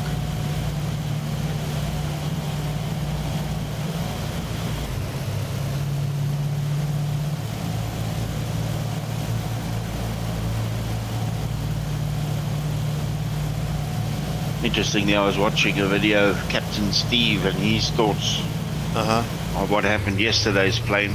Oh, right. He reckons either the pilot or I should imagine the first officer raised the flaps instead of the gear lever. Yeah, that's quite plausible, because the gear was down and the flaps were not. So, yeah, that's quite possible, isn't it? But I mean, your gear lever's miles away from your flap lever, isn't it? I Up on the don't. dash. Yeah, I suppose. Your Yeah. flaps is down there, so Yeah. it doesn't make sense. No, he's just had a mental brain fart, and his hand was on it, and that was it. He thought it was the gear. He's done it, thousands of times before, and you just not think, do you? It's automatic. That's the problem, isn't it? When you get too familiar. And too used to the autopilot too. You get too familiar Was with that it. deployed? That's debatable. Yeah, but we don't know. The investigation will That's Steve's opinion, is it? Okay. Well, it's a possibility. Of course it is. And it does make sense. It's logical. Yeah. It's logical. So that's, you know, that's more logical than some of the other scenarios that I've heard about, like a bird strike and an engine flame out, but there was no evidence of that. There's no explosion. There's nothing to suggest that that's what happened. So that's the most logical thing that I've heard. From the images that I saw, I actually saw this one that it looked like a ram air turbine. Yeah. Like you saw the landing gear, and then there's this third little thing. Yeah. Maybe it's a Black front boxes will gear. tell all, I think. Yeah. So when you use electric That's power, from a grainy image. that's what comes out, doesn't it? In an emergency, yeah. Yeah, SIG, yeah, the wrap. Well, what appeared to be that in some of the shots, but we won't know.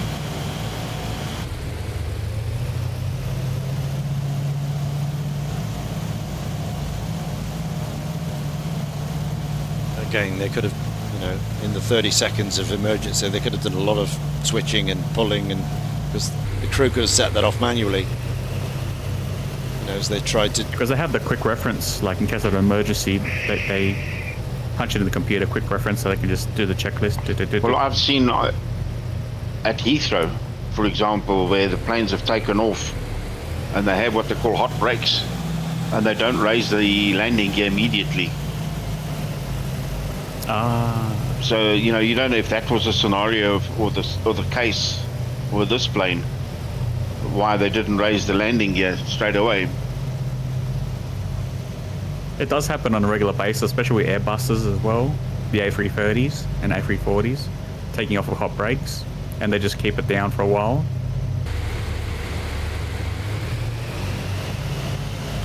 I can't see how you'd have that scenario though, because this was the first flight of the day. They never landed anywhere. They just took off from there. Yeah, but a lot of these planes apparently have one other brake issue while taxiing. The brakes get very hot. Oh, it is India, yeah. Yeah, potentially. Could be a little bit warm down there. The hot ground. Yeah. Especially if they've got to maneuver left, right out of a taxi area. You know, then they're on the brakes, off the brakes, on the brakes, off the brakes. Yeah. Well, I wonder what the distance was from the gate to, you know, holding short before takeoff. Anyway, we'll only know when they get to the black boxes. Absolutely, they won't know that. Yeah.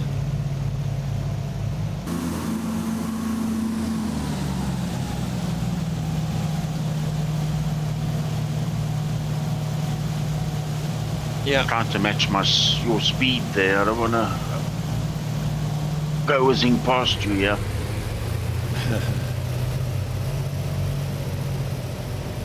I'm on about 144 indicated,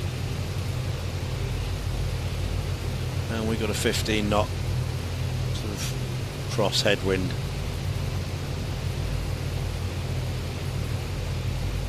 By the way, boss man, where is a good place to eat in Johannesburg? I'm heading that way right now. Foxtrot Alpha, Oscar Romeo.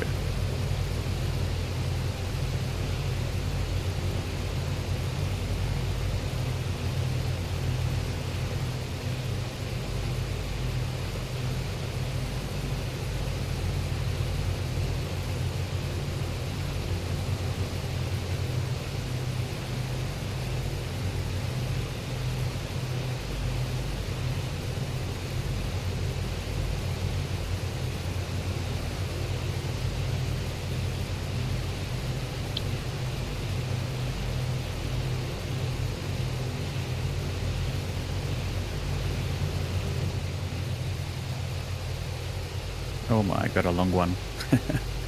What time is it in Sydney? Oh, 11. I should have probably a bit of a nap sleep.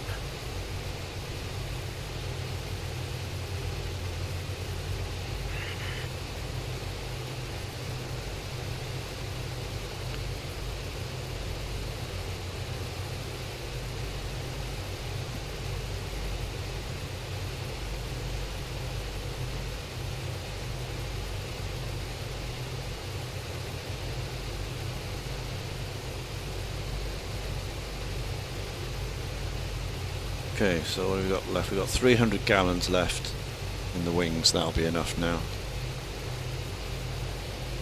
Take us in.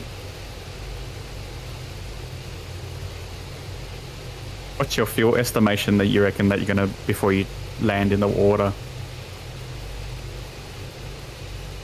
Probably somewhere around 200 left. 150. Oh, okay. Got some backups. No, in case of bad weather. Yeah, we're doing 75%. Yeah, we're doing 60. Fuel left. Yeah, yeah. Oh, plenty. You've got. Yeah. We're doing about 60 gallons an hour per engine. Oh, nice. 60 gallons an hour. We've got another hour and a half flying to do. So.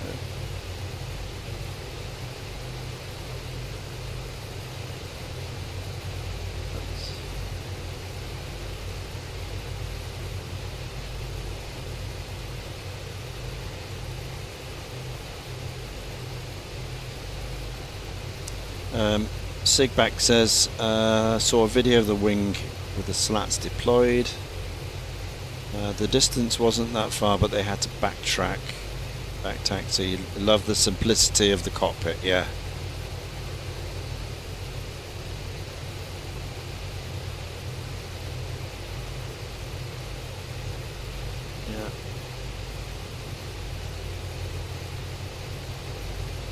Yeah, the 787's a good aircraft. Remember, Ian, where I did that flight, Yeah. me and Biggies, we went from Sydney to your place, Yeah. non-stop, that day, that crazy day.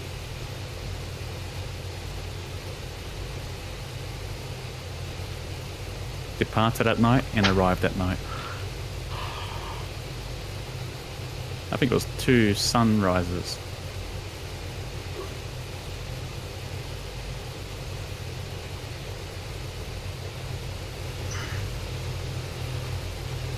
Goodbye landfall on my side. Well, at least we're out of those heavy clouds. Yep. Yeah, we've got a clear. Let's see what active sky gives us at the moment. Yeah, there we are. We can see.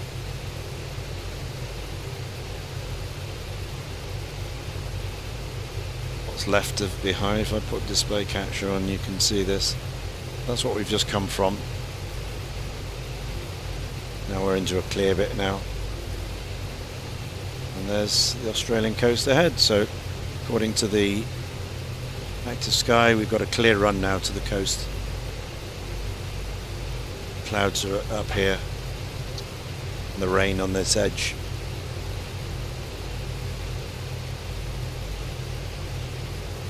We've got a crosswind. Yes. Increasingly worse, but it's not very strong.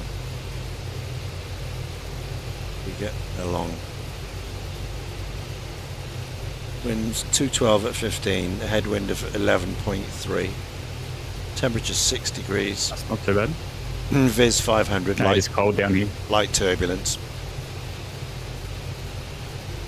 6 degrees, so okay, if we do get any clouds, we'll have to put the icing on. Yeah. We could get some icing at 6 degrees, but there's no visible moisture here, so we don't have to worry about that just yet. But it's something to bear in mind if it comes in. In fact, I might just preempt it and put the pitos on now. That won't harm. Yeah, the skin of the aircraft will be a lot more colder. Yeah.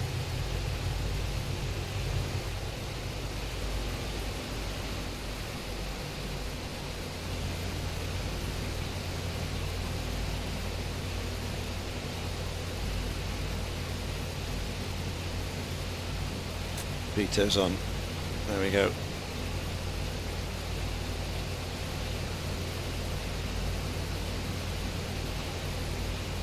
Carbs at 0, yeah. Yeah. Yeah. I'm not sure how much that is modelled on this particular aircraft. As I've noticed, it's always at 0, no matter what you do. So.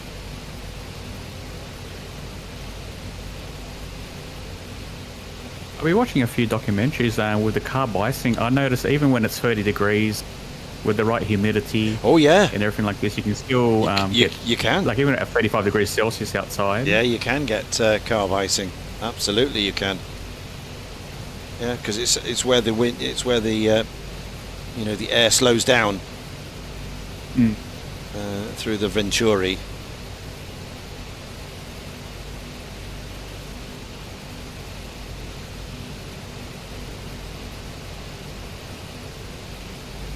Nice and close now. Yeah.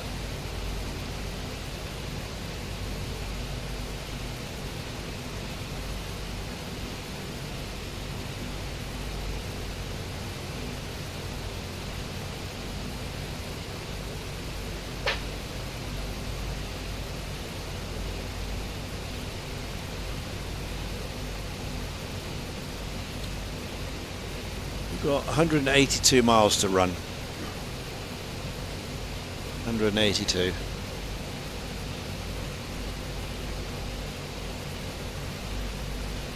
It's going to feel good when you land, isn't it, Ian? You're getting close.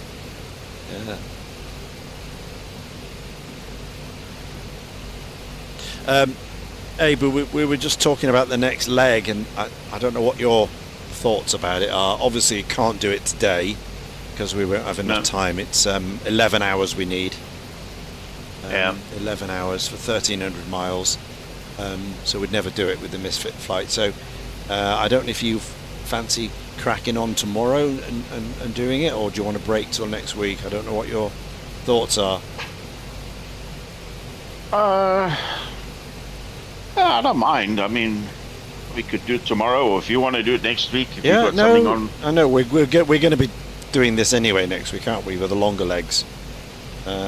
So I thought we'd crack on and as we were into it, I mean, I'm thinking if we leave about 8 Zulu, we'll be finished at 20 Zulu or thereabouts, 21 Zulu. Yeah, so that sounds fine. 9 UK, and we should be done by between 8 and 9 in the evening. So it's not too early and it's not too late. We can fit our 11 hours in during a reasonable daylight time. Yeah. So I don't think we're going to be stretched too much. It's not like where we do the 3,000 mile legs where we've got 20 hours to do, and then we're going to have to do some like cat naps or something. Yeah. Sounds good. Okay. We'll make a plan on that then. So start about 8 Zulu tomorrow. Yeah. And then we're not super late finishing. It'll be, towards the evening, towards 8 p.m. local.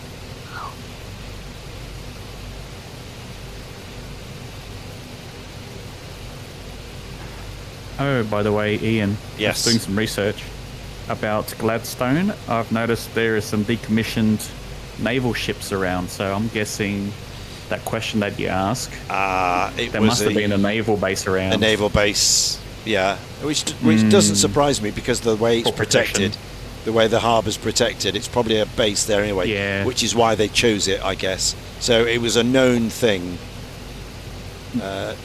This bit of the run, they knew about this, and that's why they headed for it.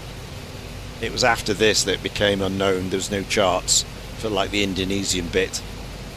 There's no one had ever flown here before.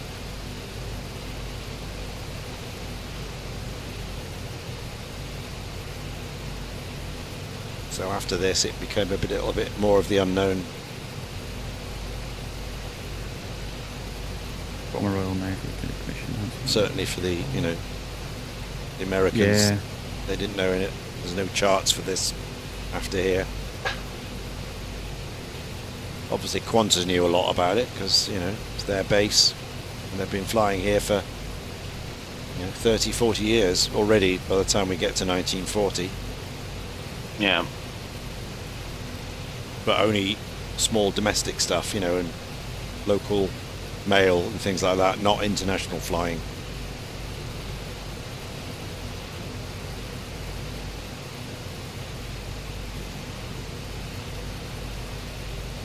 I think it's definitely the first time Pan Am got down here. I mean, Imperial Airways must have been down here, Kangaroo Route, the flying boats from Southampton down, from Singapore to Darwin to Sydney. So the Imperial Airways will have been here, but this will have been the first Pan Am yes. flight coming in from the wrong way.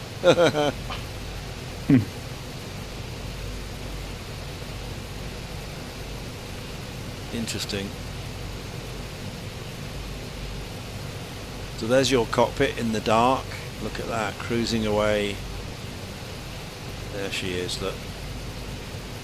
A330. With the Wi-Fi on. Yeah, A330 in the dark, looking at the clouds. They're still a good aircraft, even though they got the new ones and stuff. I don't know. Never flown it. Never had it. FS Labs never did one, so Oh, didn't they? nope. I've only got the FS Labs ones, which is it's the 19, okay. 20, and the 21. That's all they did. I know Aerosoft did one, but once you've flown the FS Labs, you don't want to be in anything else. They are the best in the business. It's like once you've flown the PMDGs, You don't want to go to anything. you don't want to. Less. Yeah.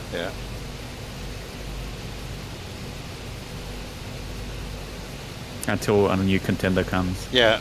Well, they have. The iFlies are good. With the Max 8, they're very good. Oh, iFlies, that's right. Yeah. The iFly and the Max 8. That's a very good 737. And I believe there's some good X-planes for the 777. But there's nothing. Those Max 8s can go like really far if you don't put passengers and cargo. You can take that all the way across. Yeah.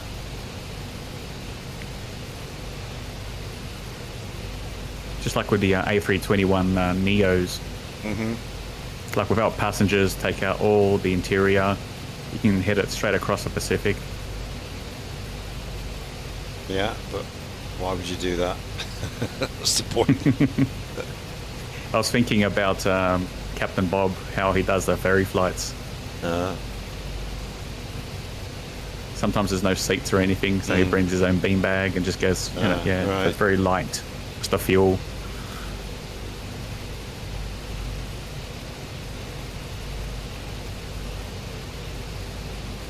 Oh, there's a nice shot, Bossman. Yeah. Two of us there next to each other. The best of. Trying to match your airspeed so that I don't go whizzing past. Yeah, I'm doing 140, 142, 143, something like that. Yeah.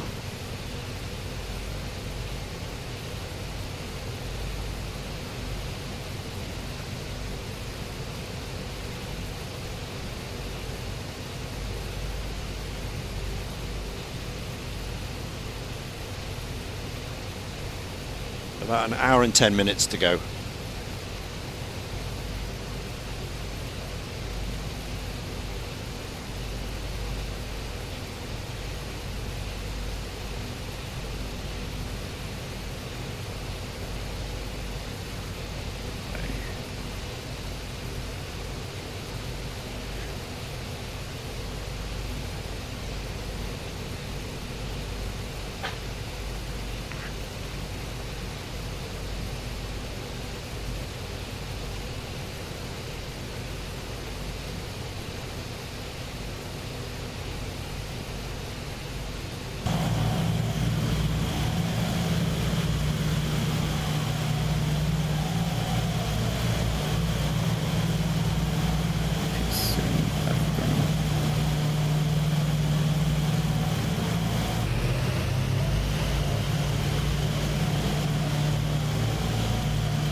about as close as I'm gonna match up to your airspeed and about the closest I want to get towards you. I don't want to get too close.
I haven't seen Jack around this morning. No.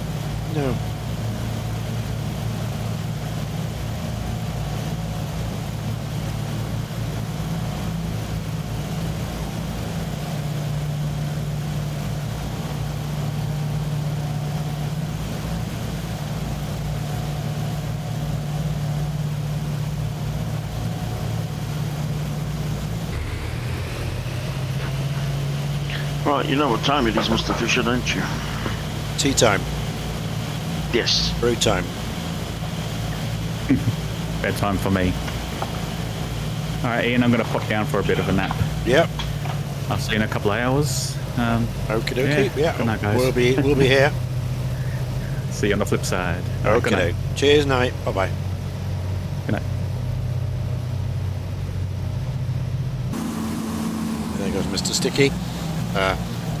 If you didn't know, Sticky is in Sydney, Australia. So it's 10 to 3. It's midnight. They're 3 hours behind. Sorry. +3.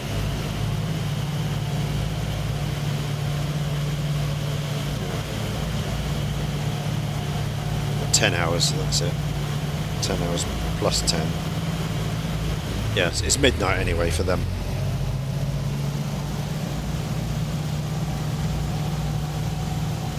So he'll be back on when he's woke up in a few hours for breakfast. When we do the Misfit flights, he'll be around.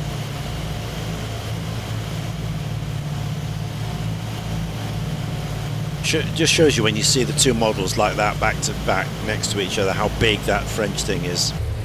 Look at it. I can almost fit two of mine across the wingspan of yours there. Yeah. Well, that wingspan on one big. side is it covers the whole of my wingspan. Wow. Yeah, it's massive. Yeah. Yeah.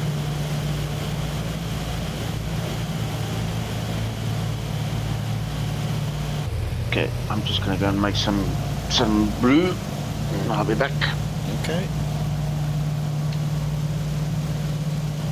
Copy that. Yeah.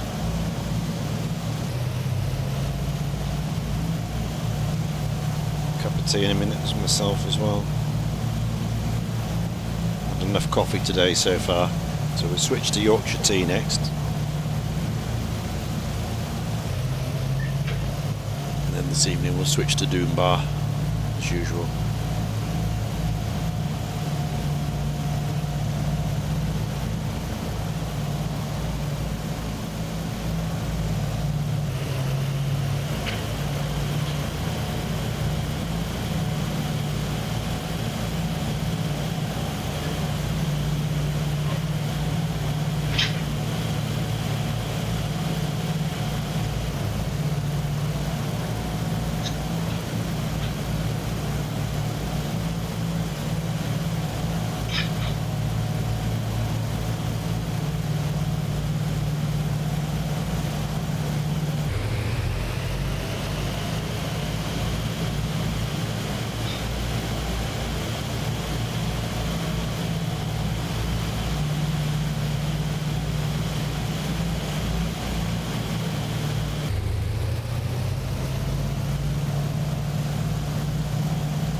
Alright, I'm back. Copy that.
Okay, so here's the coral reef. Some coral stuff. There is the Australian coast. There's the coral reef, some of the islands there.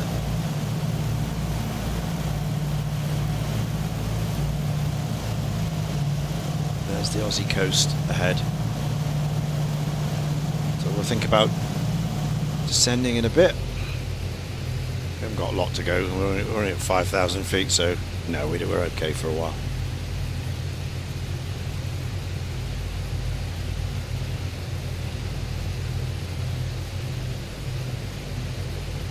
Probably got about 60 miles or so to go.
Apparently the black boxes have been retrieved.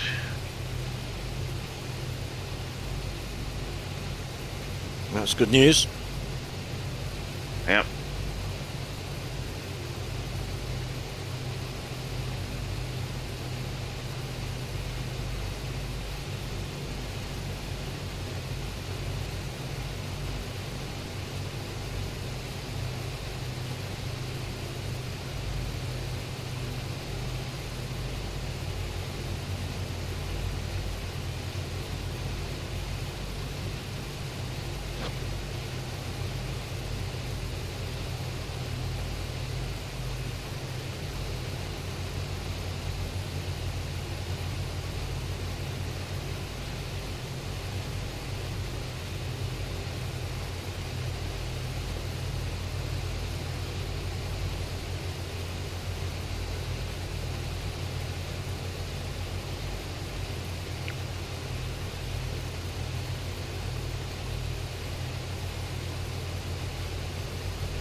Okay, got about 40 miles to run now. So I'm going to aim to come in at the north end of Facing Island, and then manoeuvre so I'm got into wind at 220 degrees. We go over Kwon Island and land just after that, then run up to the harbour.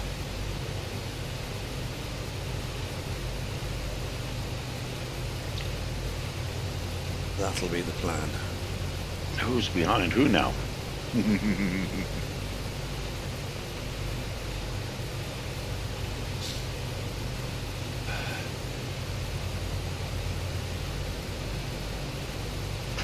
Yep, there you go. There he is.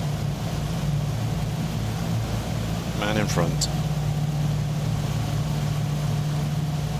Sliding off to the left and below.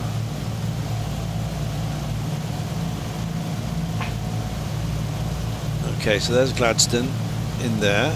This is Facing Island, so we're going to go in at the top here, and then cut back so we're landing up 220 into wind. That's the plan. Try it, see if it works.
Thanks for the follow. Pigjet just followed. Thank you very much, Rock.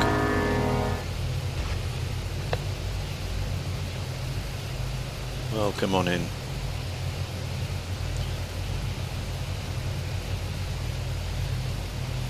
We're redoing the flight that the Pan American Clipper did in 1941 in December, when it couldn't get back to California because of the attack on Pearl Harbor. It's called The Long Way Round, and this is leg number 2 from New Caledonia into Gladstone on the coast of Australia. And we are a 2-ship. Bossman is around somewhere. To your left. Just off your left wing. Okay. Up there he is. Up there. Up. Yeah, there he is. There he goes. Yeah, I've decided to start at a slow 300 foot per minute descent. Slow descent. Yeah. Yeah. There's the entrance over there to the harbour.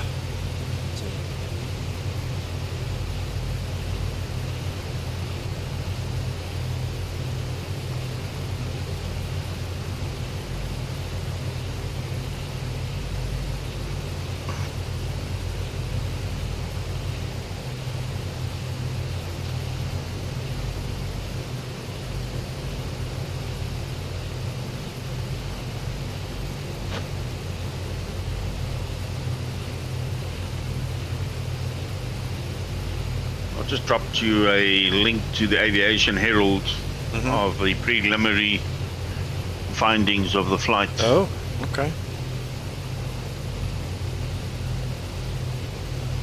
It's very quick.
This site can't be reached. Yeah, it says that just leave it, eventually it comes right and it opens. Oh, okay. I had the same, but if you just leave it, eventually it opens.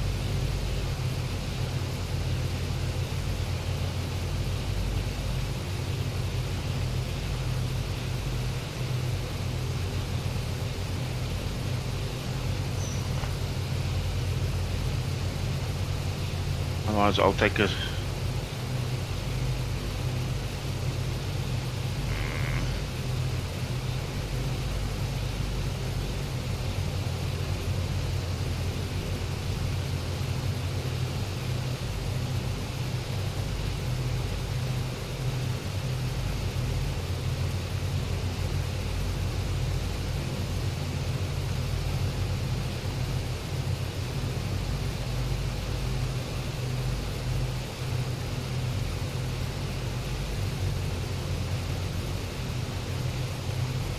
Ah, it's popped up. Okay.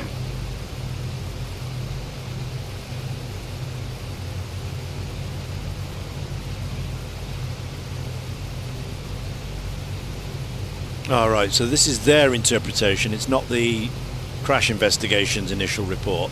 No, this is the Aviation Herald. This is the Aviation Herald. They work, yeah. Okay, so they report on all of these crashes. Yeah.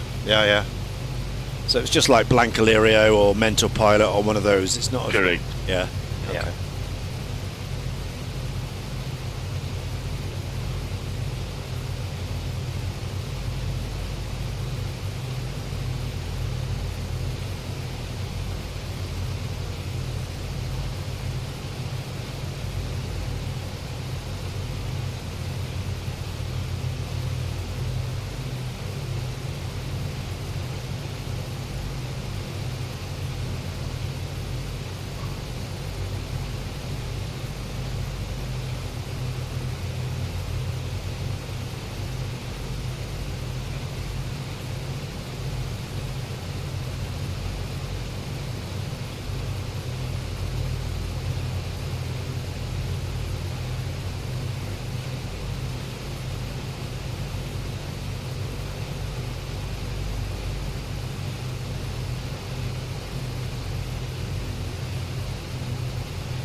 Ah, right. Well, there's nothing there that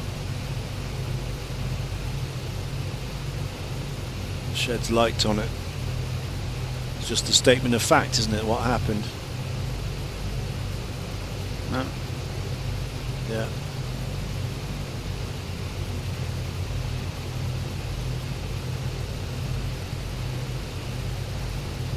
One of the black boxes recovered. Blah blah. Investigations going on.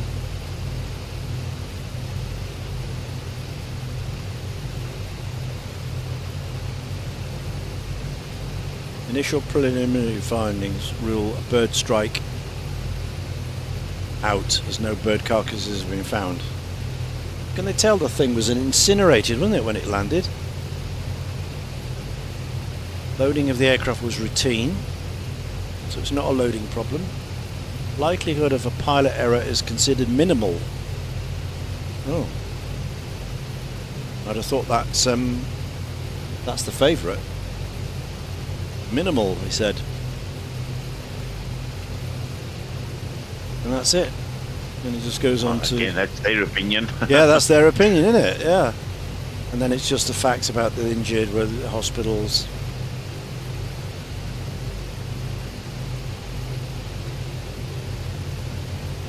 Tracking the details, and then some video footage, some photos, and then some comments of people who I'm not even going to read.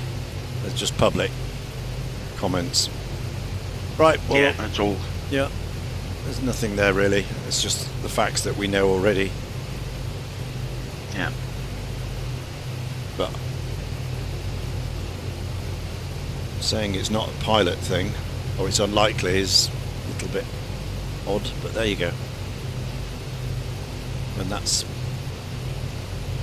Anyway, let's get this thing down now. Let's land this thing.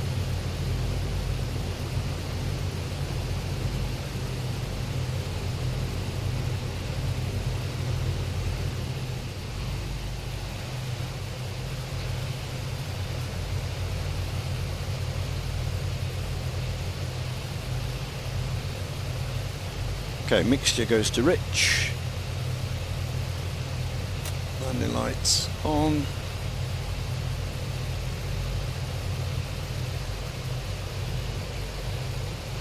Let's pull the throttles back, get it to flap speed.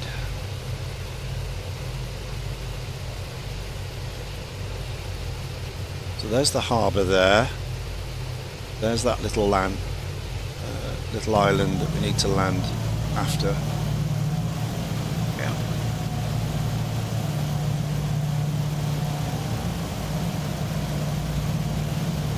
Okay. I come left.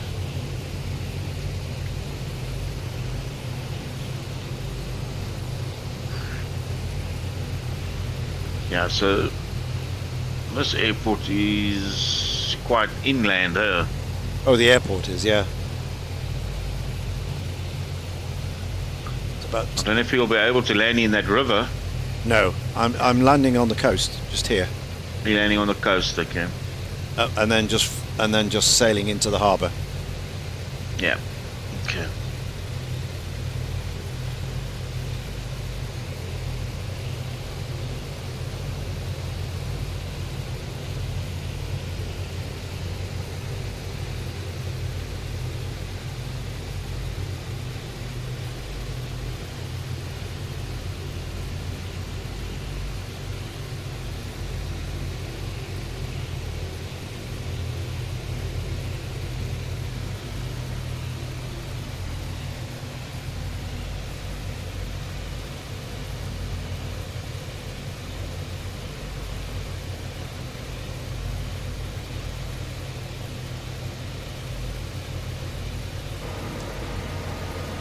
Okay.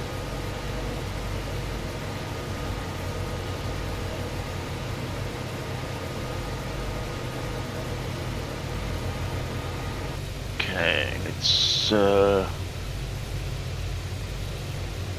put them floats down, put some flappage out.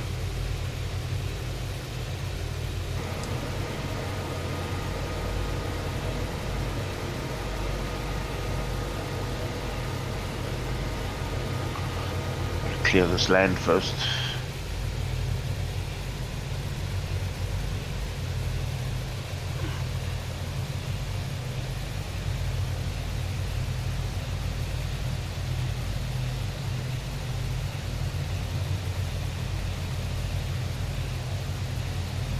Zoom. I'm going to skim over this land here. Yeah. I'm going to start coming a bit left here.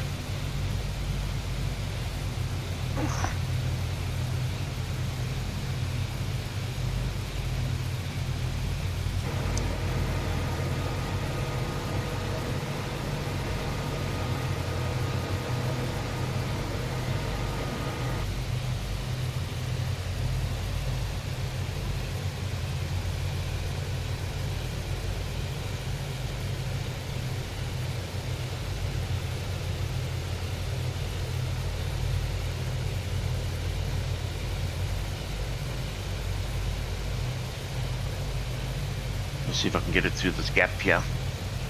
Easy, easy.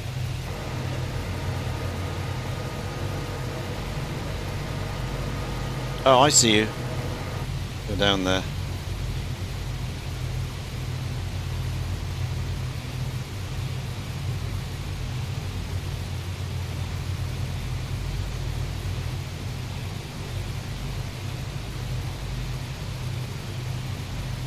Okay, so we're about 220, so we are into wind. We've just got to clear this little spit of land here. And we've got about 2 miles to run to the harbour. Well, that'll be perfect.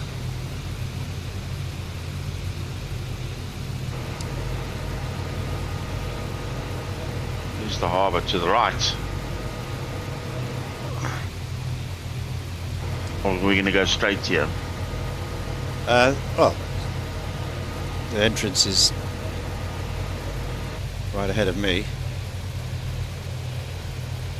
It's by the river.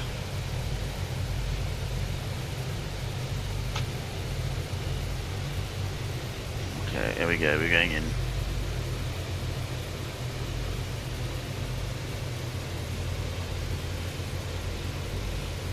I see a spot of land over there.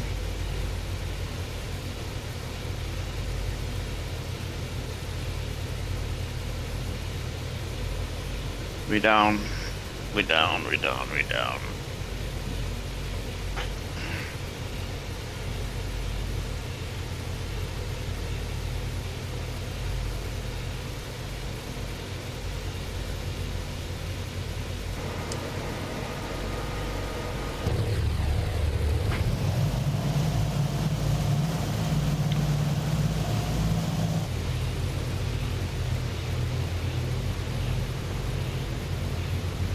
Okay, me and grab my tug. Yeah. That's something you don't have. No. No. Got to sail this right up to the dockside. Yes. Let me start the APU. And I don't have one of them either. No. You don't have one of them either. Nope. You've got a shore battery. So... Oh. She's got a That can shore help me battery. much. For power. I guess that's just a small battery. Right, let me get me towing tug out. There we go.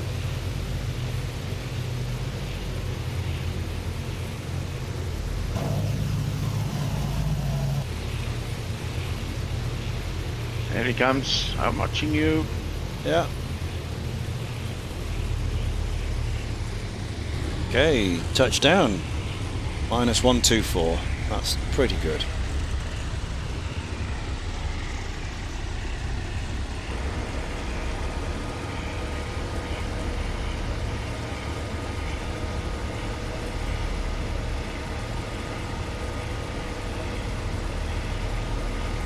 Now we are a boat. Now he's boats. We're a skipper. We're a boat. There's a bit of a beach, sandy beach thing there. Let's go inside the harbour and get protected. Okay. Wanna go that way, right? And in we go.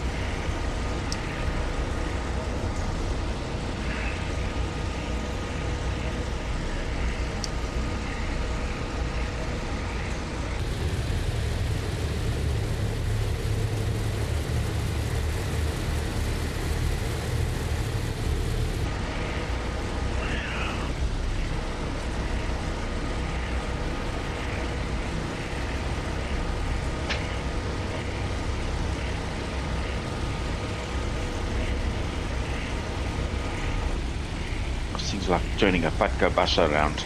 Okay. Lamps up. Lights. And come off. Turn us round in here. This is a natural harbour.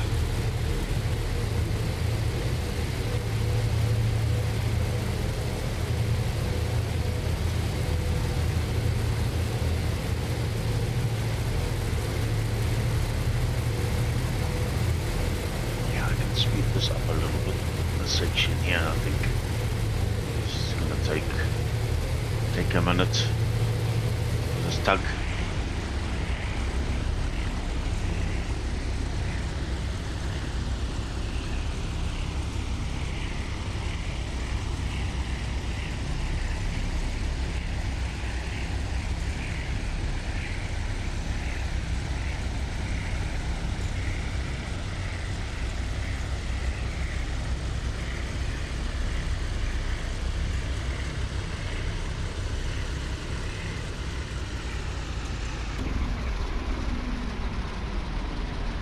There we go. Welcome to Gladstone, everybody.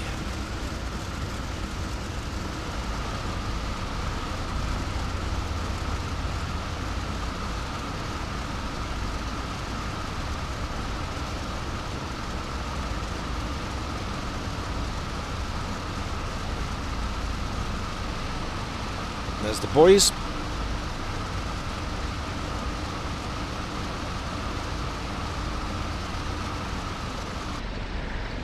So, engines off. 1, 2, 3, 4.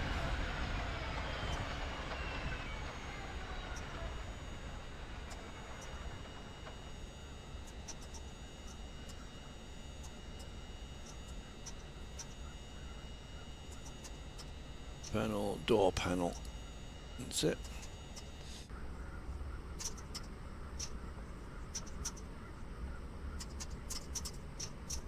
Door. Let's see if I can swing it around next to you. Those. Boom. There we are. Door open. Launch will come in here. Dome for some air. That's where the crew go. Put the mail and bags and all sorts of stuff in there. And the other thing opens is all the nacelles open for the engine. I'll show you. Yep. There you go. But obviously you wouldn't do it over the water there. They'd be towed onto land.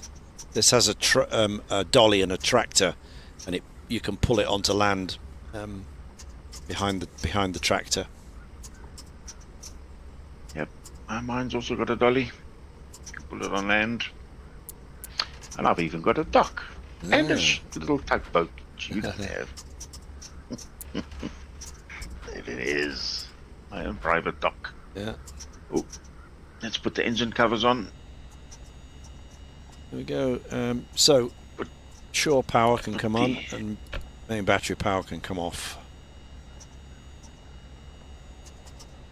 It's all done there. We can open the doors for everybody to get out. Yeah. And take a break. Bags off. And there you go, everybody. those that are continuing, be back here at 8 a.m. tomorrow morning, please. Wheels up, take off, flaps up, sails in, whatever you want to call it, at 9 o'clock. So there you go. Sig back, Simplicity Cockpit, saw a video about carb icing. You're going with an electrical fault. Okay. Strange place to have the 0 on the speed indicator at the 4:30 position. Yeah.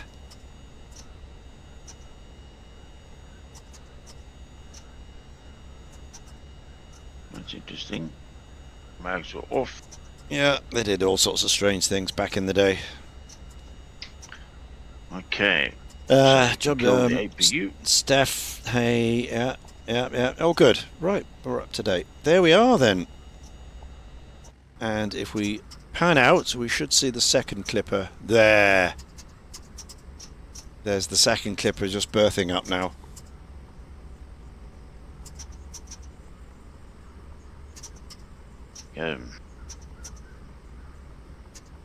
Mr. Fisher and his clipper. This is a lovely little harbour, isn't it? Here, it's all well protected from the outside, and the ocean is also protected with this island here. So you could see where they chose it as a sort of harbour for the ships. It's a nice berth.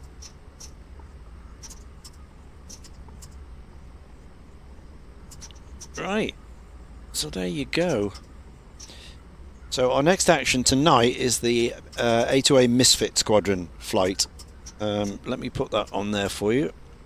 So that's what we're doing tonight. We are doing a Mediterranean tour, continuing leg number 9. But that's not till 1900. 1900.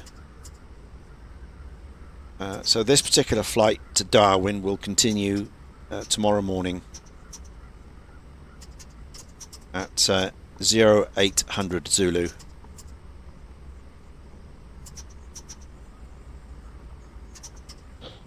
And it's about 11 hours.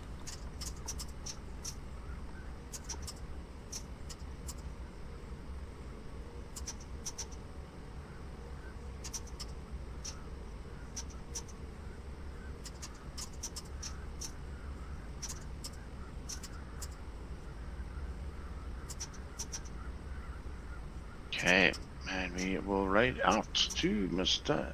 none other than Empire. Let's go and give him a raid. Yeah. Gladstone to Darwin. Gladstone to Darwin. I'll catch you guys tomorrow. 1,346 miles. It's 10 hours and 51 minutes. 10 hours and 51.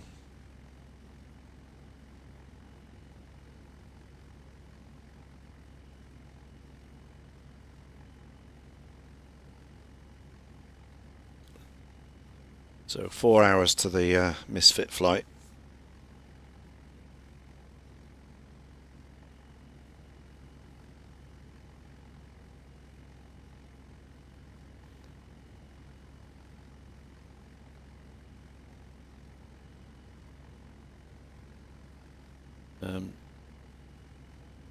So Abe went over to Empire. I think I'll send you to Lawrence. Lawrence is doing a flight. On. Yeah, Lawrence is doing a flight. What's he doing? Might just join him. A320. Oh. Rio to Santa Cruz. Yeah. Might can join him with the A320 as well. Take the fly-by-wire A320 out. Yeah. I'm going to have a break. I think I'm not going to do that because I'll be flying. You're going to take a break? Yeah, I'll be flying later tonight. Yeah. No, we got the Misfits. Yeah. So I'm going to sit in the garden for a bit. There he is. Chill out.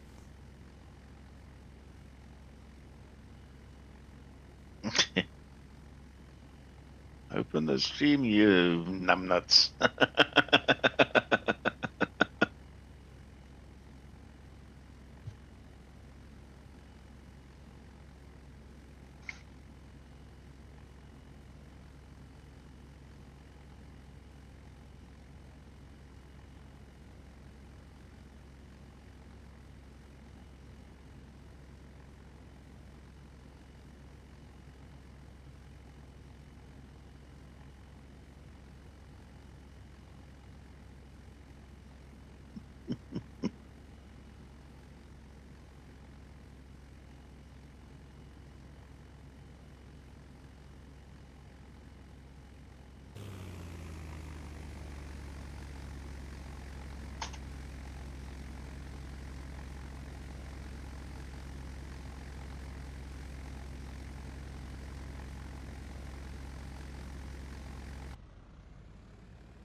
Right, let's go and raid over Simfan.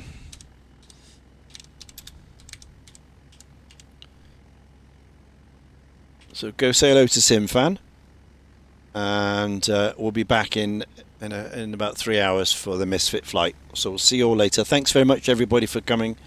What happened today? That was all yesterday. Canadian followed me. Thank you for the follow, and Pigjet followed as well. So thank you for you two for the follows, and we'll see you later. Yep. See you later.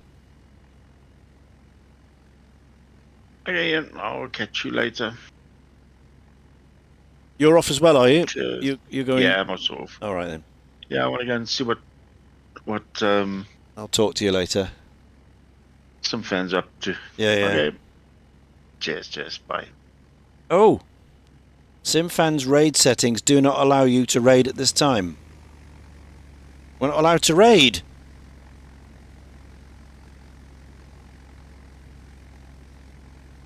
Let's go and ask him.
Just getting an answer from Simfan, and then I'll set the raid once he's made the adjustments.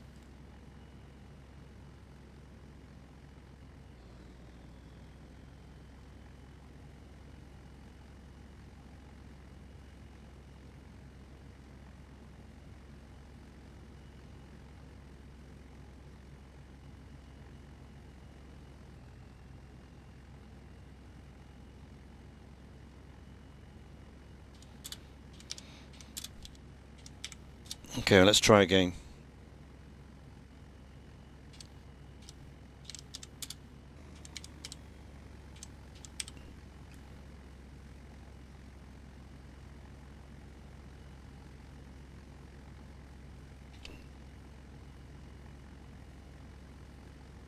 Let's try again. Oh, it's going now.